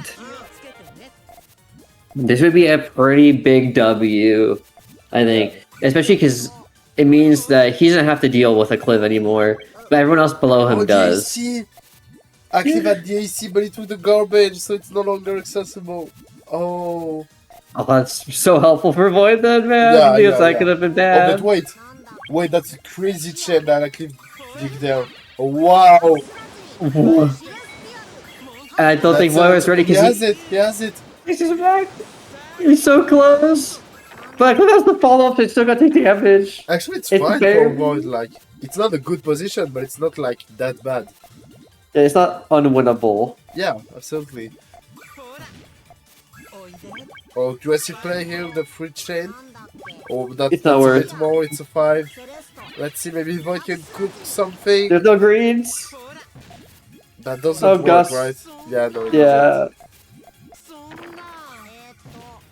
Okay, and he gives it double match point. 4.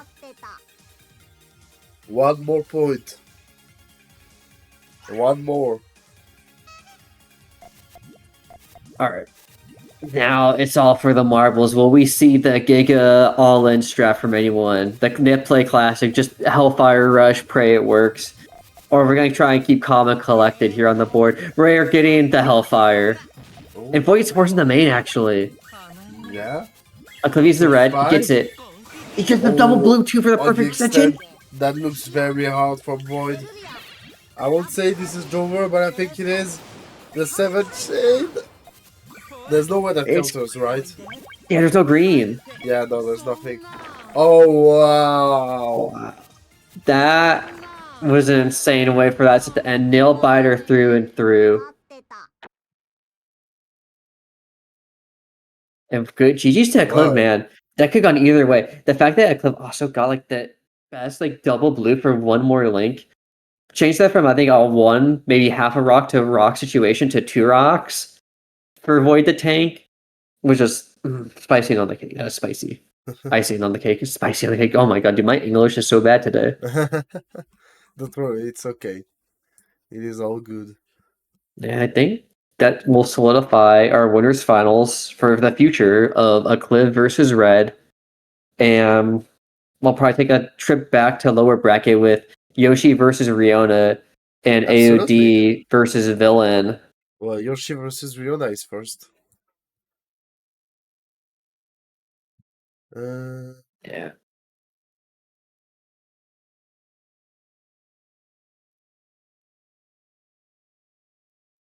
Okay.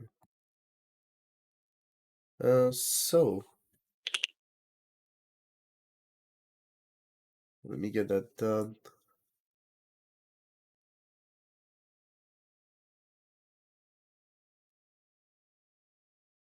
Okay, and it seems like on the meantime, we're gonna go over for a little commentary swap. As always, once top 8 starts. For once, it's me that's going out. I'm leaving you guys. You're in good hands, don't worry. And we welcome on stream the one and only Tom. How are you doing? I'm great. So I watched the last game and it was so exciting. So high level. Right? Yeah, a Yeah, lot so of very good exciting to be here. matches. Yeah. Okay. Thank Thank you a you. lot for joining. So yeah, I'll be heading out, guys. I'm still on stream, but yeah, I'll leave you on commentary. Good luck for the rest of the bracket. Thank you for joining me, Tom. I hope you're ready for some very exciting matches coming up. You know, I Yeah, mentioned it before. so exciting. Yeah, so exciting. The matches levels are so high than before. Like you saw some matches so had exchanges in mid games and yeah, so had to predict which player will win. So it's very exciting to watch. Yeah, I mean, we Wow. have Villain and Yoshi in the lower side of bracket pretty early for what we would usually expect from both of them. You know, Villain losing in his pools and having to fight through a lot of matches in Hmm. comparison. Like he had to play, you know, against Doremy, Dan, Neru, just to get in to the top 8 before he has to start playing people like Angel, Diamond, Void, you know, potentially Rick or Yoshi. There's so many strong Oh, players this time around. sure. So yeah, so I thought Yoshi is one of the strongest player overseas outside Japan, but yeah, lose round. Still winning or still winning in losers bracket, right? Yeah, in fact, we're gonna have Yoshi right now. Oh, The this first, match. Oh, yeah, okay. yeah, Leona versus it Yoshi. This match. is Okay, losers round 3, right? yes, or like Yeah. you can say the first round of losers top 8. This will be interesting because Riona's kind of very freeform, very aggressive, but Yoshi has been playing kind of aggressive today too. Sure. So I'm curious about the Yoshi's. So it was doing the multiple stacking in those days, but I fought against Yoshi yesterday in PPT2, but I said, "Oh, multiple stacking is weak in this game title compared to the PPC Oh because the yeah, extension is very fast in this game, you know." yeah. So I agree. Leona's playstyle is much better in this game. I saw, but Yoshi changed his playstyle this time. Yeah, I'm not sure.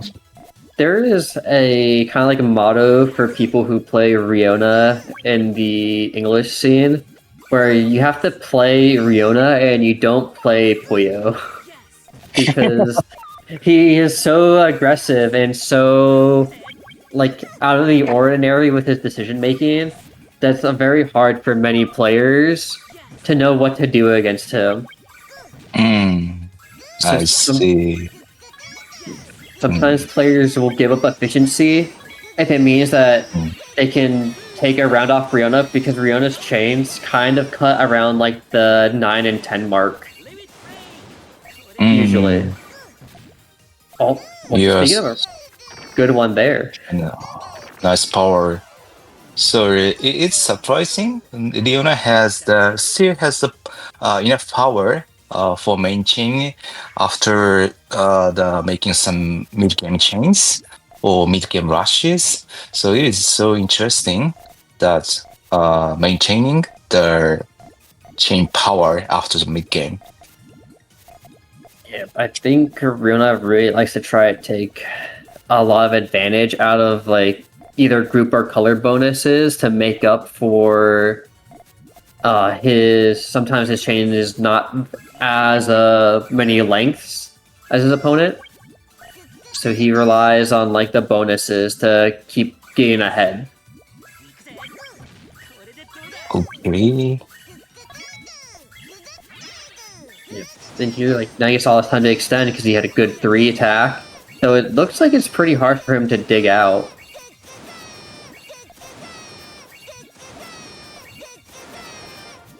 Oh, Okay, setting. Okay, challenged into yellow. But not coming.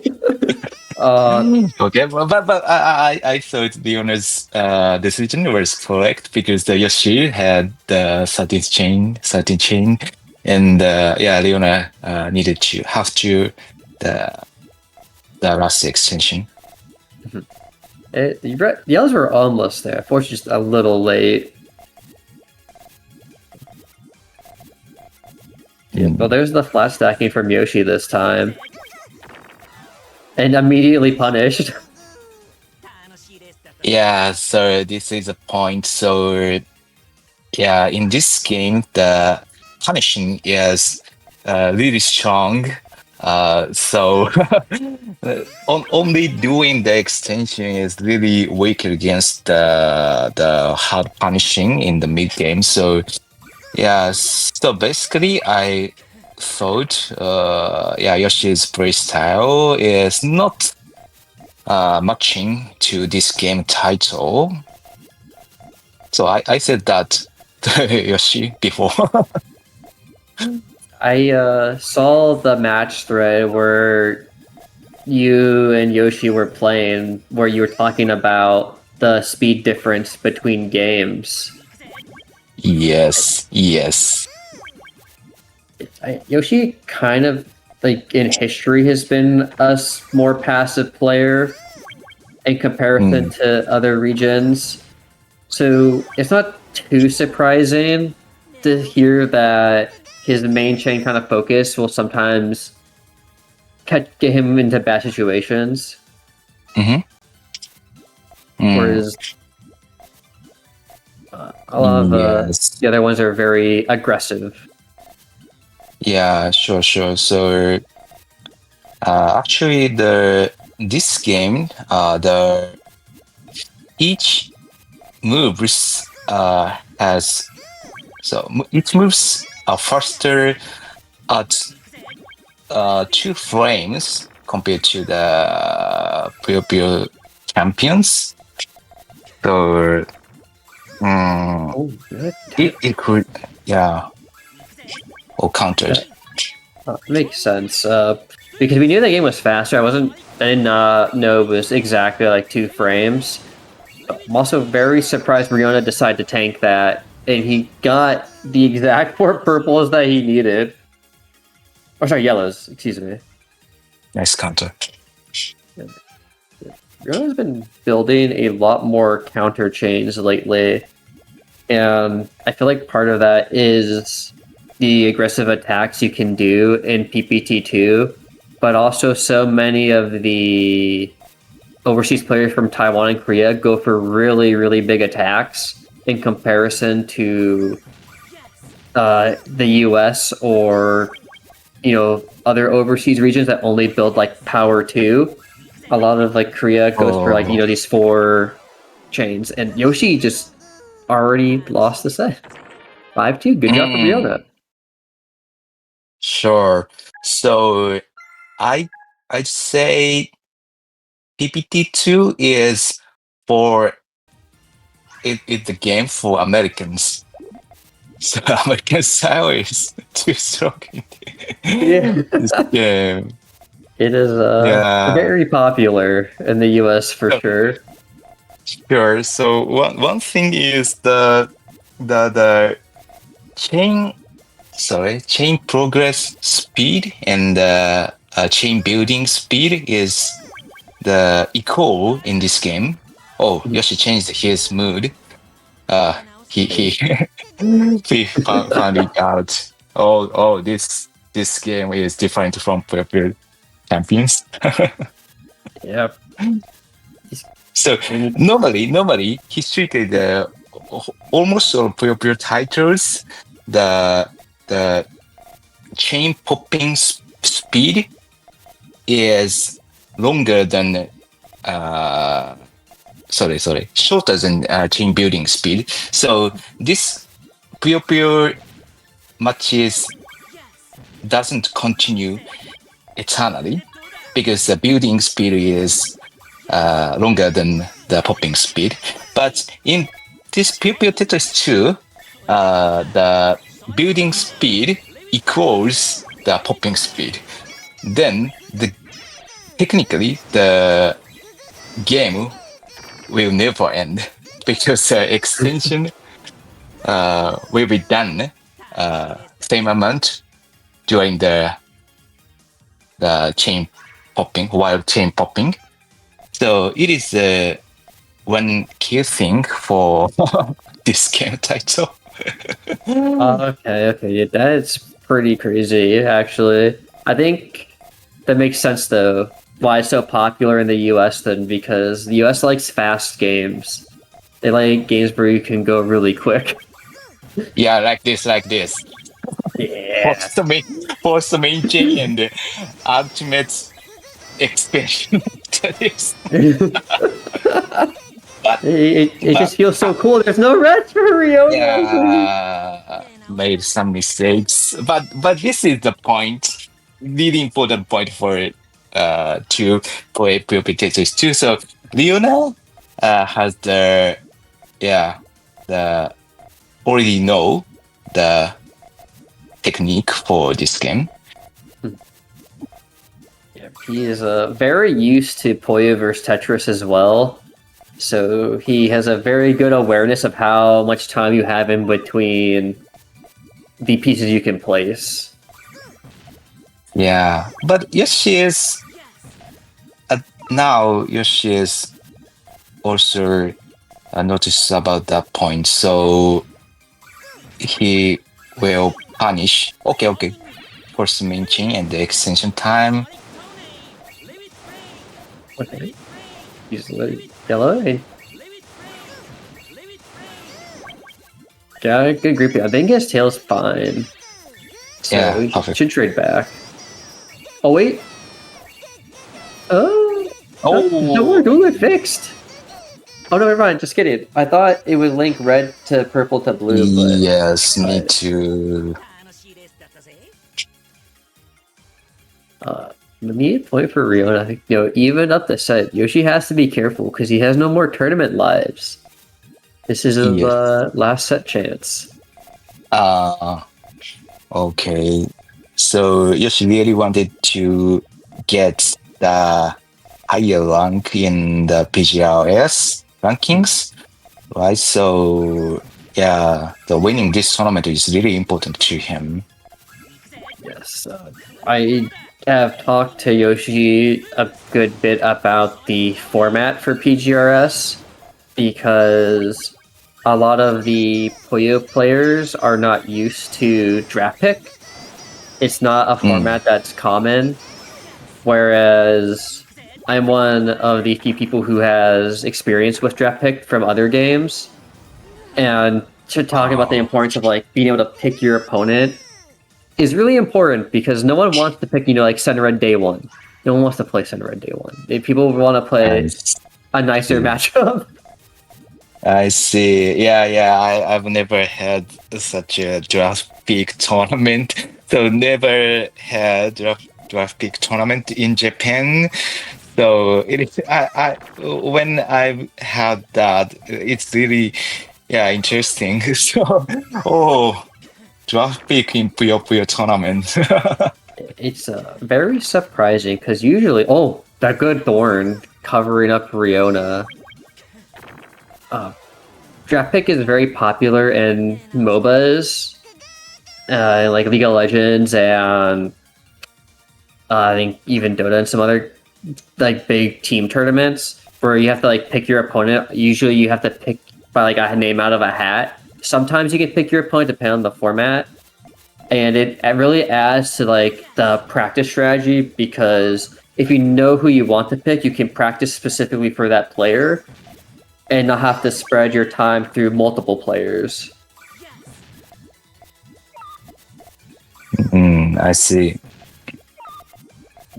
Is I think you can dig down here.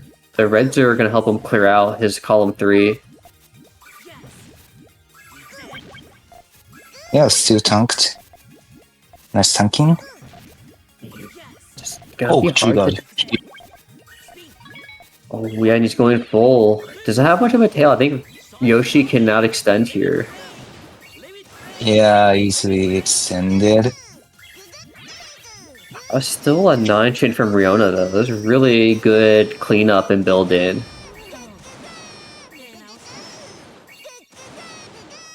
And yippee, now Yoshi is on the board for a 1-1 tied set. Very good adaptation. Yoshi, I felt, played more open to attacking and a little bit more aggressively compared to the first set. Yeah, I think so. So I strongly recommended in this game do 2-chain triple in earlier mid game. It's really strong. So let's do it. I said to Yoshi yesterday. And Yoshi replied, I will think about it. I think you should too. Oh my god, the parent cut. I learned that from you. It's to win game. Yeah. I think... I don't know. I feel like Yoshi knows how to build like big, 2 triples and like these big attacks, but he just doesn't go for them that often. He used to a lot. I don't know why that stopped. Other than like he wanted to build efficiency after like a few points because he used to build the very big 2 triples about like 2-3 years ago when Advent League Western Tournament was still happening, but then he kind of stopped. Oh, there's a...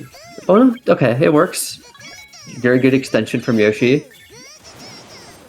Sure, but Leonard's second speed is also insane.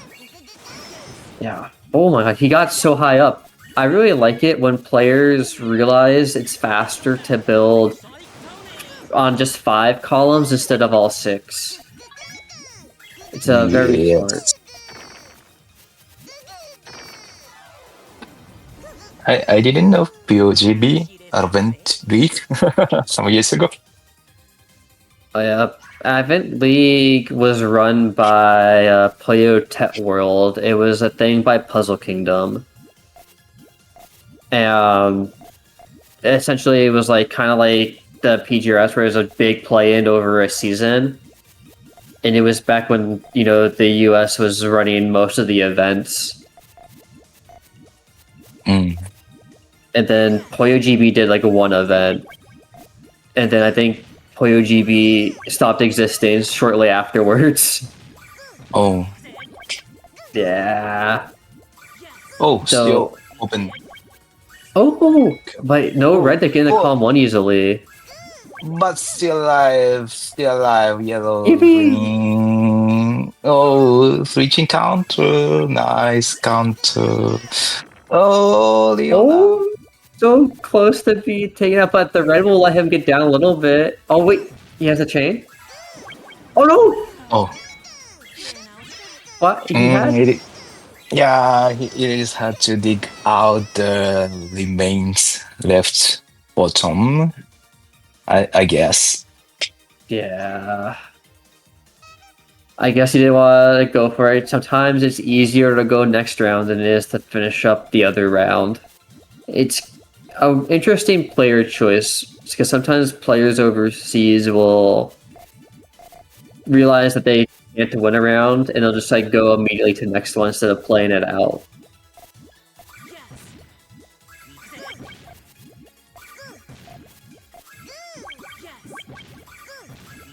Oh, Okay. Ooh! sweet of 4. There you go. Very big. Oh, the 4 chain from Rihanna, but I don't think it's going to be enough. There's still too much damage. Okay, 2 points even. Yeah. First to 3 territory back in the early sets of the tournament. Riona probably going to look for more of those big early attacks to try and throw Yoshi off guard. Mm. But it's so hard to know with Riona. He is very, he does what he wants. Oh, just Okay. go for it. 2, 3 points. So strong. So good. So, like you were saying, like, you just do it and you just win the round because it's so good. And the good follow up too to know the cover. Yeah, so good. Yoshi will have to be more careful, leave himself more room to fight.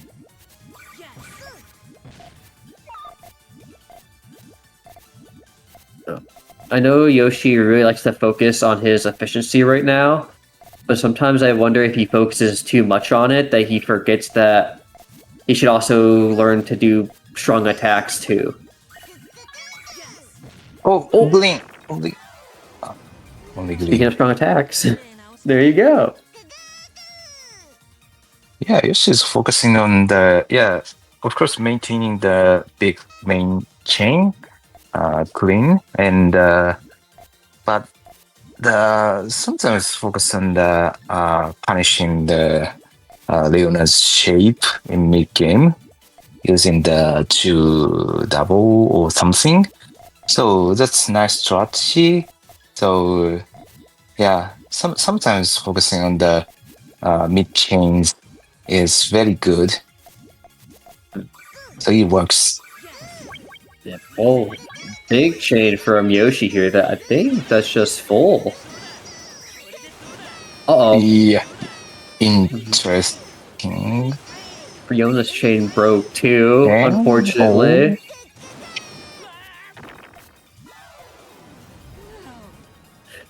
Oof. Oh, good for Yoshi. It's so sad for Riona that his chain broke. And now it's match point for Yoshi. One more and he makes it further into top 8.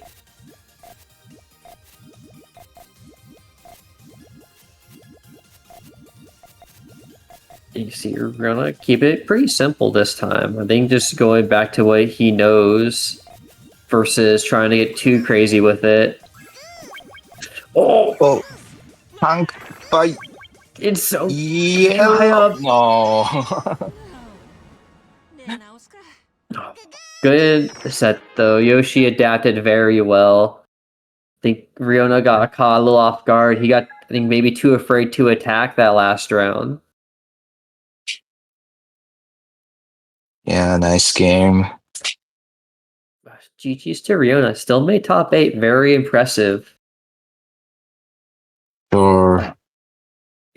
Riona doing his best to practice because he really wants to win a tournament. And I feel like he is learning to play more aggressively, but he's also getting more efficient with how he places his pieces, which is nice. Because Riona used to focus so much on really big links, like go for like group bonuses of 6 Poyo on each link up into 9 chain. And it would give him a lot of damage to fight a lot of the overseas players, like ability to build 10 and 11 chains. But now so many overseas players build, these 13 and 14 chains, or they build a lot more attacks, so you can't do that as safely anymore. So the Leonard style is the American style, kind of. Yes. Basically, Rio, like a lot of American players like to make big group bonuses at every link because it's just more damage over individual links, at least back in the day. But that's kind of changed a bit more over time. And so it's also very hard for US players because the other regions now how to make chains more efficiently and more confidently, I think, is the big thing. Like, they're no longer as slow. But it looks like we'll have Angel of Diamond versus Villain.R coming up next. Oh, Leona is commenting. He's avoiding that the group bonus heavy chains recently because he's against the modern players. Yeah, that makes sense. Yeah, interesting. But I think the group bonus heavy chains are still strong because the time shortening is really important in this game to shorten the opponent's extension time. So it still works, in my opinion. I agree. I think it's just knowing when and where to use each strategy. Oof. When AOD tried to make a 4 attack and Villain was ready with his full chain. The previous match, I thought AOD fired 14 chain, right? Yeah. Yeah, incredible. AOD is very good at chain, and he likes to play aggressively if he is comfortable. Sometimes he likes to build like big 3 triples, but he only does it if he's confident that his opponent won't be able to react at all.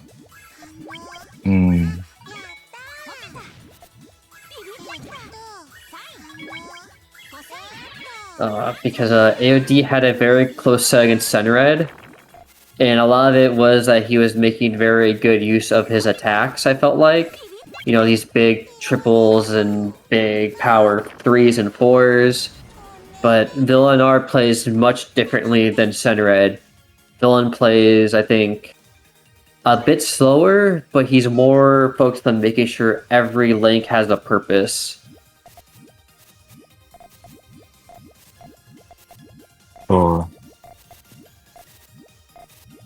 Yeah, AOD's shape is really clean. No wasting pills at all. Yeah. AUD really likes to play efficiently. Yeah, so early main chain for wasting periods, then yeah, it is difficult to counter from Villain. But Villain also had the perfect main chain. But AOD 12 chain in that time, yeah, that's insane. Right. It's so good. That was a But it lot of. works. But, Ooh, oh, wow. I'm surprised I was so close because AOD had so much group at the end of his chain. He already has a follow up, and Villain does not have a lot of time to get those yellows. Oh, he just gives up?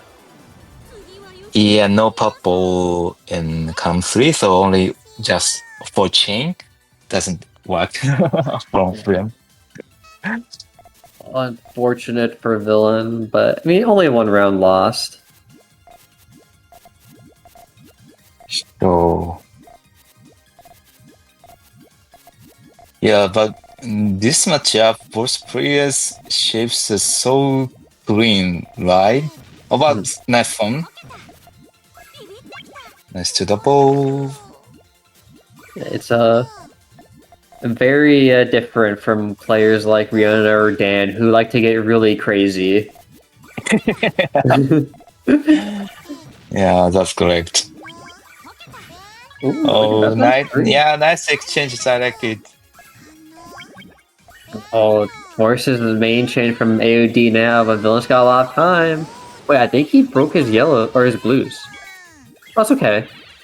I think. Yeah, AOD second time. Yeah, it Ooh. works. Yeah, great second. But not enough. So strong from Villain.R. The blues, I think, popping so big in the middle of his chain actually fixed his yellows, so they would work at the end. Yeah, so forced early main chain is really disadvantageous in this PPT2. So again, the extension speed is insane. So the when triggered too early, it means the defeat. Yeah, and look at how good that is from AOD. But So many two triple. oh, whoa, nice game, nice game. Yeah, this is the game. Nice AOD. Yeah, I love when AOD goes for two triples. It's so cool and it's so aggressive. It's very fun. Oh, all Oh, clear. But late three chain all clear doesn't work. yeah, AOD is already ready with the 5. Did not a lot of time. Wait, oh, the counter chain? Oh, but no blue.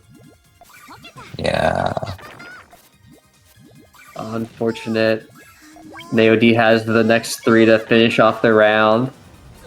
It looks AOD is doing so great so far. But sometimes Villain successfully force AOD to use the main chain and Villain extended successfully.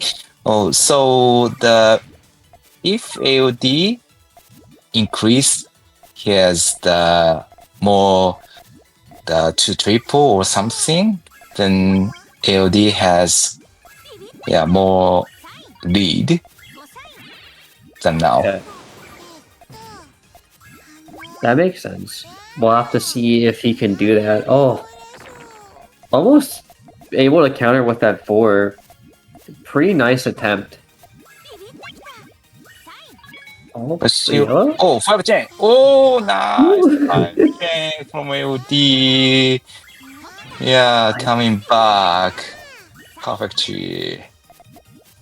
Ooh, and he has another 2 follow-up. He's gained so much Yeah, space back. yeah, turn it around. So AOD got the lead, but oh, Villain did Oh my did it. gosh. Oh, did it. See. Okay. This Unbelievable. is so crazy. Oh, Yeah, they are decent. crazy. Wow, what a Yeah, I want more of that. That's insane. The six chain from Villain was incredible. I didn't see it, so it was so great. Villain always full of surprises, honestly. Like, what did he say at PGS? He wants to be the best player in Korea. Yeah. He's making a good effort for that. Yes. So, got the match. Yeah, match First point for Villain. First one. Yeah, so actually I wondered if the Villain or Red, which is the player number one player, and Villain was basically not confident about it. Oh, Red is too strong, something like that. But I'm glad to see this. Villain is keeping effort to be the number one. It is.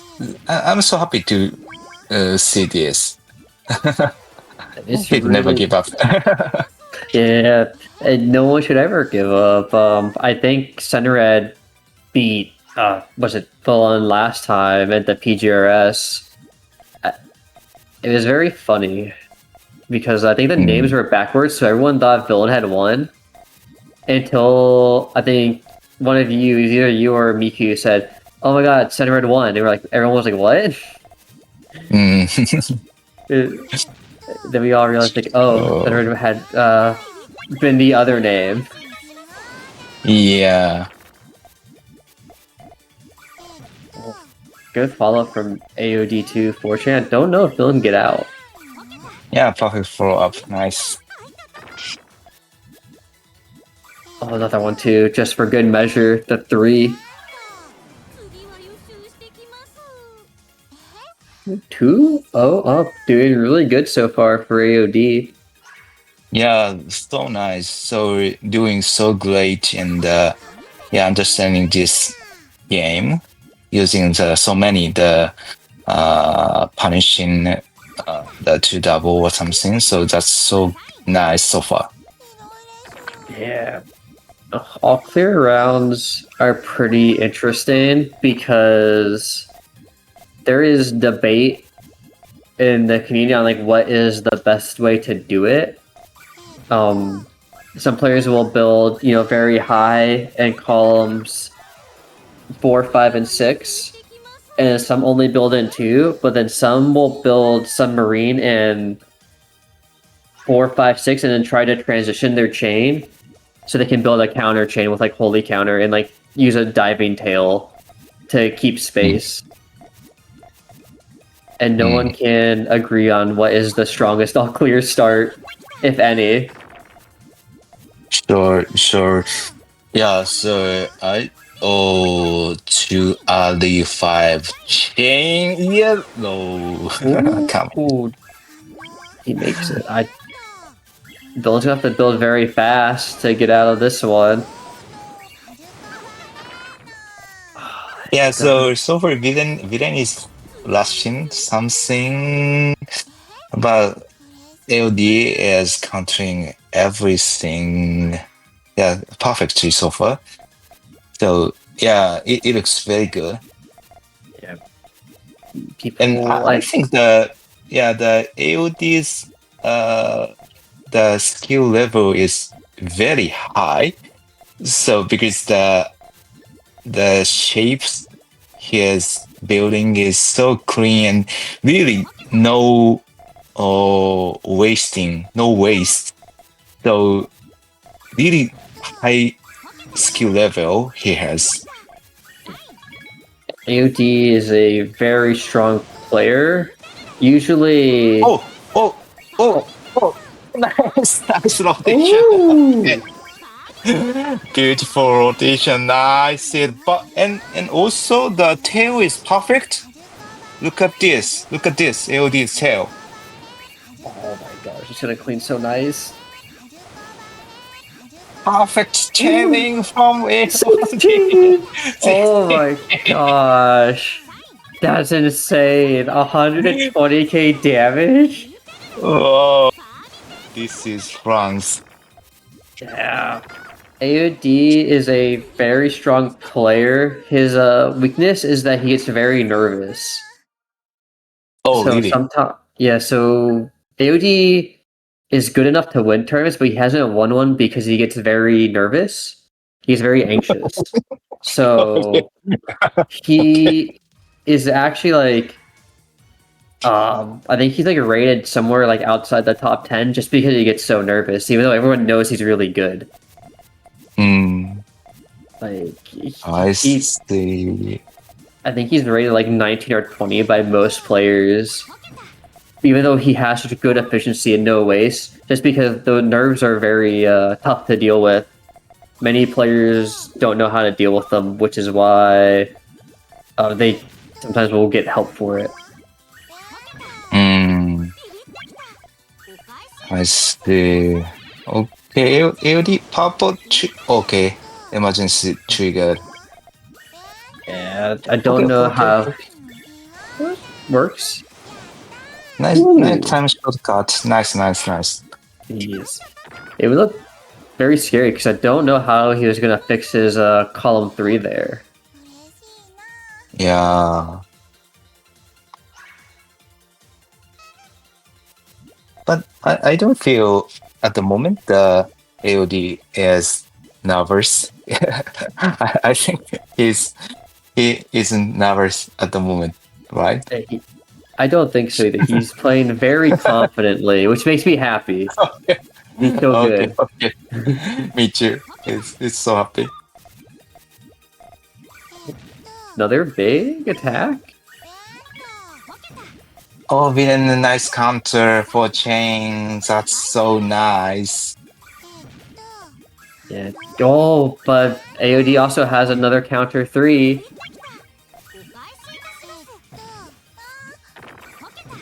You can dig this. It's diggable.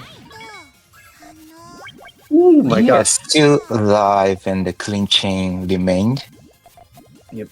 Oh, this is so close right now. AOD could take this and it would be so big for France. The Korea kind of beating up everyone. Full chain though from AOD. Where's the yellows? He got it. Yeah, only 9 double, little bit. Yeah, short. Oh, response though. I think it's only a 5 chain though. Ah, just one more link. He maybe could have traded back. Yes. But Yeah, so interesting match. The last match. yeah, and to think this is only the first round of the lower side of top 8. There's still so much more tournament. Yeah. Ooh, big 2. Okay, first fixed chain extension. Okay, same number, 16. Then the counter, sorry, second battle. Oh, no green. No green. No. Oh, ghost Oh, to chain.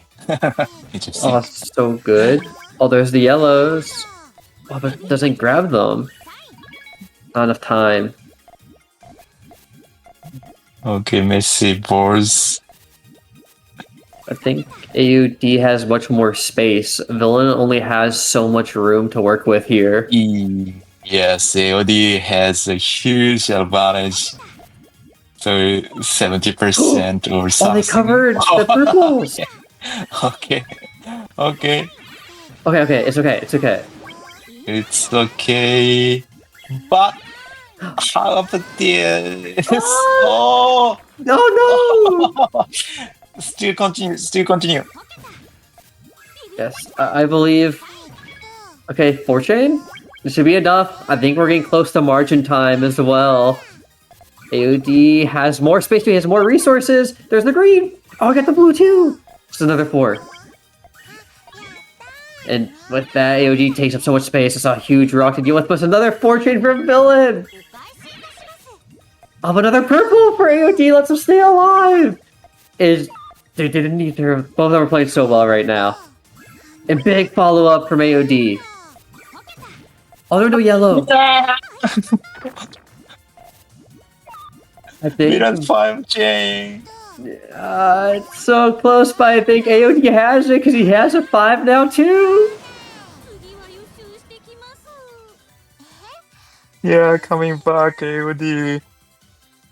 Oh my gosh, this is so good, but yet so close. I want AOD to win this. The English scene can't keep losing to all the other regions forever. Eventually we will win something. Okay. It's okay, we are allowed to be biased here. Well, small 2 attack from both players. Oh, so many yellows though. Oh, not enough.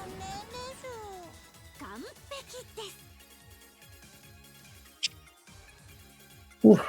Oh, It's only been 4 rounds. It's been such a long set. There's so many close moments.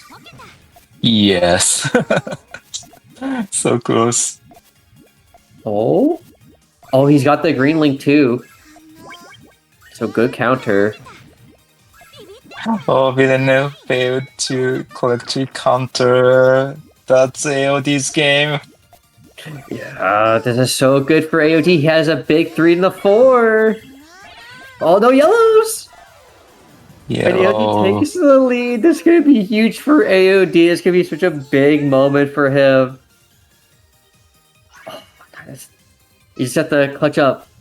Just clutch up 3-2. This would be so big for AOD. Man, he has been working so hard trying to, get some good wins, get some tournament W's. And what better way than to beat Villain.R? It's been a long time of the grind. He's got... Oh, they got covered! Okay, easy. Good too. Okay, for main chain.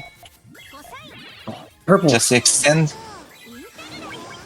Oh, okay. Only an 8-9 chain from Villain. Yeah, 2 shots. Yeah, the big 10. That's more than enough. Villain. Oh, I can't use the green. It's covered. And it's 4-2 for AOD. Could it be happening? It could be happening. AOD could pull off a huge upset, take Villain out of the tournament in just 1 more round. I can see chat. They're getting so excited. They want this for AOD. Everyone knows how hard AOD's been working. It would be such a big moment if it could happen. And he gets a small attack onto Villain. Force of the space. He's gonna go for that left side extension. Take it! Oh. AOD! It's so close! Oh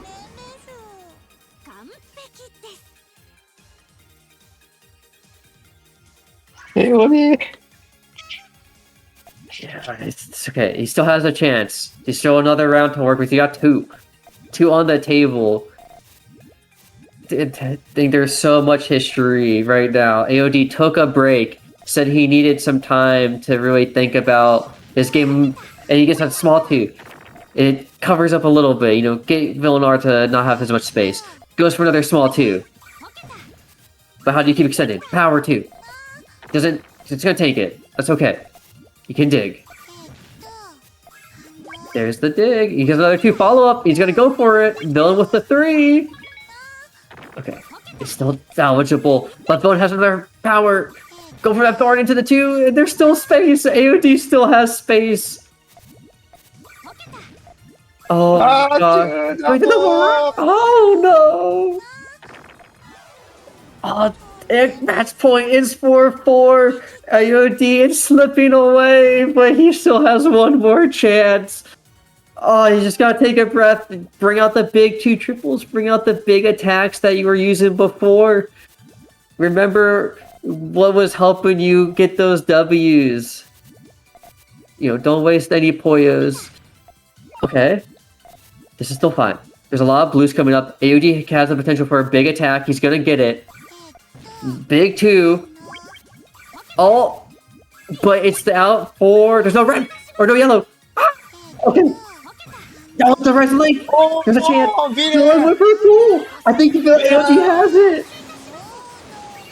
Oh no, he does! AOD with a huge upset. Long time coming over Villain. No choke. Ah! Jonathan, Infinity C2! Oh, Villain is not happy about that. And oh my god. Chat is going crazy. Everyone is so excited. Like I said before, AOD has been trying so hard to make waves, getting the nerves, and he just took out someone who has been destroying everyone in the English scene. Yoshi and Void being the only two to hold their own, and now there's a third name into that pile. That's very exciting. I'm very happy right now.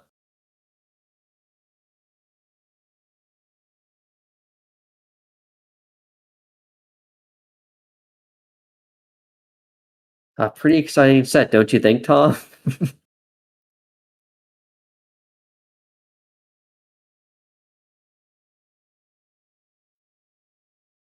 Oh. And then the next set is going to be Aclivtak versus Red in winners finals. Red being kind of a menace for a lot of players. We keep talking about the memes on no one wants to pick Red in draft. Tom's speechless. I mean, I would be too. That was a huge moment. Like, there's a lot of history for AOD as a player for that kind of moment to happen. And I was nervous for AOD because the 2-round drop, I was like, oh god, dude, don't let it happen. We know how hard AOD has been working. We don't want to see it.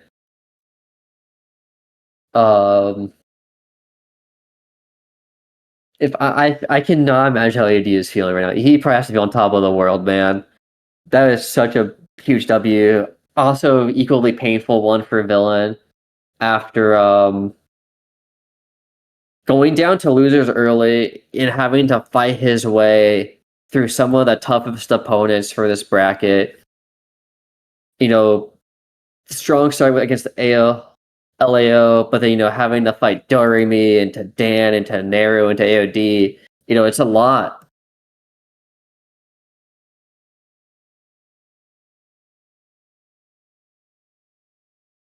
Hello, lady. Can you hear me? Oh, hey, welcome back.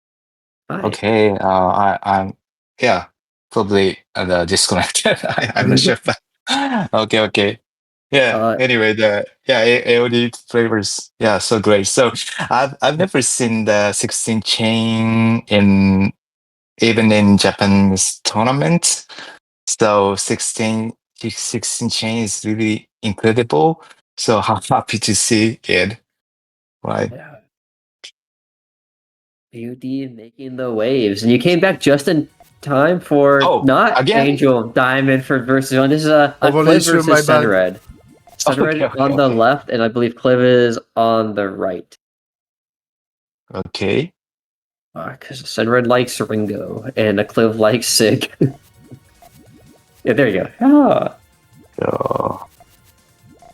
Oh. I think Sunred trying to find a moment to attack.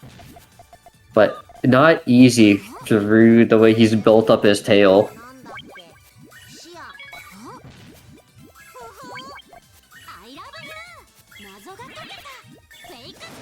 Big cut. Only a 6-chain from Sunred, but Cliv is ready.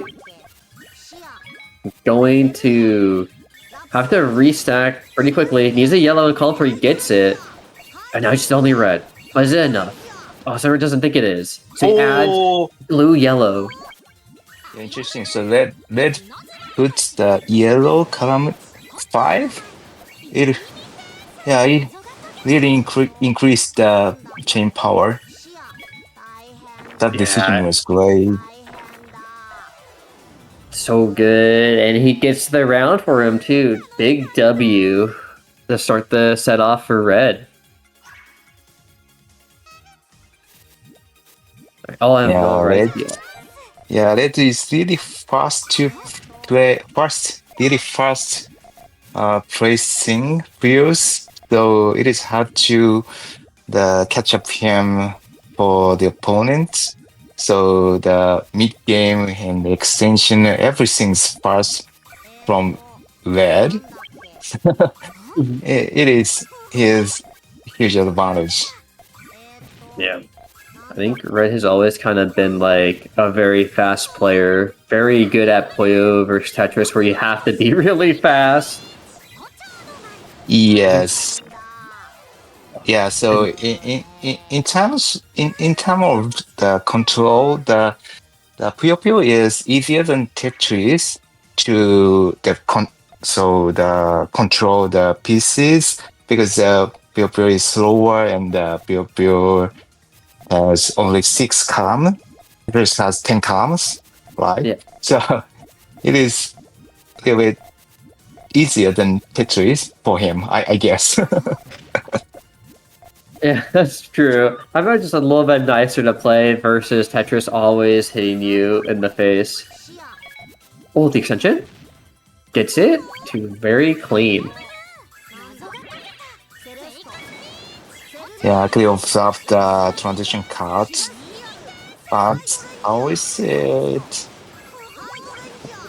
Big nine. I don't know if Red will have enough here. Oh, wow. 3 trash completely. Just enough to send back.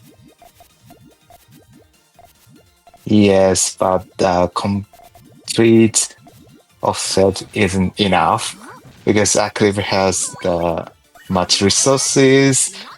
So using that and Aclivtak Reds. had the color conflict of yellow comes 3. Okay, Yeah. misplaced yellow maybe. Oh, God. Maybe it's hard to say. I have to look again, but at least for now, the yellow is not linking for red. Gave him enough time to end that round. A clean, very fast flat stack. Wow, you just instantly out of it. That was very, very fast. It was super surprising. Oh, small 2 again for center red. Oh. These attacks are really adding up here. It's a 5 power 5. Attack, defense, whatever you want to call it, and he's just running away against the Cliff right now. After a Cliff just made it look easy to beat Yoshi. The power differences are insane.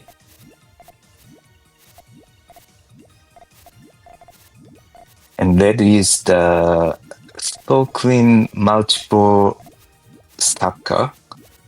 So using these the cushions and the L shapes, his shape is really clean. Yeah, it feels like Sunred almost never makes mistakes when he builds his cushions and L shapes. It's so clean. Just like that, like instantly just took out a Cliff with a good tank into multiple 2 doubles. Yes, never made a mistake.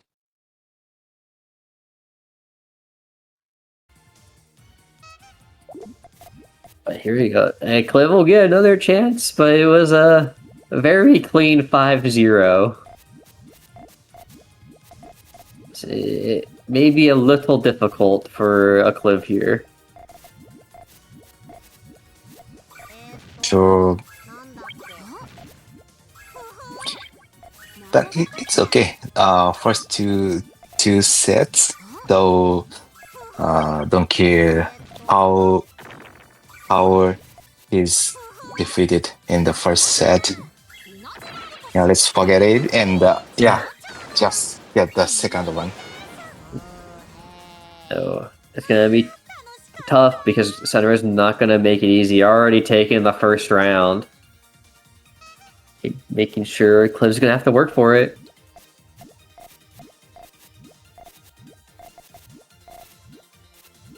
So now, it kind of, I guess, up to Acliv to try to adapt his build to have more attack and defense opportunities, maybe.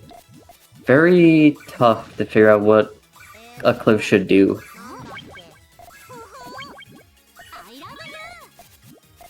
Ah, no Oh, no purple, purple. unfortunately. Yeah, that's a tough one. Yeah, I could have had the 5 chains, so only purple needed, and yeah, I could have had the huge advantage. So that was so unfortunate.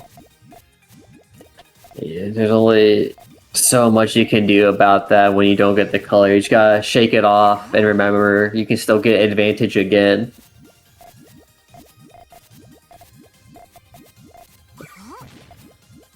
Very clean build from Center Red. Same for Acliv. So Acliv needs some reds on his call 1-2 just in case. But Center Red might go main here? Hard to say. Ooh, okay, no 1 and 6.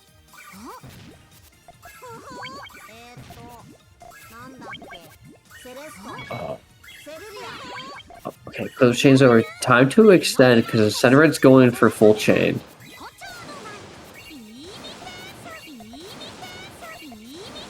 Oh, there. Oh, he needs another green. Oh, he got it. But very big attack, or sorry, a chain from Center Red. He's got a lot of time to extend too, because a cliff chain is still going. But oh, it's not gonna be enough.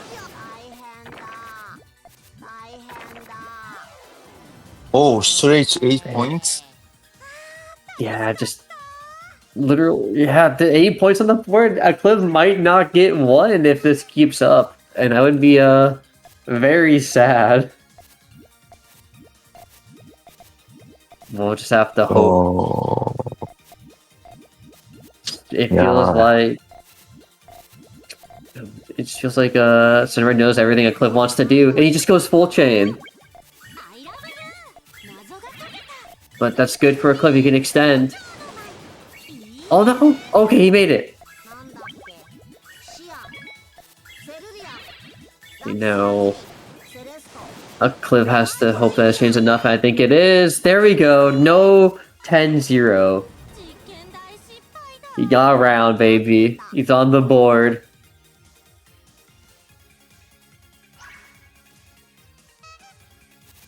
Yeah, this is definitely a tough one. It feels kind of like we were talking about before with Haven. Just sets with Center Red feels so hard to deal with. He's just so strong and efficient, and mainly just quick, especially on PPT 2, where he can move so much faster. Very scary. Sure. That's right. Oh, fuck chain? Ooh. Why? What? Oh, no! Oh, Oh no! oh, it's too unfortunate.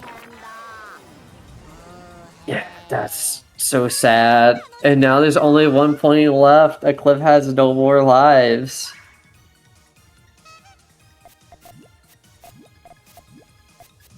It's gonna be up to Acliv to make sure Center doesn't run away with this. Otherwise, he won't have any more chances until at least lower bracket, because he won't be out. He'll still have more tournament life. Ooh, big 2. And ready for 3.2 follow up.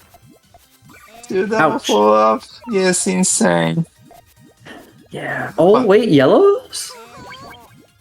I think he's okay. Like 4. Nice. 4 chain, nice. So important that he got that. Because Center Red might have taken the set otherwise. Oh no. Okay, is it okay? You got the reds. Okay. You can get. Oh, 4 chain? No, it's full. I think. Yes, full chain. Oh, then he realizes he needs another yellow. He got it. Go to 11, but Sunred's got a pretty decent chain too. Gonna have to be kind of quick just to be safe. Oh, power 10 for Sunred. Trade back over 4 rocks, but we have the 5 chain follow up. Or 4, sorry, 4. Oh, not enough. And just like that, the set's over. Red with a dominant 10-1 victory. Wow. So That was strong. insane. Like Red just played so well. Acliv only caught him once where he had his full chain and had no defense.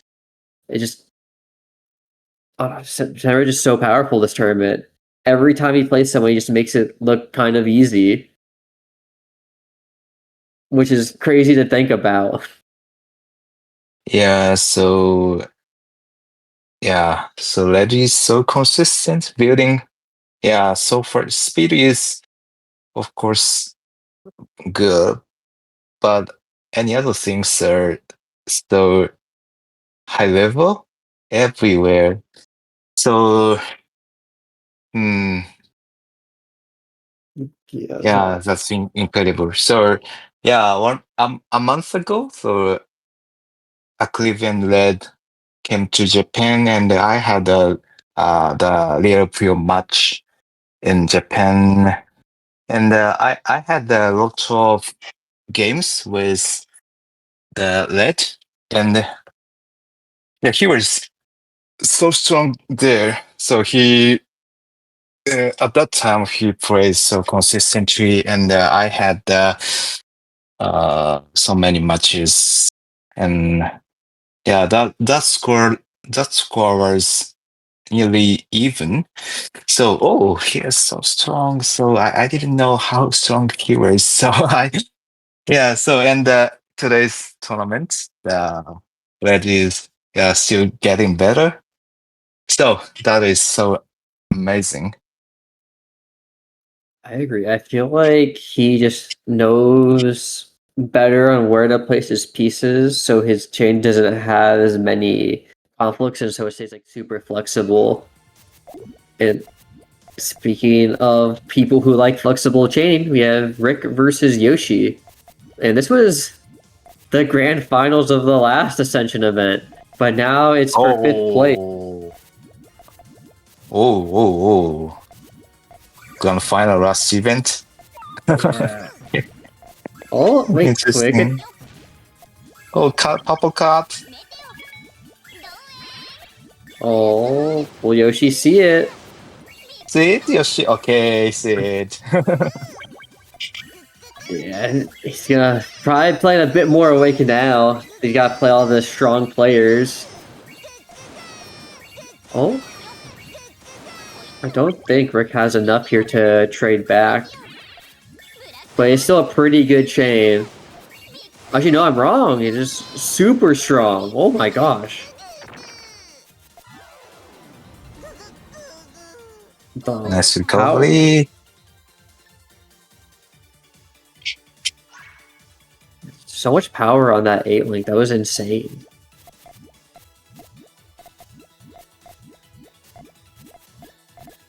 Yeah, let's see what Yoshi can do. Yoshi is still pretty flexible. It seems like he's not doing as much of the flat stacking anymore. Oh, I see. Yeah, I agree with you. I noticed that after the 2 L shapes on the column 1 through 3 that Yoshi has, Sunred would sometimes build just one flat row. But we don't really see that from other players. Just a little build order thing maybe to look at for some of the people playing right now. Steal some of Sunred's ideas. Oh, no purple! Oh, yellow no right there. purple. Think he could use his purple or the yellows, and both didn't show up in time. And Rick takes a strong 2-0 lead in the set. but still time for Yoshi to make up for it. Though these lack of reds gonna make it a little awkward for both players to build around it. Though they finally show up. Rick is gonna try to clean up with a small attack. Column 1, 2 is too high. So tanky. Yeah, but will he even get purples? He won't. So even with the tank, Yoshi's still kind of forced to lose the round. Though he built pretty well around the lack of reds. But Rick was just ready with some more attacks. Okay, the last tournament between two guys, which player won? Rick won. So Rick won on the winner side, and then Yoshi reset the bracket, and then Rick won again. So it was very even. Okay. But the thing Rick did was I felt like he was always aggressing Yoshi before Yoshi could attack back. I see.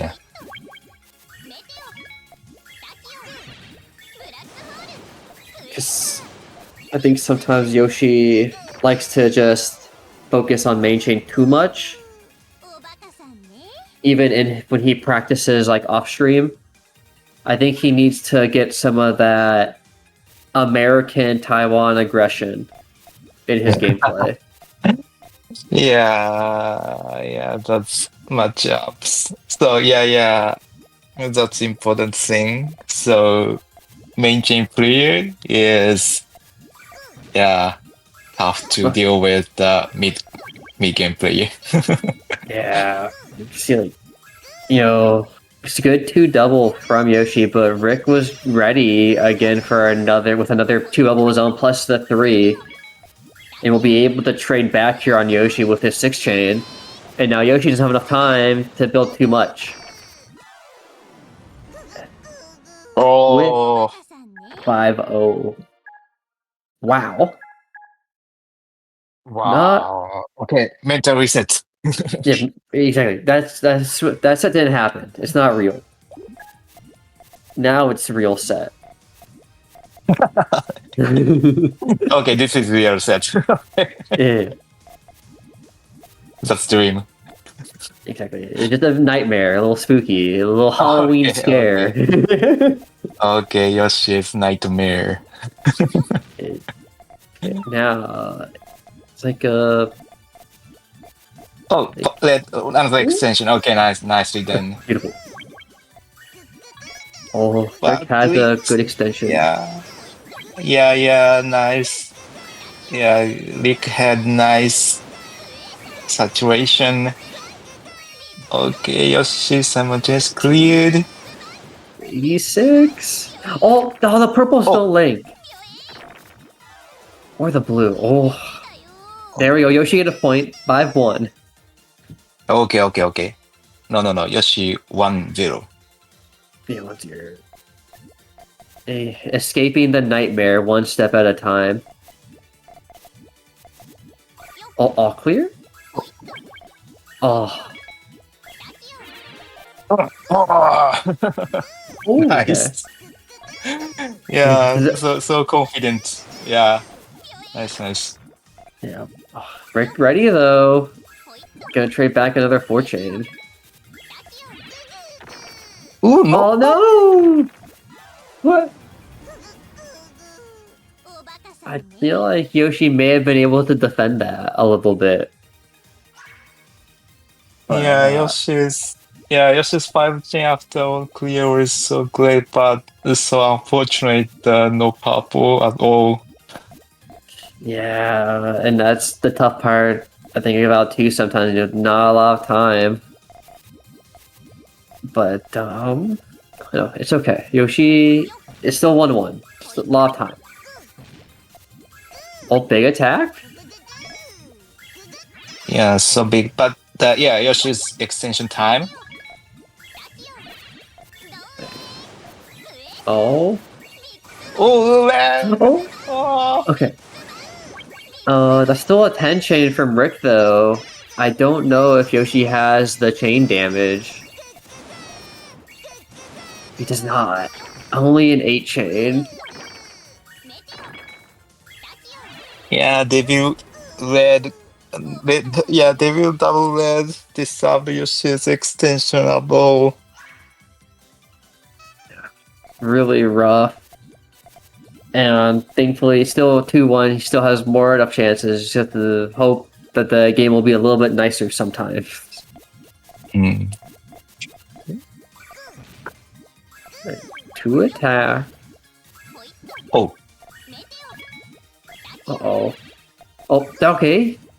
Oh no, yeah, purple! Again! No! And 3-1 lead for Rick. He is once again kind of running away with it.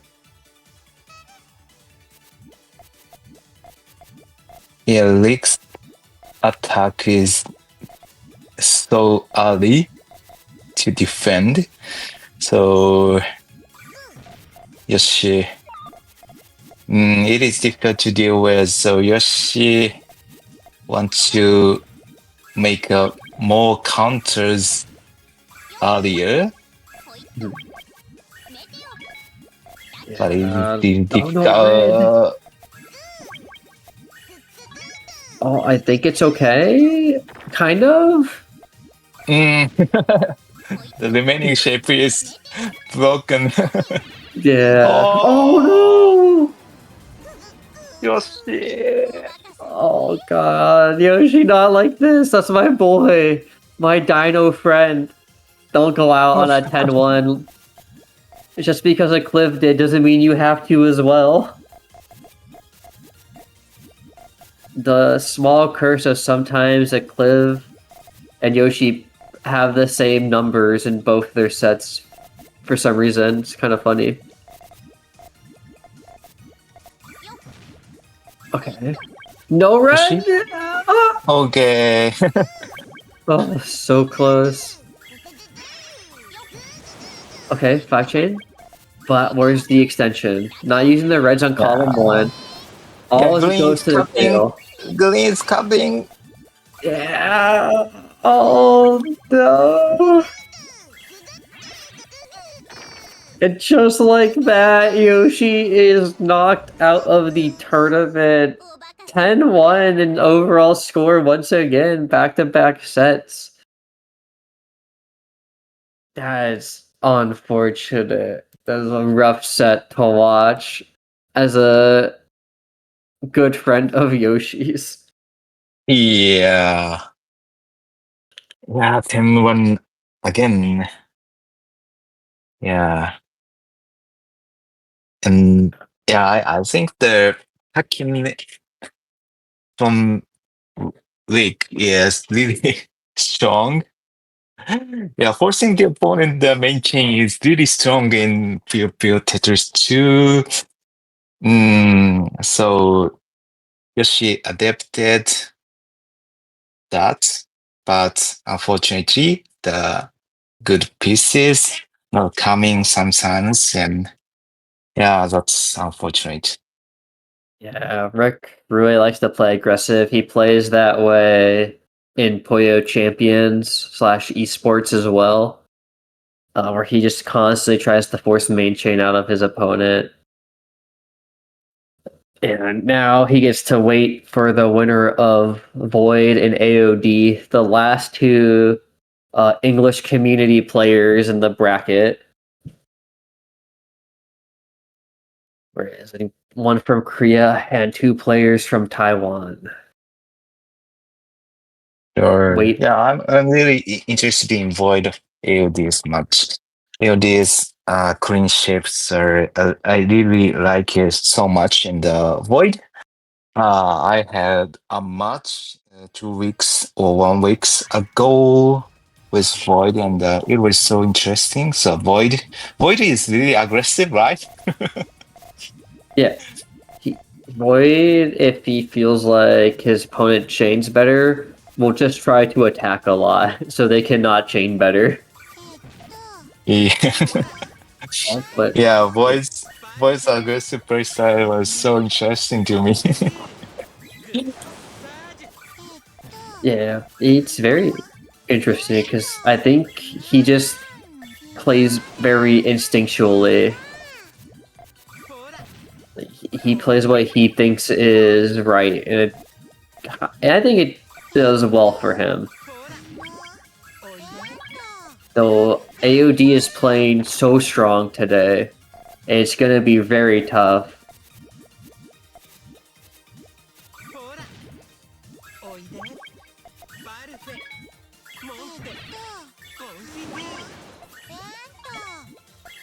Oh my god, dude, AOT just so good at building these 5 returns.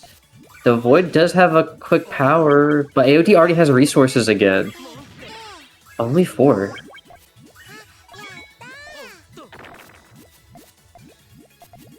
Void, I think he needs to build stronger attacks. If he wants to do that. 4 chains are not enough. Oh, no lead! No lead! Oh.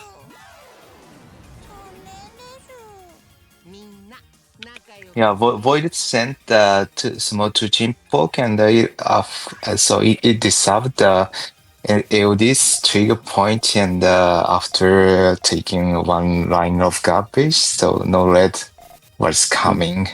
Yeah, a little bit unfortunate. Yeah, but also very exciting way for the set to start. You know, very close.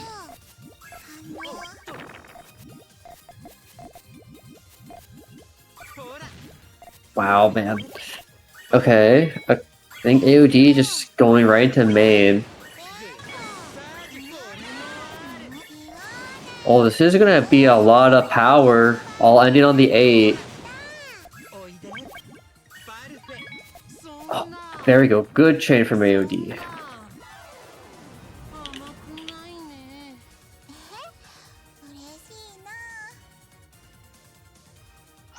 And we're 1-1, you know, very exciting. See, much closer already than the last 2 sets that we've had. Yeah.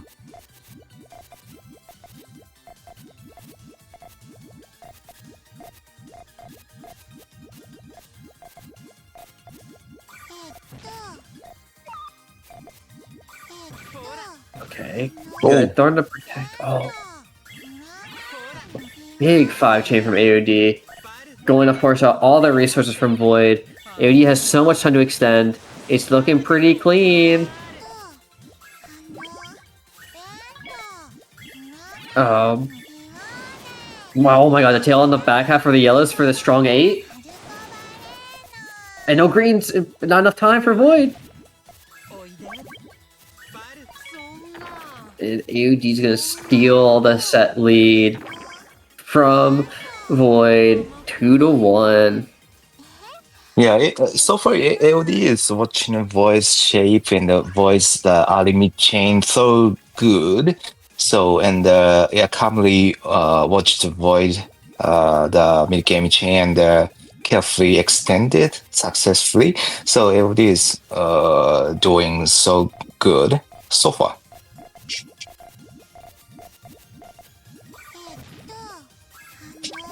Yeah, and see, there's another good one too. Forces out another main chain from Void. Dude, AOT's playing so clean.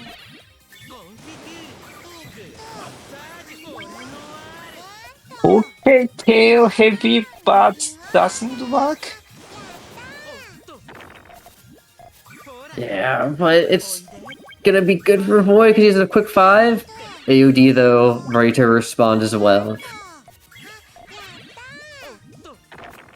Okay, kind of hard to dig.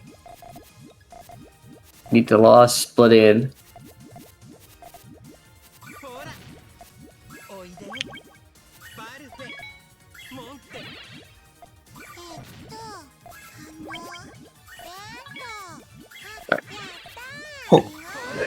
Wow. Okay, only 3 rocks. He might be able to survive with this 5 again. Just barely, only 2 trash. What is happening? The mid game is going kind of crazy right now. Neither Okay. can find the finishing blow. Oh, Oh, I think Void might just be covered now. Oh yeah, there you go. AOG's got it. Very nicely done from AOD. Really sneaking in some clever builds there and really keeping Void on his toes. So many 5 and 4 chain post games from both sides.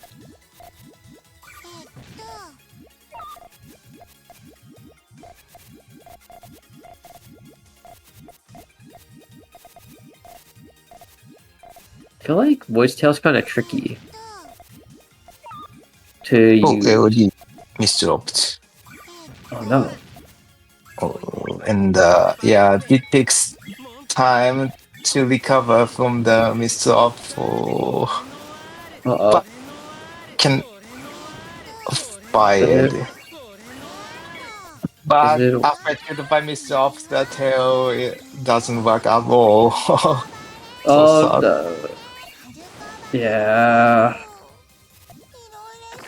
What could have been, but very needed point for Void.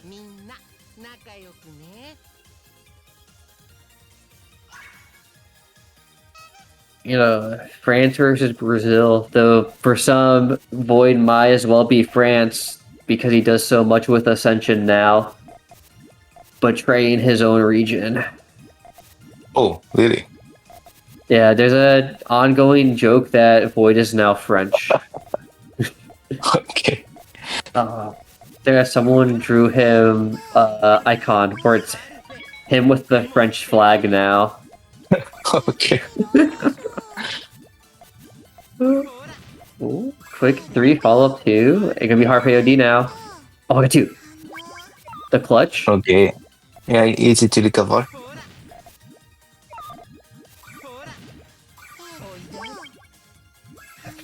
Lloyd probably wants to find some 3s or 4s so the hit's a little heavier. Oh, but it might be really hard now. So high up. Oh, and AOD escapes from the clutches of defeat.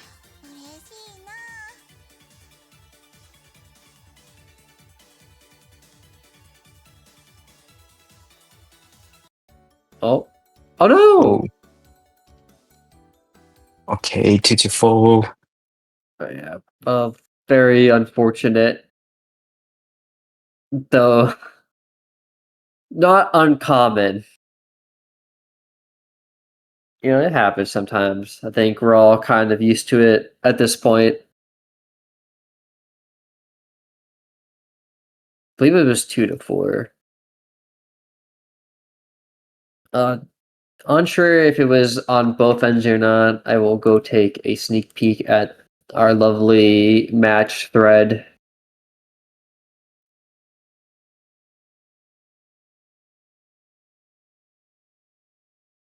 See if I can figure out what has happened. It appears it does not exist.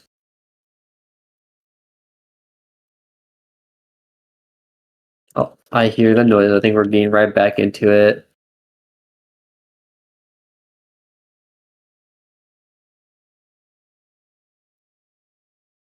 Oh yeah, so it looks like they both disconnected. Tends to happen sometimes.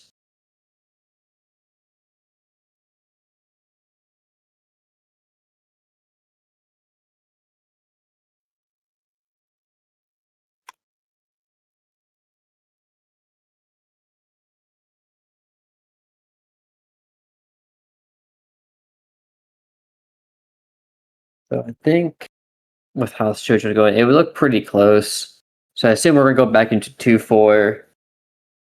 I just the question of if they will just play the one round or if they'll top out to match the score just for the sake of making things easier.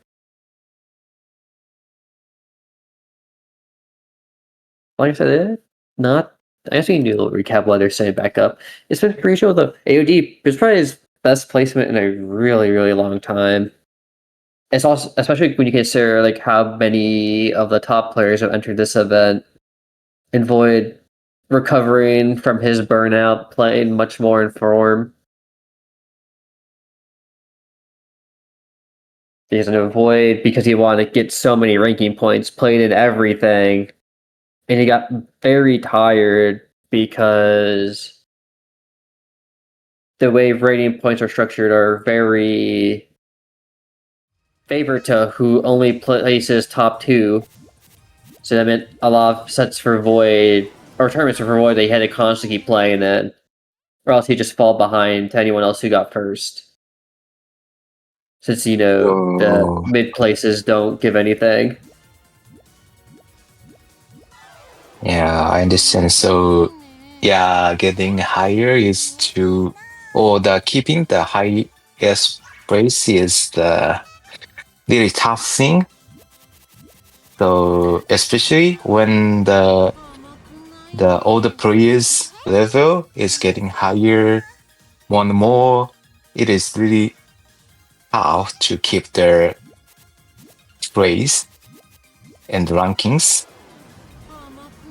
Yeah, there's been some mixed feelings with overseas players that like points don't trickle down to like top 4 or top 8 very easily. Because usually it's like, the usual suspects winning of Void, Yoshi, Villain.R, Centeretta, Cliv. So if you're not someone who's constantly winning, you're kind of like rated the same as someone who doesn't win. So it's very, very tough, very cutthroat to get those points. But now, we're back into the set. Okay.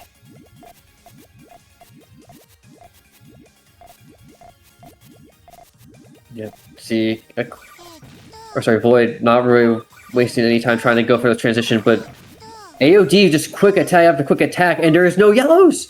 Oh, but the double yellow. He's gonna be alive. Oh, completely turned it around, so huge advantage. Just use the main chain. Oh gosh, I don't know if AOD can climb back out of this one. But he's going so fast! Oh, that's pretty good chain. Is it enough though? The reds are gonna power too? Oh, it's enough! Holy! Oh, countered it. Holy crap, Oh, dude, that was really? insane! Oh, okay. I don't know. Oh, the reds won't link. Unfortunate. But what an insane secondary chain from AUD there.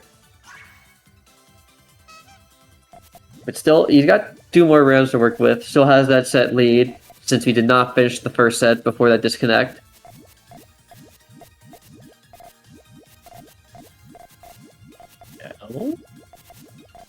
Still scary over here, looking for those pokes. Okay, Void Oh, will no take boost. Avoid it. Oh, green! Uh-oh. Oh no, AOD lost so much resource!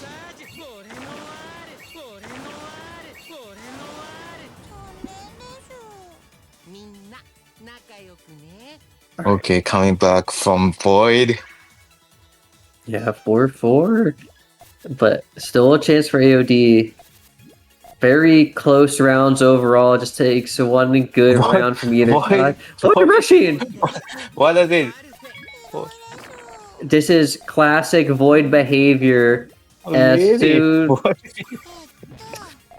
like he loves Void Hellfires. behavior. Okay. Oh, the 3 chain? But no countermeasure from here. But still alive, still both alive. Oh, the 3 chain!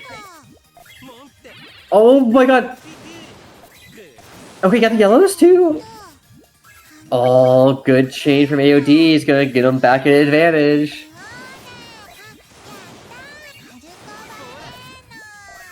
So scary. Oh my god, it's so close! Oh, but he gets enough. I don't think Void can dig out. He just gives it up. AOD clutching out that set. 5-4. And we're gonna go right back into the next one. See if Boy can try to sneak away this next one. We can go to set 3. Who knows?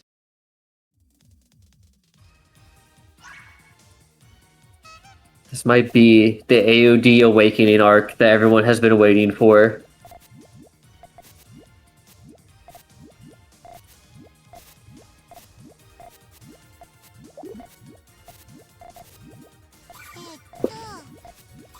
He's chain. Tail's pretty different from his other rounds. But he might be okay.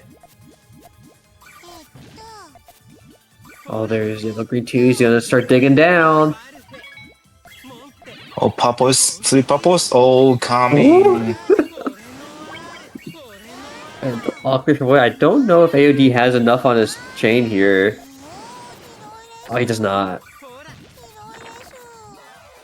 The 2 chains more are needed. Yeah, good. He's good at awareness for Void to poke down AOD.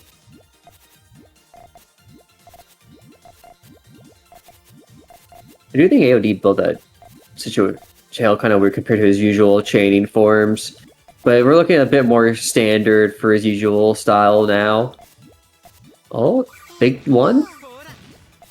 Oh, full chain from Void.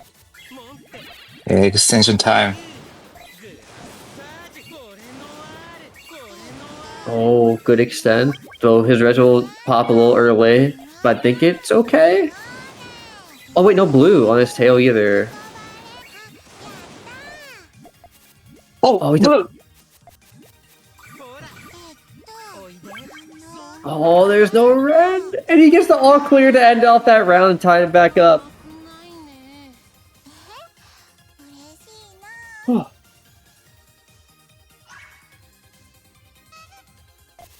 Alright. 1-1 still. You know, that's pretty important for Void. He really wants top 40 so he can get more of those rating points. Because he is right behind, he's 8 points behind Yoshi. And oh! Big attack from AOD. Void just dead. He sure is. Love to see it. AOD is getting momentum, so Void always good at the mid-game, the rush attacks, but AOD is doing that this time. Yeah. Void's gotta be careful, AOD just doesn't outdo him there. So, oh.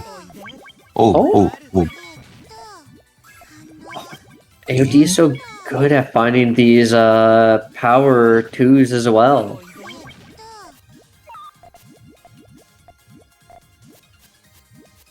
So strong and scary from both sides. Uh-oh.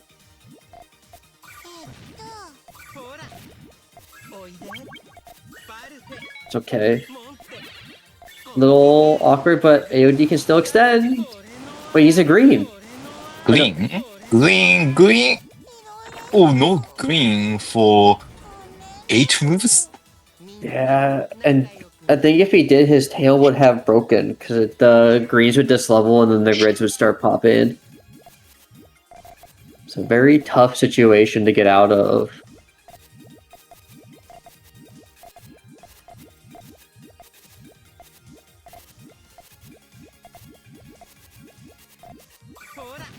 Oh, Void trying to poke down.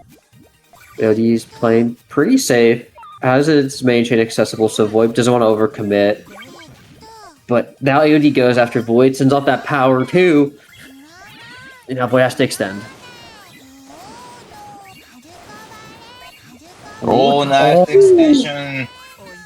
Perfect. Yes. It's gonna be a lot of damage. Now AOD has to get kind of crazy with it. Oh, there are enough purples and not enough greens.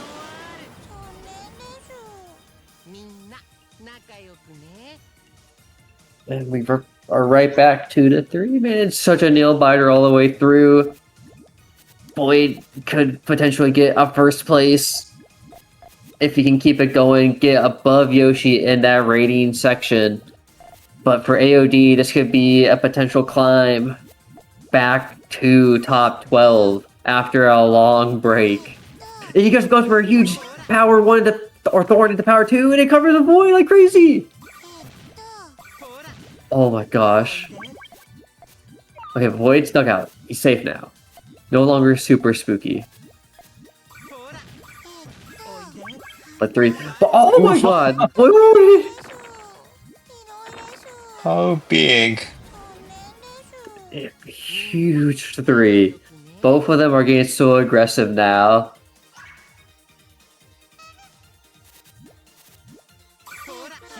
And we get all clear round. Void's favorite.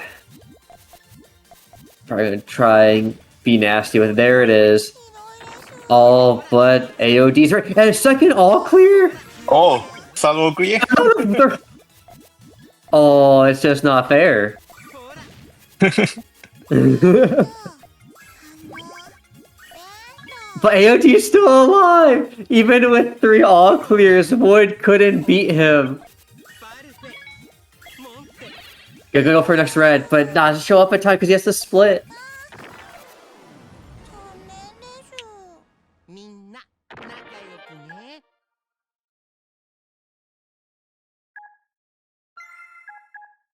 Okay, honestly, that was pretty messed up. I can't even blame AOD for that. He got 3 all clears, man, and AOD still fought through all 3 of them. That just felt like the game was picking a favorite.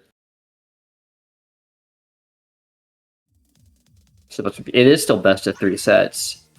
So still another chance for AOD. Void maybe spent all of his luck. You never know.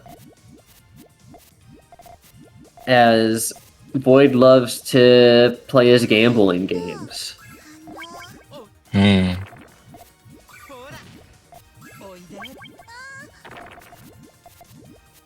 Void, very big fan of Ludo. That he tries to get every Puyo player to play. Oh, it just goes for full. But AOD needs yellows, I think. Oh no, it's okay, it's okay. Oh no, the tail! Maybe okay? Okay, it's okay, it's okay. Did not ruin AOD's chain. He fixes it, goes in for the 4. And now Void... Okay, no purples. Or green.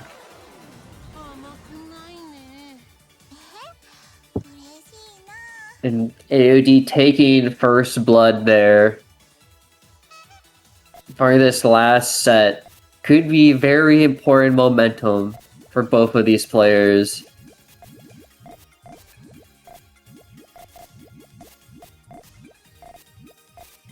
AOD looks like he could be setting up for potential power 2 on that right side.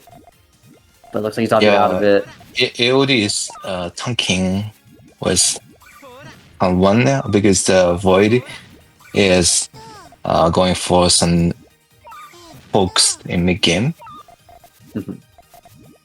I see. Yeah, I mean, there's another one from Void. Oh no, that's full from Void. Okay, AOD sends as well. Big 11 chain for Void.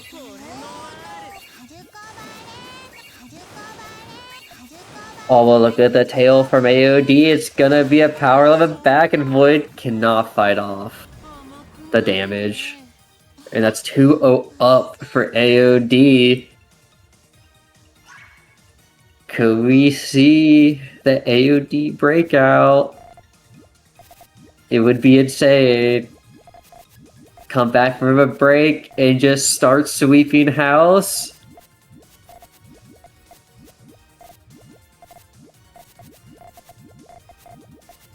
I think AOD feeling kind of counter-ish.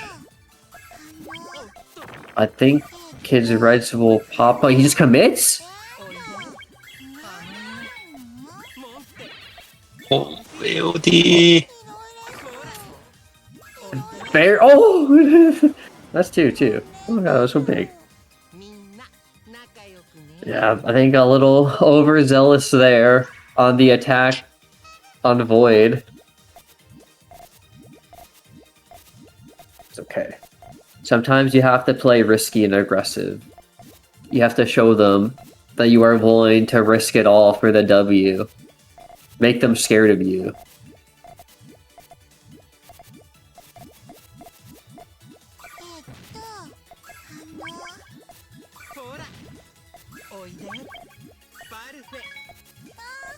Okay, tank, good tank.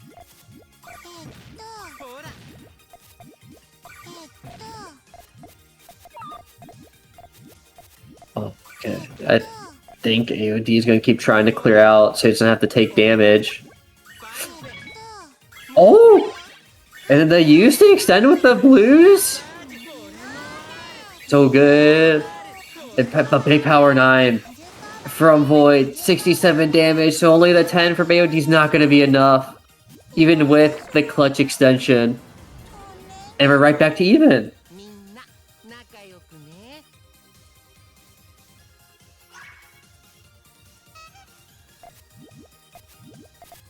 Alright.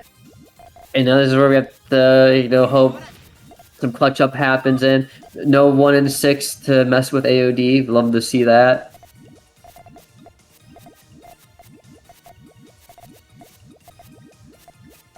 This is where things get dangerous. This is where the nerves can kick in for a lot of players. Wait, it's 2-2, you're entering your final set. You're doing pretty good. But all it takes, sometimes, is one hesitation, and then AOD, as soon as he looks over, well, and Void Chain ends, and he gets hit. Trying to see if he needed to extend. He had it. It was right there. It was 2 pieces away. And with that, Void will sneak back the set lead.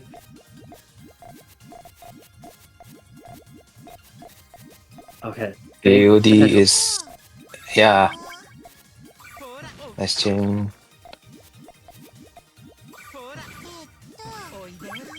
Oh no! Oh!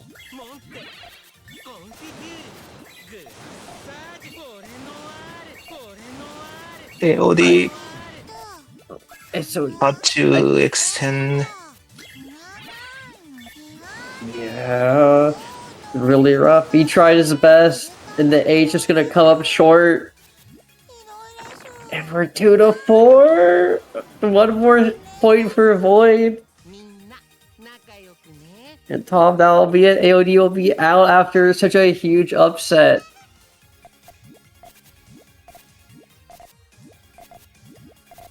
Alright, it's time to clench.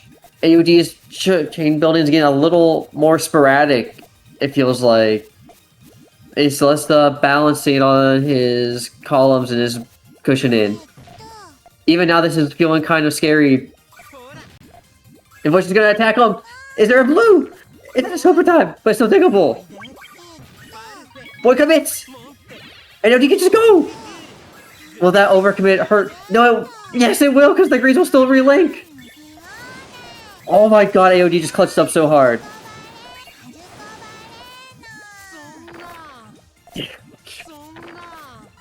The insane fix from AOD. So impressive. Yeah, AOD was so nice play. So the doing one chain before the main chain is very difficult in that situation, but the AOD confidently did it. So nice play.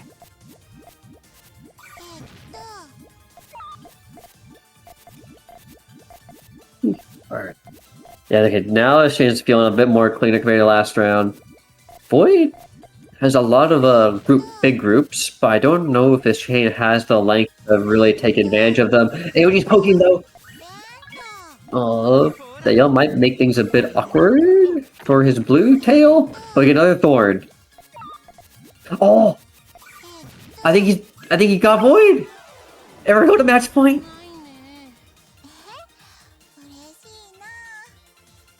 Power 4, AOD, get top 4, make a potential run to try again to top 12 if he gets some more good tournaments.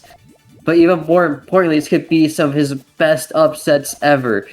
From a player who was always on the cusp, people would say he's so close to being a top player in the Western scene. He's so close to being one of the best players in the overseas. But there's always been nerves. There's always been one moment where it's close. There's always been one time, but the Greens are going to get it. It's not going to be today. Oh, what are you doing? Oh no, what a heartbreaking ender. I don't know. I think he wanted to extend more with the blue and the reds because he realized he needed more damage, but forgot he had too many greens in column 2.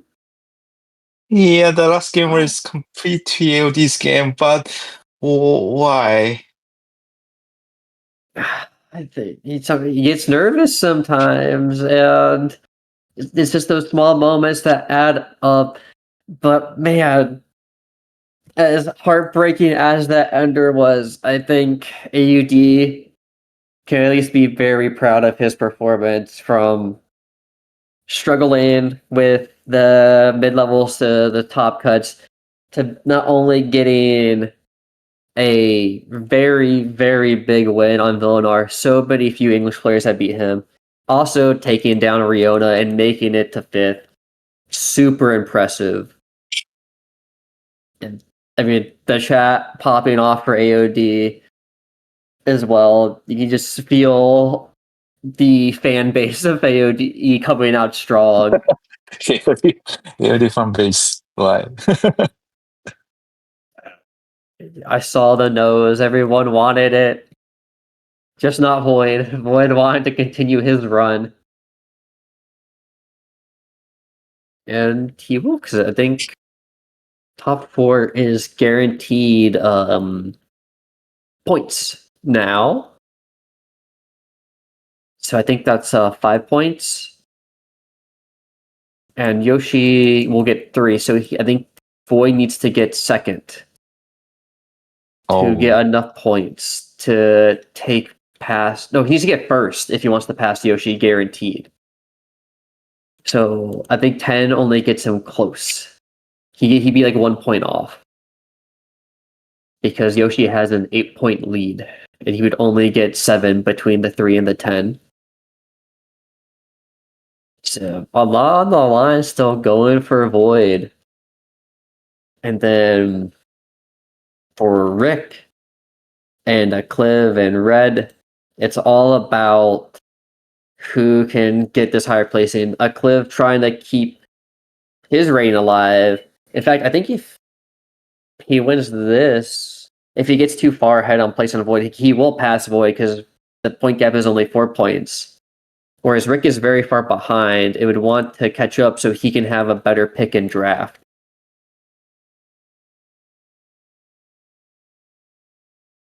There's so much right on the line now. So much potential for what this last Sega events could be between the combined tournament and then the play-ins for the overseas players.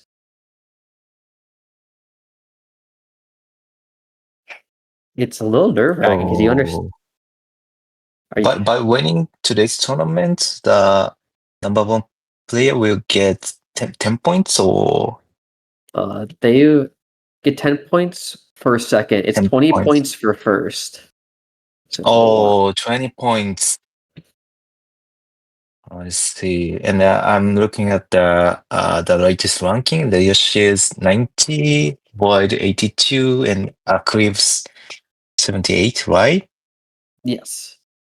Hmm. So Then today's winner will get the number 1 race. unless Senred wins, and then that is important for Red because he is in number 11. So on day 1 of the Sega final, he would not be able to choose his opponent. But if he gets 20 points, it would make him in 6th place.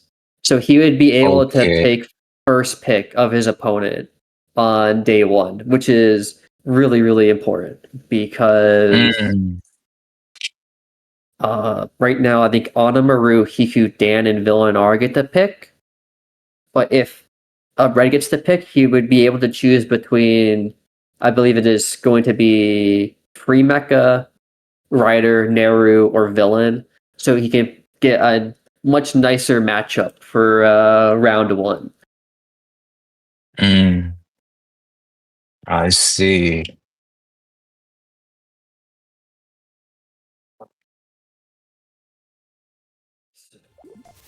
a lot of importance for these last 4 players. We're going right into it.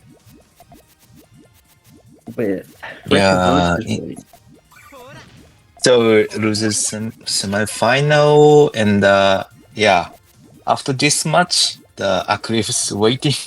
Wade. So this is like Taiwanese road. So it's little bit interesting for Void. Yeah, so It's yeah, against Taiwanese players I in the streak. yeah yeah. The Taiwanese players tend to do very well against most of us. Um, it's very surprising that Tofu didn't make it into top 16. Other strong Taiwanese player. So sometimes a lot of us are very used to trying to study the Taiwanese players or having to play them a lot to try and win something.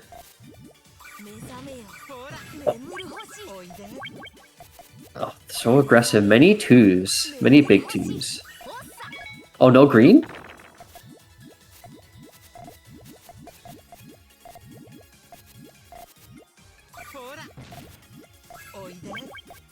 We have greens now. So Void can dig out his chain, but it's not very big.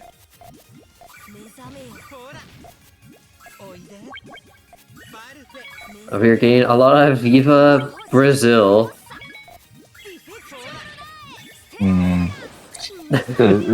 Someone in comments said the Brazil national flag is green.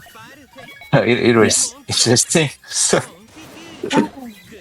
when there was no green for the opponent. Yeah, that's what's it called? That's a country difference. Yeah, more greens for Void. Oh my god, Rick's fix on that was really clean. And very big twos, threes for Void. Void really likes the big explosive 2 chains.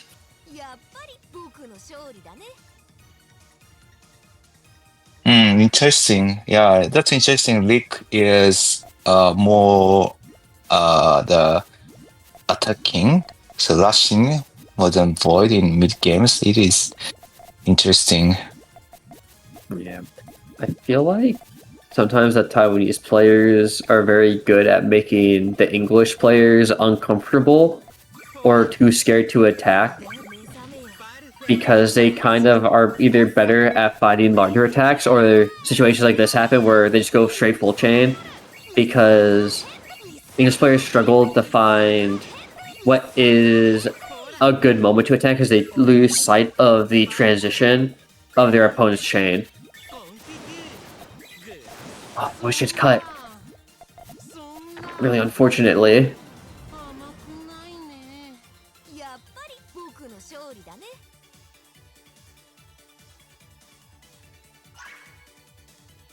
Because, I guess the best way I put it is that a lot of the English players will look for extensions they are familiar with, that they know are vulnerable, but the build order for Taiwanese players and some of the Korean players is different. So they will see something like a quick read and they think it's vulnerable, and then it turns out it's not, and it becomes very difficult to deal with.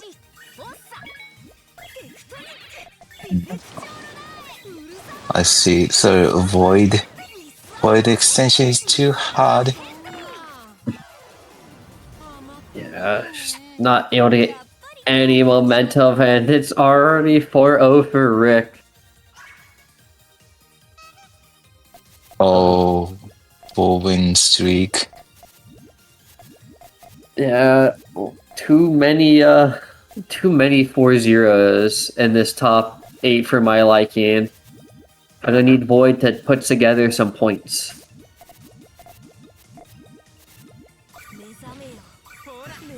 And he's gonna try with this 3 attack, but it's not enough to negate all the damage from Rick. Oh, but... Oh, too many 1 clears. Maybe he could have done a 2 instead with the yellows and greens that were coming up from before.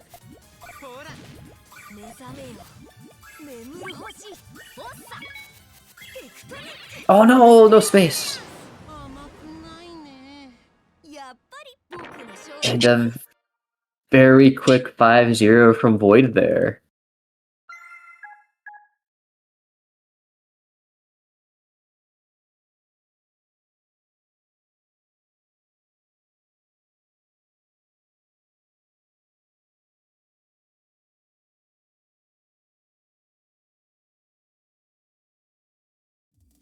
What does it mean by sweep in comment?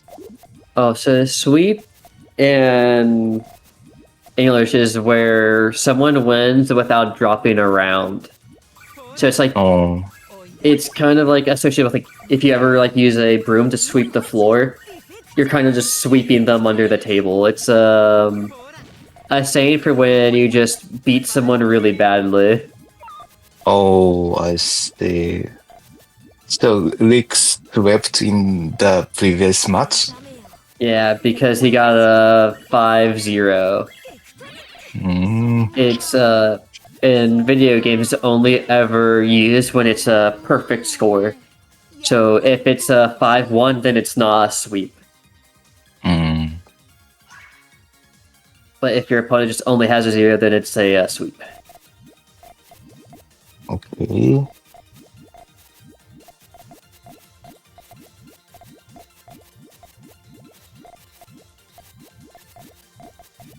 And right now, Boy doesn't figure out what to do. That might happen again, which I hope it does not. Oh, attack?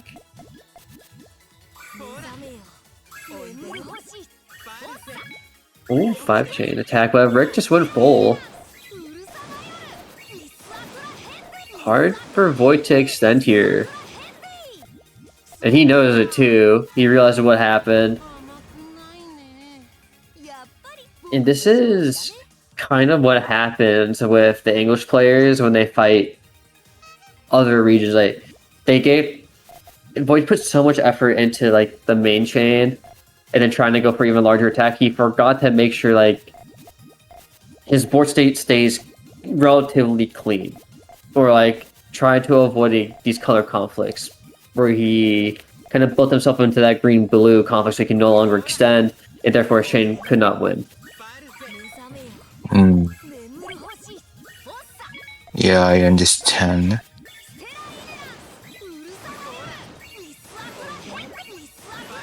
Another big change for But Rick. this is counterable from Void.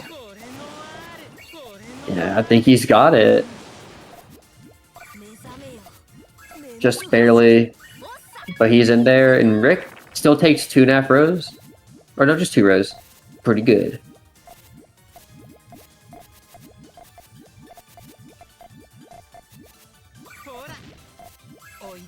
Oh, Rick went for the blue extension. He has to opt out into the yellow. Oh, and he gets it. Able to fight the 7 chain from Void with a big 6 into 7 of his own. And Void goes down another round. And it's 3-0.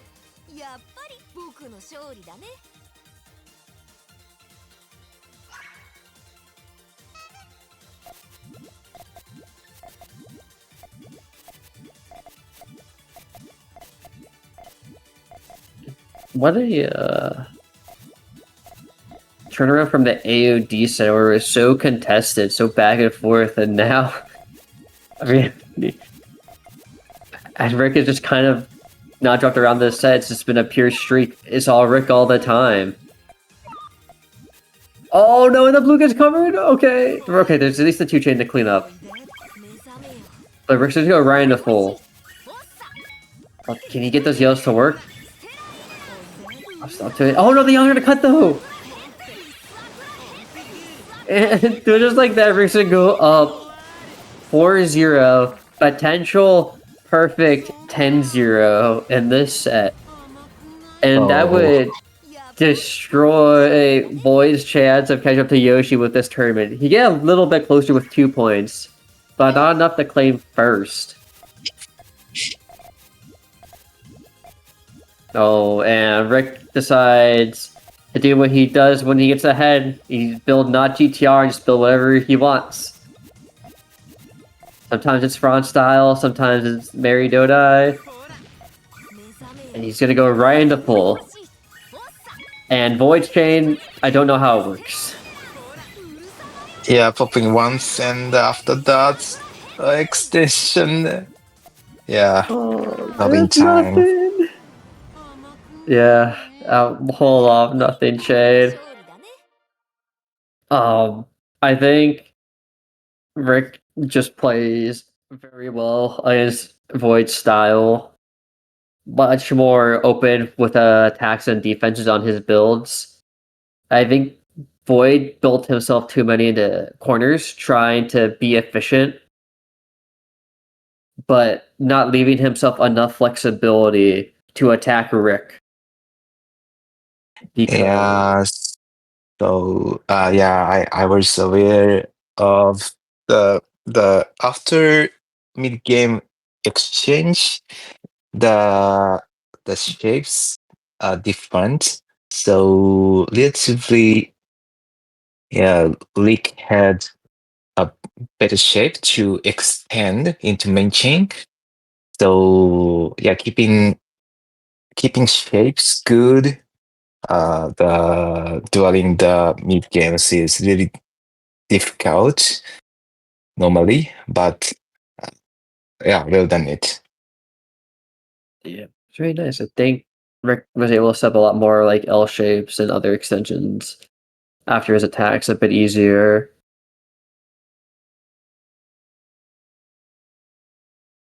And I feel like Void kind of made too many pillars sometimes in his attacks that made it hard for him to transition out.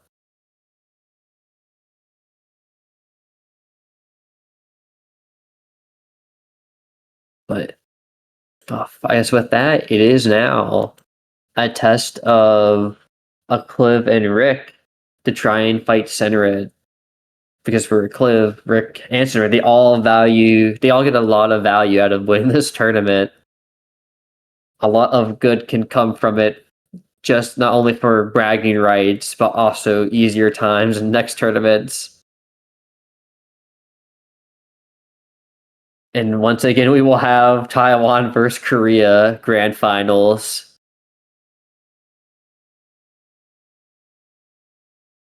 I know Acliv has said he feels like Rick is the best player in Taiwan. I don't know how true that is still, if Acliv feels like he is stronger now. But I am very curious to see if that holds true, if Acliv's practice will pay off and he can start sneaking some sets back from Rick.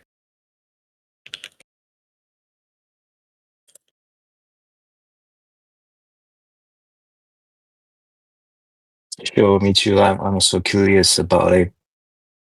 Yeah, I'm curious about the next year we will have the Asian game competition. So, which is the Taiwanese representative? Oh, I'm so curious about it. Oh, yes, right. I heard you and Yoshi were doing coaching for the Asian games for some of the streamers. Yeah. That's it.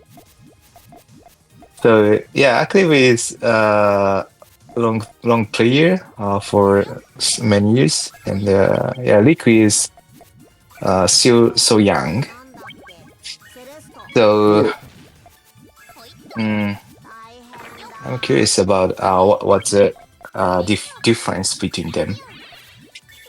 I think Cliv is less aggressive. Rick, I think, really just likes to build attacks and constantly follow up. I think Cliv and Yoshi play the same in a way because they talk so much and strategize so much together. They both really just like to focus on chaining efficiently more than attacking. But the difference kind of ends up being Acliv and Rick are same region, so they play a lot. So Acliv has to adapt his efficient builds to Rick attacking him all the time. Sure.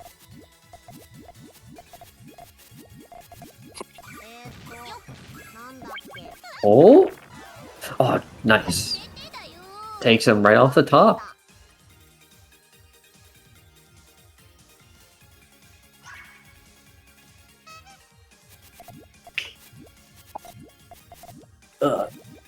Rick is extremely young. Doremy.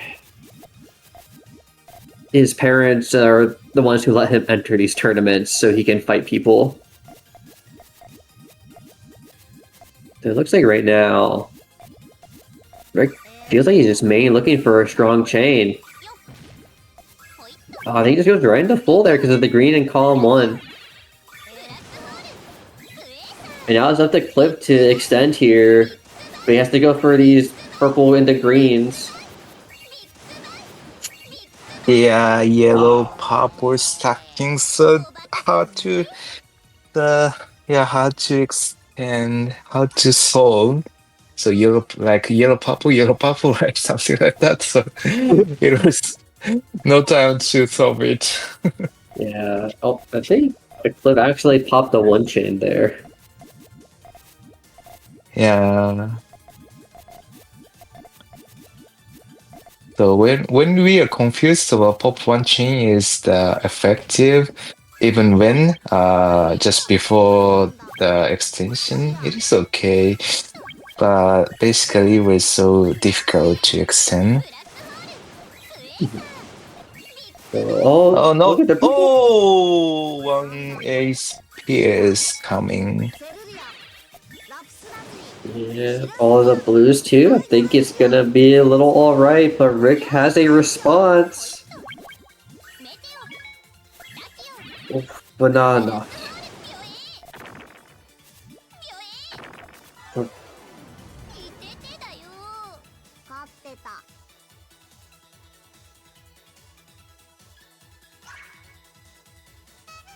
With that, okay. Clip tied up 2-2. Much closer against Rick than some of our other players today. What was Black White Green's making it a little hard on his extension and his tail. Whereas Rick only had to worry about his tail. Oh, the purples? Oh, not in time. Oh, but the green shows up. Oh, I think he's stuck. It just barely in time. The Cliff will take that round from Rick. The double purple just not showing up. And then the blue, purple, and red purple not being in the order that would help Rick at all. We're gonna swap to a little bit of diving tail shenanigans with Rick.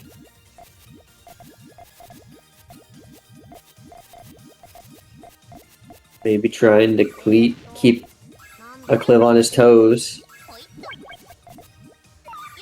Well, with another power 2. I think it's force. Oh, full chain coming out. 4. Oh no, sorry, that's just a 5. Extension time. And Elon extension. Oh, okay. No yellow. Oh yeah. No win. Unfortunately, it was so close though.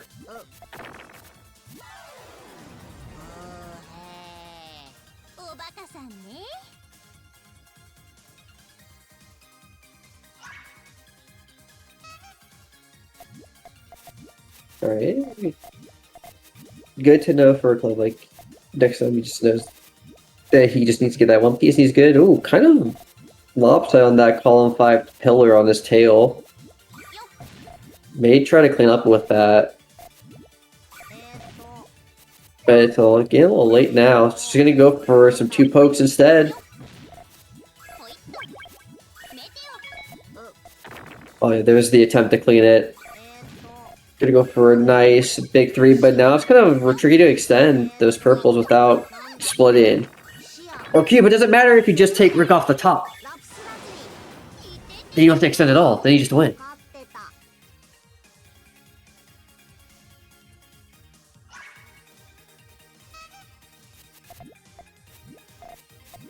Once told Yoshi, it doesn't matter how sus your build is if you can just win with it.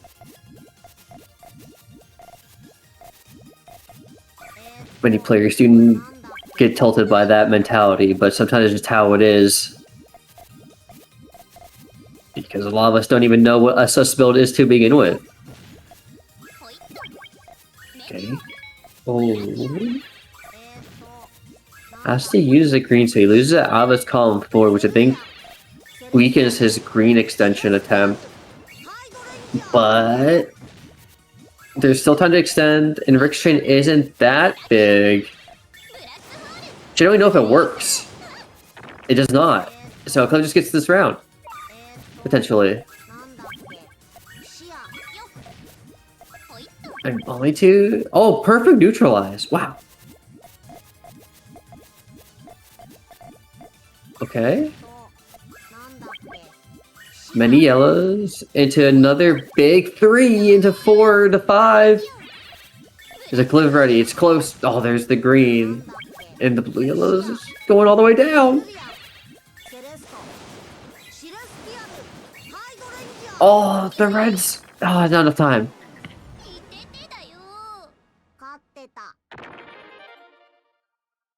Thank you, Coach Riley. You're welcome. What can I say? It's what I'm here for. And with that, first set goes to Aclivtak 5-3.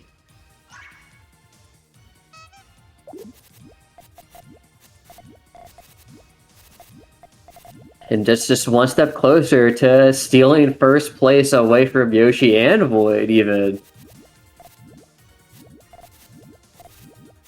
Ooh, some nice cushioning going on the cliff side. Oh, okay, the green. Blue does not help him because it would cut his attack, and then the green-purple just does not show up in time. Unfortunate for Aclivtak, but good start from Rick.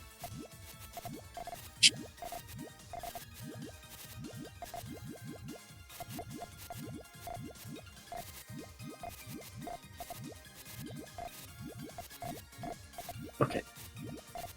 Pretty high build from Aclivtak. He's gonna look for some pokes. A lot of just good individual links though from Rick.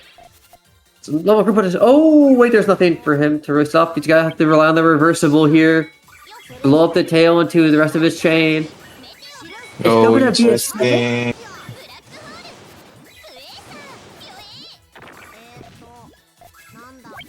Nice reversible. That was crazy. Reversibles like that seem like they're so difficult to build without ruining your board state. Yeah, they look like a very hard skill. What? This is... Wow. Oh, but Cliff has the purples. So that is a fortune back. And then Rick has a fortune back, and this round 2 is going the mile. This keeps up, we're gonna hit margin time.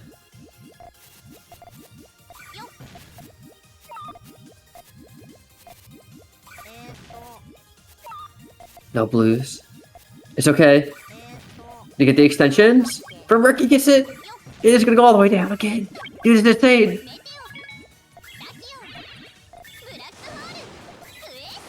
Oh, Aqua's trying to stack so much up for this extension. For that 8 chain from Rick, but he can't get enough. And that is a very well fought second round for Rick.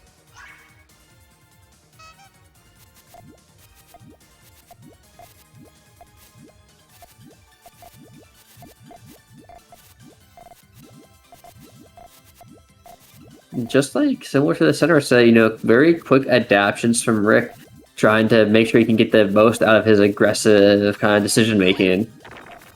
Oh, Sure.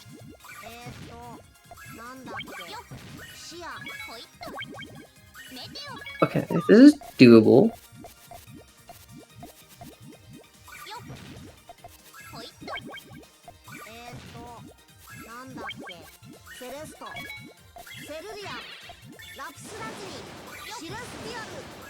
Oh wait, his tail. It's gonna break a little bit. Or a lot, even.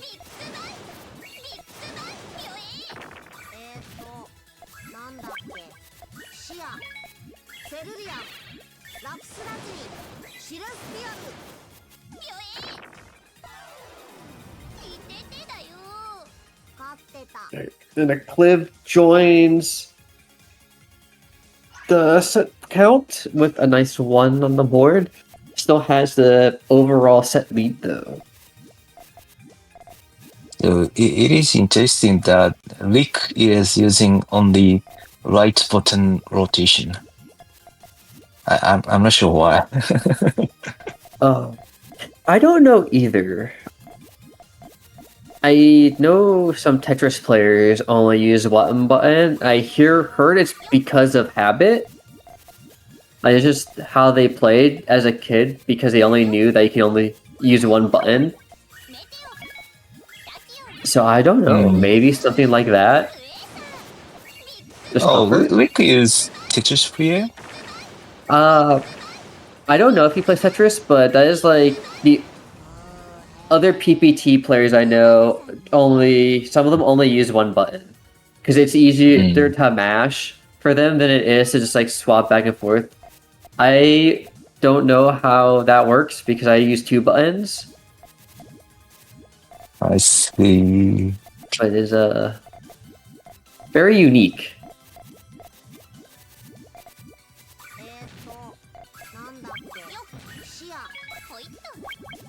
Good group bonus usage from Rick.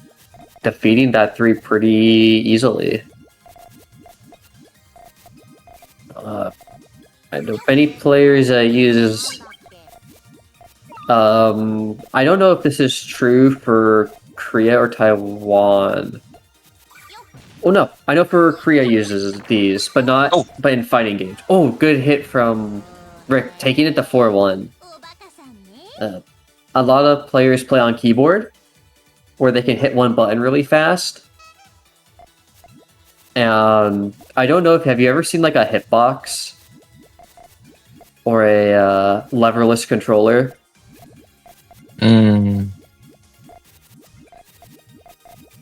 I see.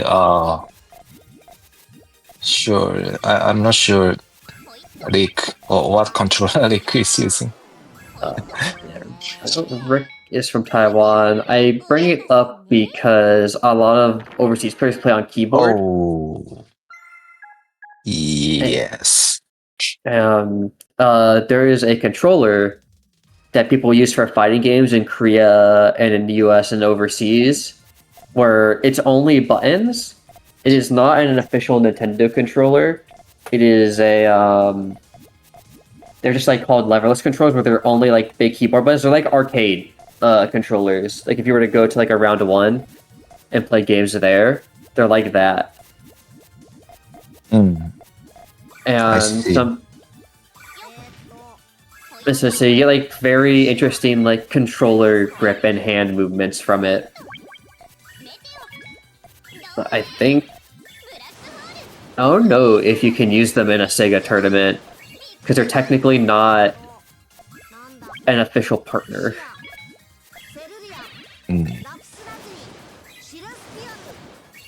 I will I'll show you a picture after the matches as Rick takes another point onto the board.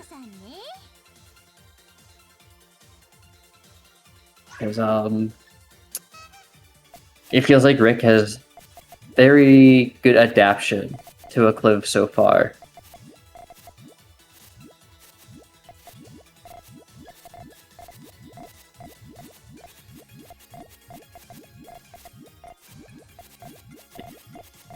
I think Rick is also a little bit faster on the piece placements too.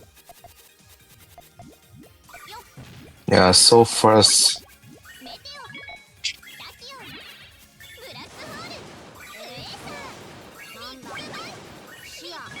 Yeah, Clifton's main chain now, but Rick's is already ending on the 12th, so he might have time to build another chain really quick. And he's gonna try. Oh my gosh, that is a really big chain from Aclivtak. I don't think Rick's 6 is gonna make it up. Very impressive from Acliv.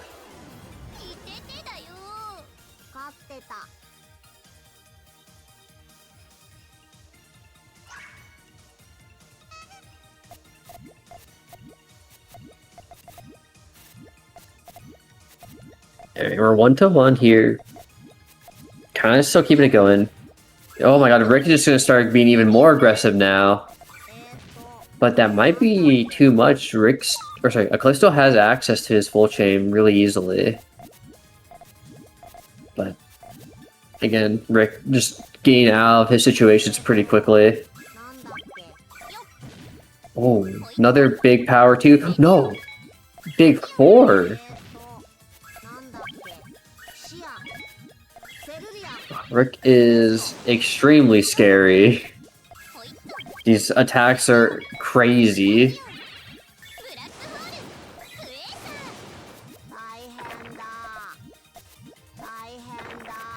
You managed to take another round off of Aclivtak after that crazy power 4. Thankfully, it is still a third set, so there's no big lead. There's still a lot of time for Aclivtak to get something going. Oh, but I think I attempted that flat stack that got a little awkward because of the lack of yellows, but it's okay. We're gonna try and poke it though. Oh, but the 4 is ready. And it forces main chain out of Rick instead. Putting him at potential disadvantage because he only has the 5 chain.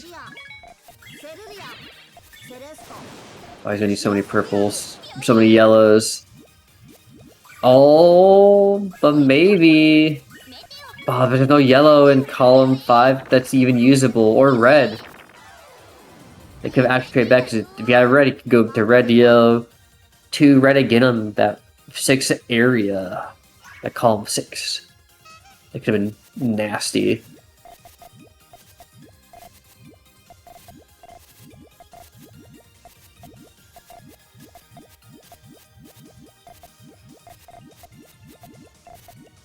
Alright.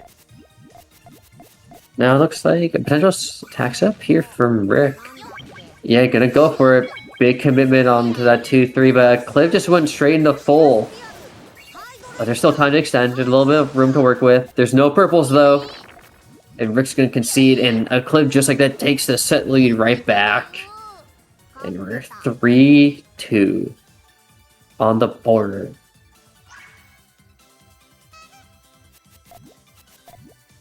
Matrix does not really slip away. Probably really wants to win this tournament. Really wants to show that he still has what it takes to be the best player in Taiwan. You know, gosh, show the younger generation, you know, the power you have learned over the years.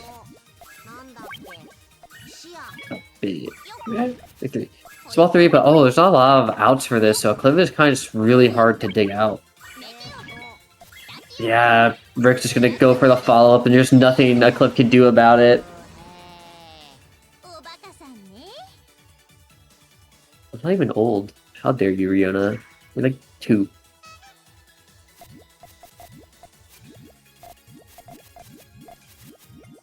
Now, Aclivtak gotta be a bit more careful, does not want to keep getting caught out with those well-timed attacks from Rick. And she built a lot of favor this time, you know, there's a lot of pillar, there's a lot of yellows to work with even escape. And even follow up with attacks. You can use his 4, 5, 6 area to attack if you want to. And he's gonna use it here to clear some greens. The blue yellow's there, but he's gonna get covered anyways. It's so hard to get out. And he's not gonna be able to as Rick secures the 4th point.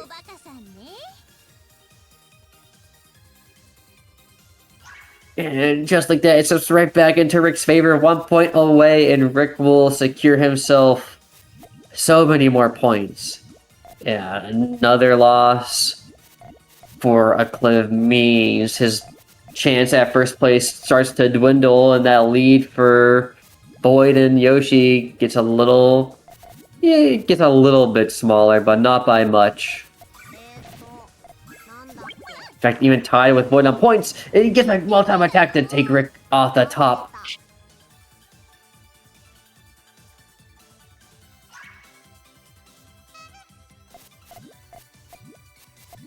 We're down to the nail biter. It's 4-4. Everything on the line. Aclivtak timed that last attack so well. Maybe, Rick keeps a little bit more safety on the cards. You hard never know. Oh, okay. Rick's gonna go for just a quick 3. And Acliv doesn't have either 2. It's not gonna be enough.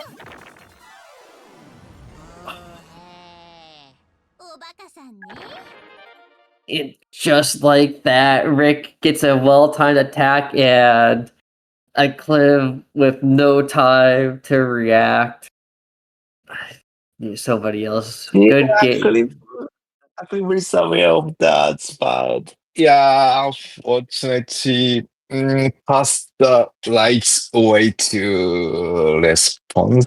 Yeah, so it was so close, and yeah, yeah. Actually, yeah, it was so unfortunate. That sucks. It always the worst when you see it come in and you just want to respond. You just fall just short.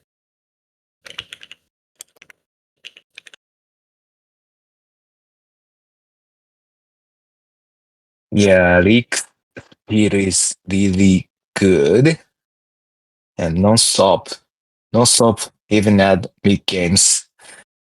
Every floor of so great, so fast. Yeah, it is hard to counter it properly. He seems very confident in every piece that he places. Like he doesn't hesitate. He just feels like he is right all the time, and I respect that. Like he just believes. Sure. Confidence. Yeah, confidence is really important too. Yeah, the make it in time. Yeah, hesitation is vital thing in this game because so game speed is really high. So 1 sec hesitation is meaning death.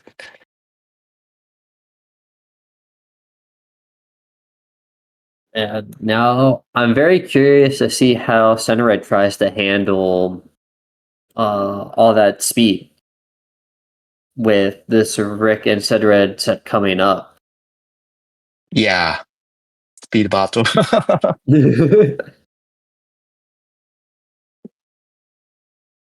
Yeah, Okay. both players are have the good thinking.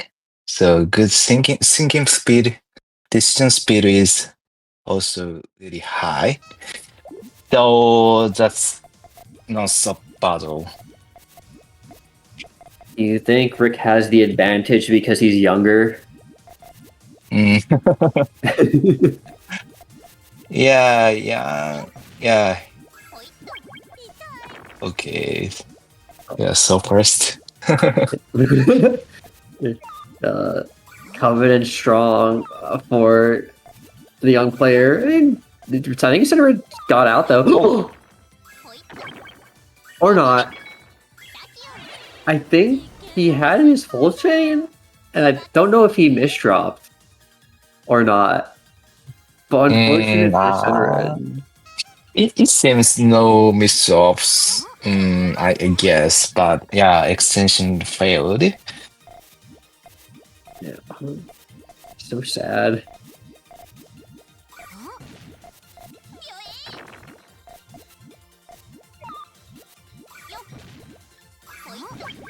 Oh, just goes for only a 3 chain from Rick. Oh my god, what a good 5 from Sunred. And just like that, evened up immediately.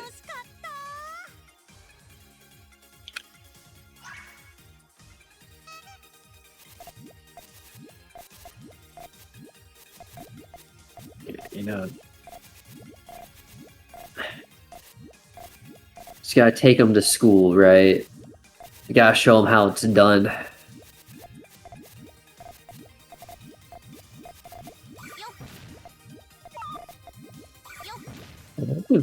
The blue is still accessible, so unfortunately for Rick, nothing really landing in that column 6 to block him off.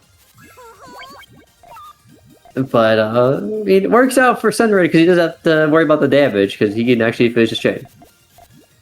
Oh wait, double green coming up. Maybe attack. Small 2, which forces out all the resources from Rick. So now he goes into main chain, allowing Rick to start extending. But will it be enough because that's a big 9-ender? And no purples and no green.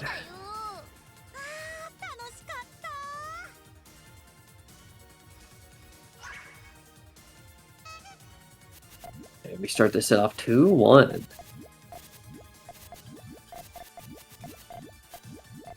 I think probably the tough part for Rick in this is that Center's build can match his aggression, so he can't get as many freebies as he has gone against some of the other players.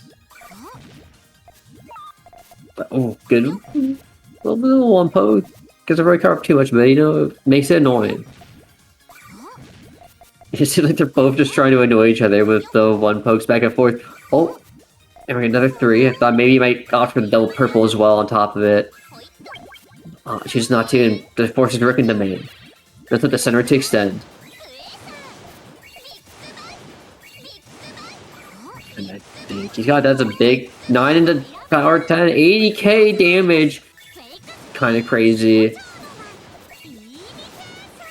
On just attention, 80k is so much. It's like 2 10s in a row. Is there with 11 just barely beats it? Rick doesn't have his full chain accessible. I think he needed purples, and they just weren't anywhere to be found.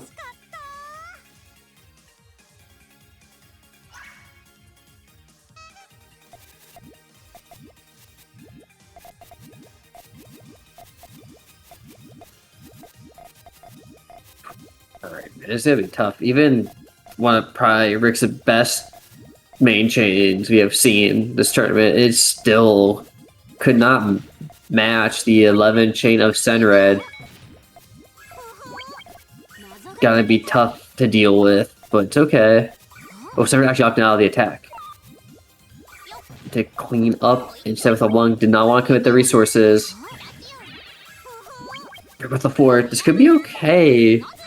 Because Senred did lose a little bit of his tail trying to go for that. But there needs more greens, he needs more blues, he needs more purples. I think that's okay. Yeah, it's fine. The greens aren't going to cut.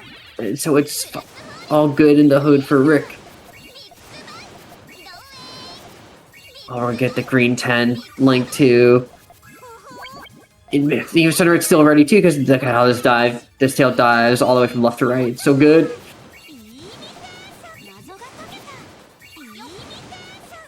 They are just both firing back and forth. The foresight to build ahead. All of them just not enough for Rick. And these rounds are each so well fought. This might be the most post-game changing I've seen from the overseas community in a long time. Not just in this set, but in all of them together. It's not often that we get so many sets that go the mile. Center has another attack set up. Oh, opts out.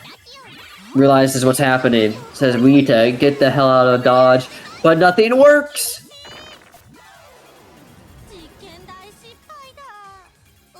Perhaps some confusion on his green and blues of where things need to be on his trigger.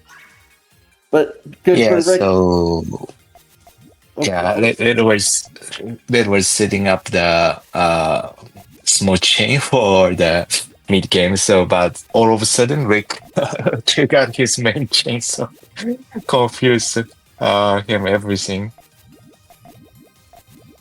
Yeah. The surprise factor is intense.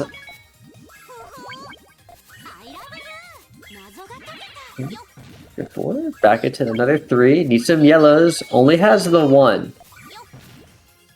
Oh.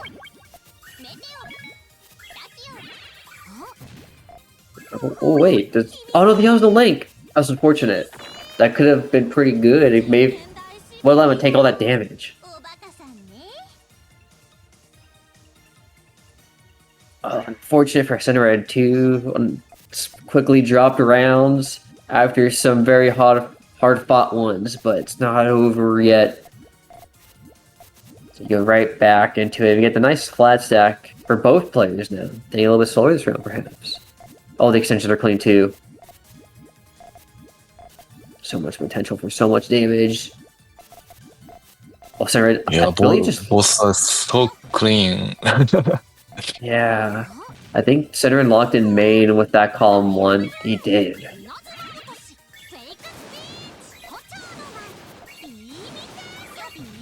They're both just making such a good use of all the space they made, and I think Almost the same power, I guess. yeah, all gonna be kind of close, maybe. Oh, only rock. Oh no. Oh, Rick, yeah, he just sees all the resource on Center Red's board. It'd be so hard to fight that.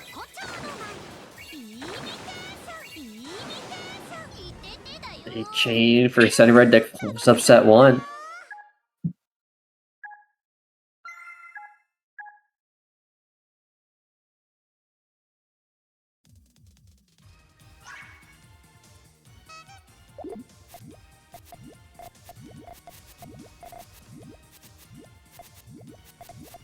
Alright, so now going into very, not nearly as maybe dominant as the first set, thankfully, from when they played on the original winner's side. So good to see that Rick's got the adaptation going. Really kept the fight going. Oh my god, what a nice 2. Was not expecting it from Rick, but it's still diggable. And not quite full chain from Center Red. So Rick does have some time to try and get out of this.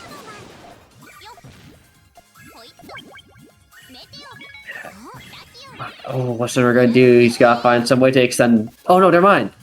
That was not full chain for Rick. He's still stuck on the top.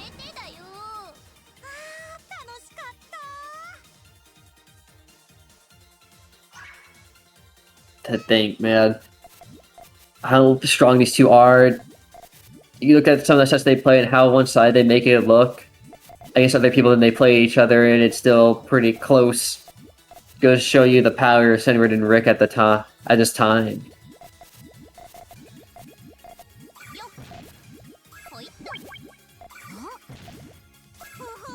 Boom. Big 6.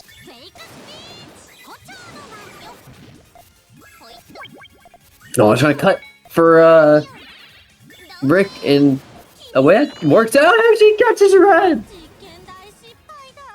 And there's no greens. The south is full chain.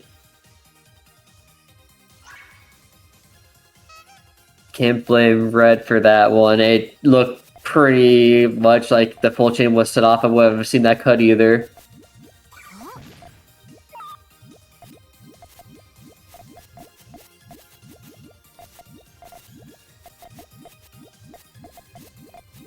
Okay, pretty aggressive start. We're gonna get a nice 3-color attack here. Oh yeah, there we go. Big 2. But Rick will make it. His purples are, or his blues are gonna cut, but it's okay. He has so much time to extend now.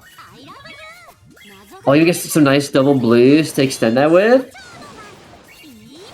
Oh god, well, uses a space and gets the red-purple to finish it off. Very nicely done. Oh yeah, they're just trading back a lot.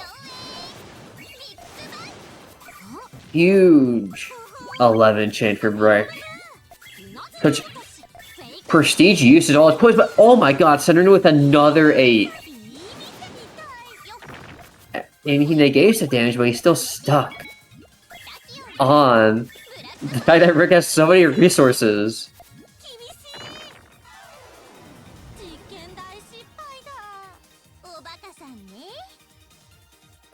Horrifying when people are talking about, like, dude, Rick makes the things look insane. Center also makes things look even more insane. It just keeps piling on. Does anyone have any sanity left this tournament?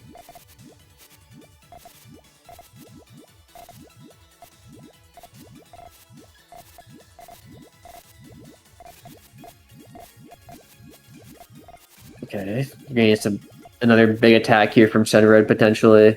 Looks like he's debating it. Oh, goes for Thorn instead. I like it.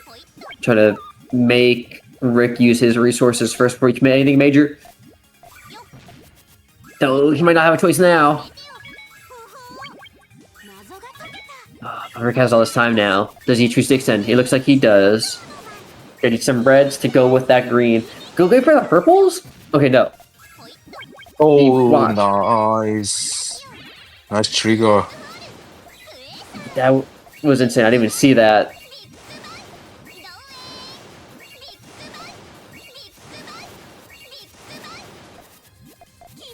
Oh,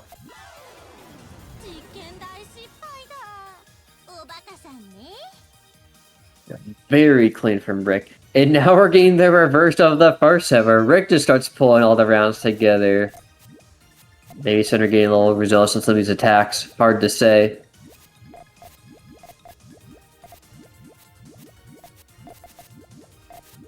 The tail's a little bit different than the usual. That's okay. Two double from Dick. Yeah, I think it's gonna hit. Oh, Surgeon's running to full. Helix extension to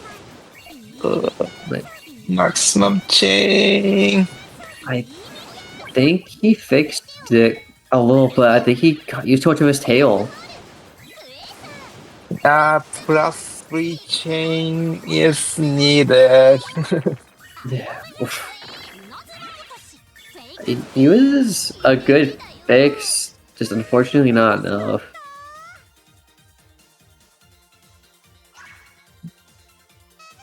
Right.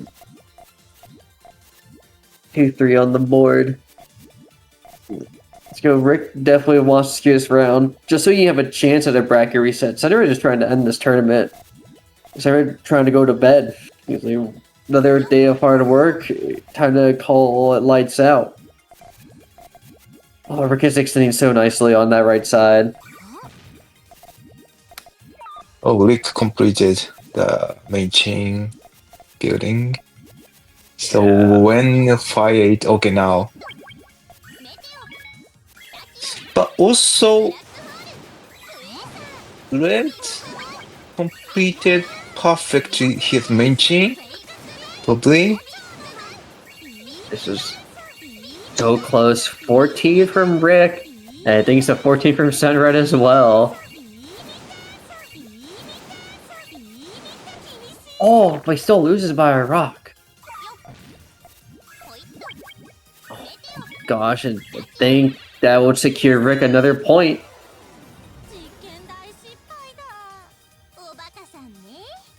Nice, 14 versus 14.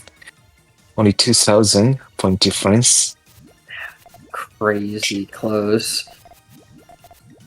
So surprised they both just went for full chain. I guess they couldn't figure out when they want to attack each other. Looks like Rick found it now. It says now is the best time to attack. Oh my gosh. Oh, Rick didn't see it. Uh-oh. Oh, this is...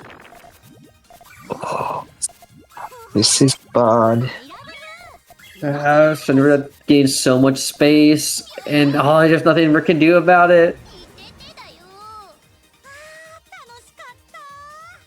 And with that, it's 3-4. Rick does not want to drop this set, or else it's all over.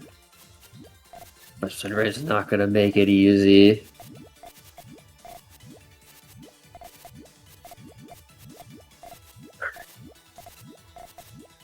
I feel like Rick will try to go for another aggressive attack. Try to keep Sunred from getting anywhere. But even then, Rick's main chance have also been pretty good. Oh no, but he only has the purples! And everything's blocked off, and there's no reds! And we're 4-4. Potentially tournament point for Sunred here.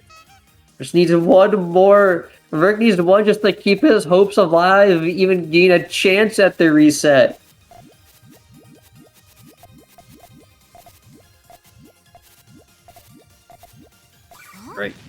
Okay, so Red attacks first, but small 2 double from the boy. Cinnamon has his own small 2 double, but he's putting more and more on. Okay, but there's no resources for Rick, and Cinnamon's already at the top. He just needs one good big 2 double, and Rick gets a 3. But it's nowhere enough, dude. You are gonna send this one red. There's only not even half a board. It's like a quarter, dude. What is he supposed to do? And there's just nothing. And with that, Senred, after coming off the PGRS one, will take another one in one of our biggest community events of the season, making a sweat for it though, because that was a very close 2 sets between Rick and Senred. Yeah, that's great. So nice play, Standard. Played very well and yeah, consistently throughout the this tournament. So it was so great, nice exchange, nice mid games, all things. Very good from Standard. I feel like so many players played well today. I liked so much of the mid game between like Void, Yoshi, and them trying to adapt to each other. And Senred just shows how much there is still for the other players to learn. Because he only dropped a 1 set, and it was only, I think, to Rick. Mm. Yeah, he didn't lose a set to So anyone else. He only dropped 1 match. yeah, so okay, he didn't lose the match at the winners final. Yeah. Yeah, he didn't lose anything. I mean, more so like we can only also get 1 of the first to 5 throughout the entire thing. Otherwise, like it's just pure domination from Senred. And now with those points, he gets to actually pick his opponent for this event if he can keep it up. Because it's going to be very hard for anyone to catch Senred on the lower half, because not only have to beat Senred, you have to beat Yoshi, you have to beat Void, you have to beat Aclivtak, you have to beat Rick, just to win one tournament to have a chance at getting enough points. And that is a tall task for any player. Okay, Senate by winning this tournament, so he reached 51 points. Is it correct? I believe so, because he would have gotten 20 from winning. Okay. The number 5, 5th place. Yeah, so I believe that would give him first pick on day 1 for the Ascension Finals. Okay. So very, Who will be very picked? important. Yeah. Who will be picked? I have. So I'm pretty sure Cedric would not care, but if he probably would end up picking between the either Ryder or Free Mecha for the overseas finals. If we are talking like pure strategy, however, I feel like no one wants Senred to pick them. Mm. That is a very scary first round opponent, especially with the life system. I think that would bump So, Anna and Hiku Dan to like that 6, 7, 8 spot. And then Villain, I guess, kind of trading places with Senred, where now he no longer gets to pick with him, Neru, Ryder, and Free Mecha kind of rounding out the bottom of the table. I see. 12 people is joining that tournament, right? Yeah, so I believe it is top 2 will join the Japanese final. Whoever wins the Ascension like kind of like grand finals. So day 1 is numbers 8 through 12 play, or sorry, 5 through 12 play, and they kind of go until there's only 4 of them, and I think the rest play on day 2. Mm, I understand. So it's pretty tough since they're all first to 10 sets, but you get 2 lives. But if you lose a life on day 1, you don't get it for day 2. So you kind of need to make sure you get good matchups on day 1. Okay, okay. I understand. Yeah. Yeah, which is why Yeah, the yeah, yeah. draft picks are for me. Okay, okay, okay, okay. So the results of day one will affect the day two, right? Yes. Okay. Yeah, interesting, interesting.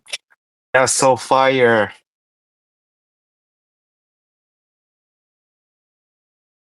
It's going to be so good. I want Ascension to make people pick their opponents on stream.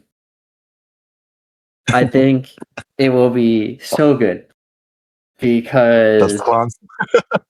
a lot of the overseas players, this was used to be like very passive. They were never confident until I kind of came in and like pushed people like Yoshi to be more confident along with some other players.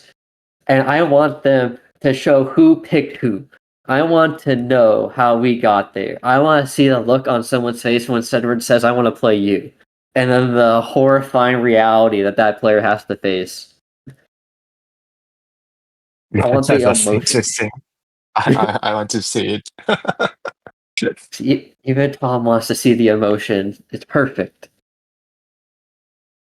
But Yes.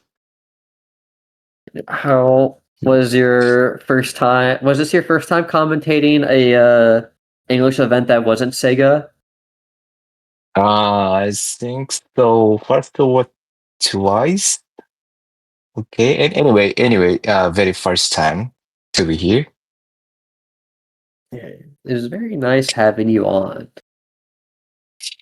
Yeah, I think so. That's very exciting, and yeah, there were so many things I wanted to see, like AOD 16 chains or the the boy from France or something like that. So that's Yeah, so interesting for me.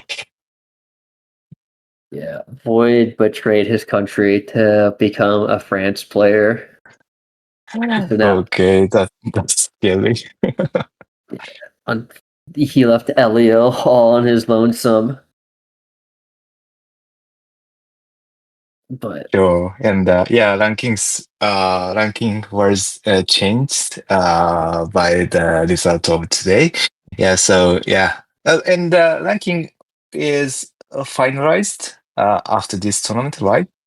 I think I actually don't think so. I think we still get the last Sega event, Ah, okay, okay, okay. but Understand. we'll see how many of the overseas players do against the Japanese players.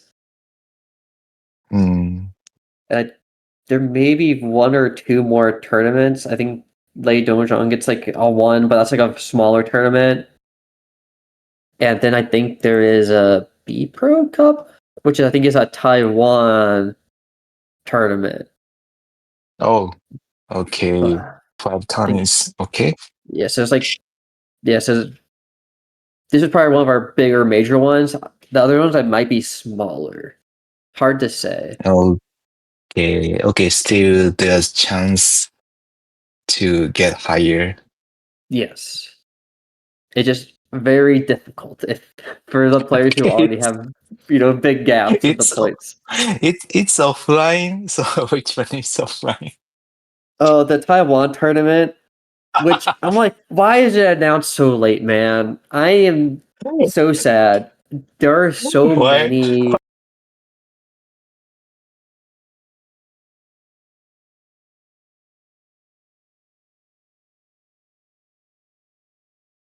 offline events because there's no lag. It's perfect. But in terms of overseas, the tournament, so anyone can join outside of that region. Yeah. The only painful part about offline events is that they need to be announced much sooner because it's very hard for overseas players to travel. Even within like the US, it's very difficult because it's expensive. And so like Sure. I don't know how many people can fly out because I know when Yoshi flew to the US to stay with me, that took like a year of planning Mm. because we have to get the visa and then we have to like tell the state or like country like where we are going. And they're like, playing in a puzzle tournament. And they're like, what the hell is that? And I'm like, well, you know what Puyo is? So, And the answer is usually no. But then it just like, I think traveling to Taiwan's a bit easier. No, fortunately, I will not be able to make it out as much as I would like to, but one day. mm, okay.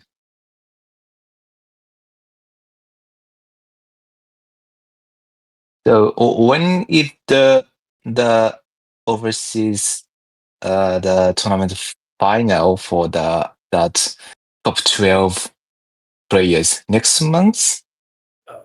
The final, yeah, it's in November. It's towards like November. the back half. So it's gonna be on November, I think it's my 29th and 30th. I Mm. think I don't know what it would be for Japan. It might be either the 28th. I forget because I know for me, my time zone makes it like early in the morning. So I think it's like the 30th and 31st for you. I forget. I'm not good at this. Yeah, yeah, understood. Okay, evening for Japan. Okay. I'm looking forward to seeing it. Oh my. Yoshi is very excited. He told me he wants to commentate with me on day one, so we are going to cause problems together. Oh, I see. Yes. Yeah, so that's Yoshi is already qualified because he is first place, right? Yeah, it's like it's probably not gonna happen. It's very statistically unlikely that he would get knocked out at this point. Okay. Because even Eh, then, for him to get knocked out, the other two also need to get knocked out. okay. Yeah. Anyhow, it is so interesting the overseas competition scene, and I hope the this year or next year the the Japan region and overseas region will be mixed up in the final tournament. So the I'm looking forward to see the top two from overseas region will come to Japan and we will have the final tournament finally. So I'm looking forward to seeing it, and overseas players can beat Japan top players next year March or so. Okay, I'm I enjoying it. I think they can do it, and then Yoshi can talk more trash on stream. Yeah. Have you seen Yoshi trash talk actually? Yeah, I haven't I have not seen a lot about it. Uh, What type of I trash talk? So there's a clip of Yoshi saying that Void and Hiku are both free when he was talking in tournament, and I clipped it because it was really funny. Oh, I And see. there, I if see. you look in Ascension, there is a sticker. Hmm. If you, I think it's like when you click on the emotes and there's a sticker. of one where it's Yoshi's hand sticking out skill issue, which is a out of context meme from when he was in the US and he was in my apartment and we were practicing and training, where he told me to play better. And I was like, I'm gonna just make this a sticker. So now we have Yoshi telling people skill issue. Oh, It's really funny because okay. it tilts him, but it's really funny. I understand. I understand. But I think Mm. for now that is it for us. Congrats to Sunred for winning again. Very big W. If you check the Sega PGRS like tournament listings for the next few events coming up, points can still add up if you're still trying to make it. And thanks again, Tom, for joining me on commentary today. Thank you. And I think with that, we are good to end it. Y'all have a good day. We'll catch you later, chat. Bye bye. Thank you. Goodbye.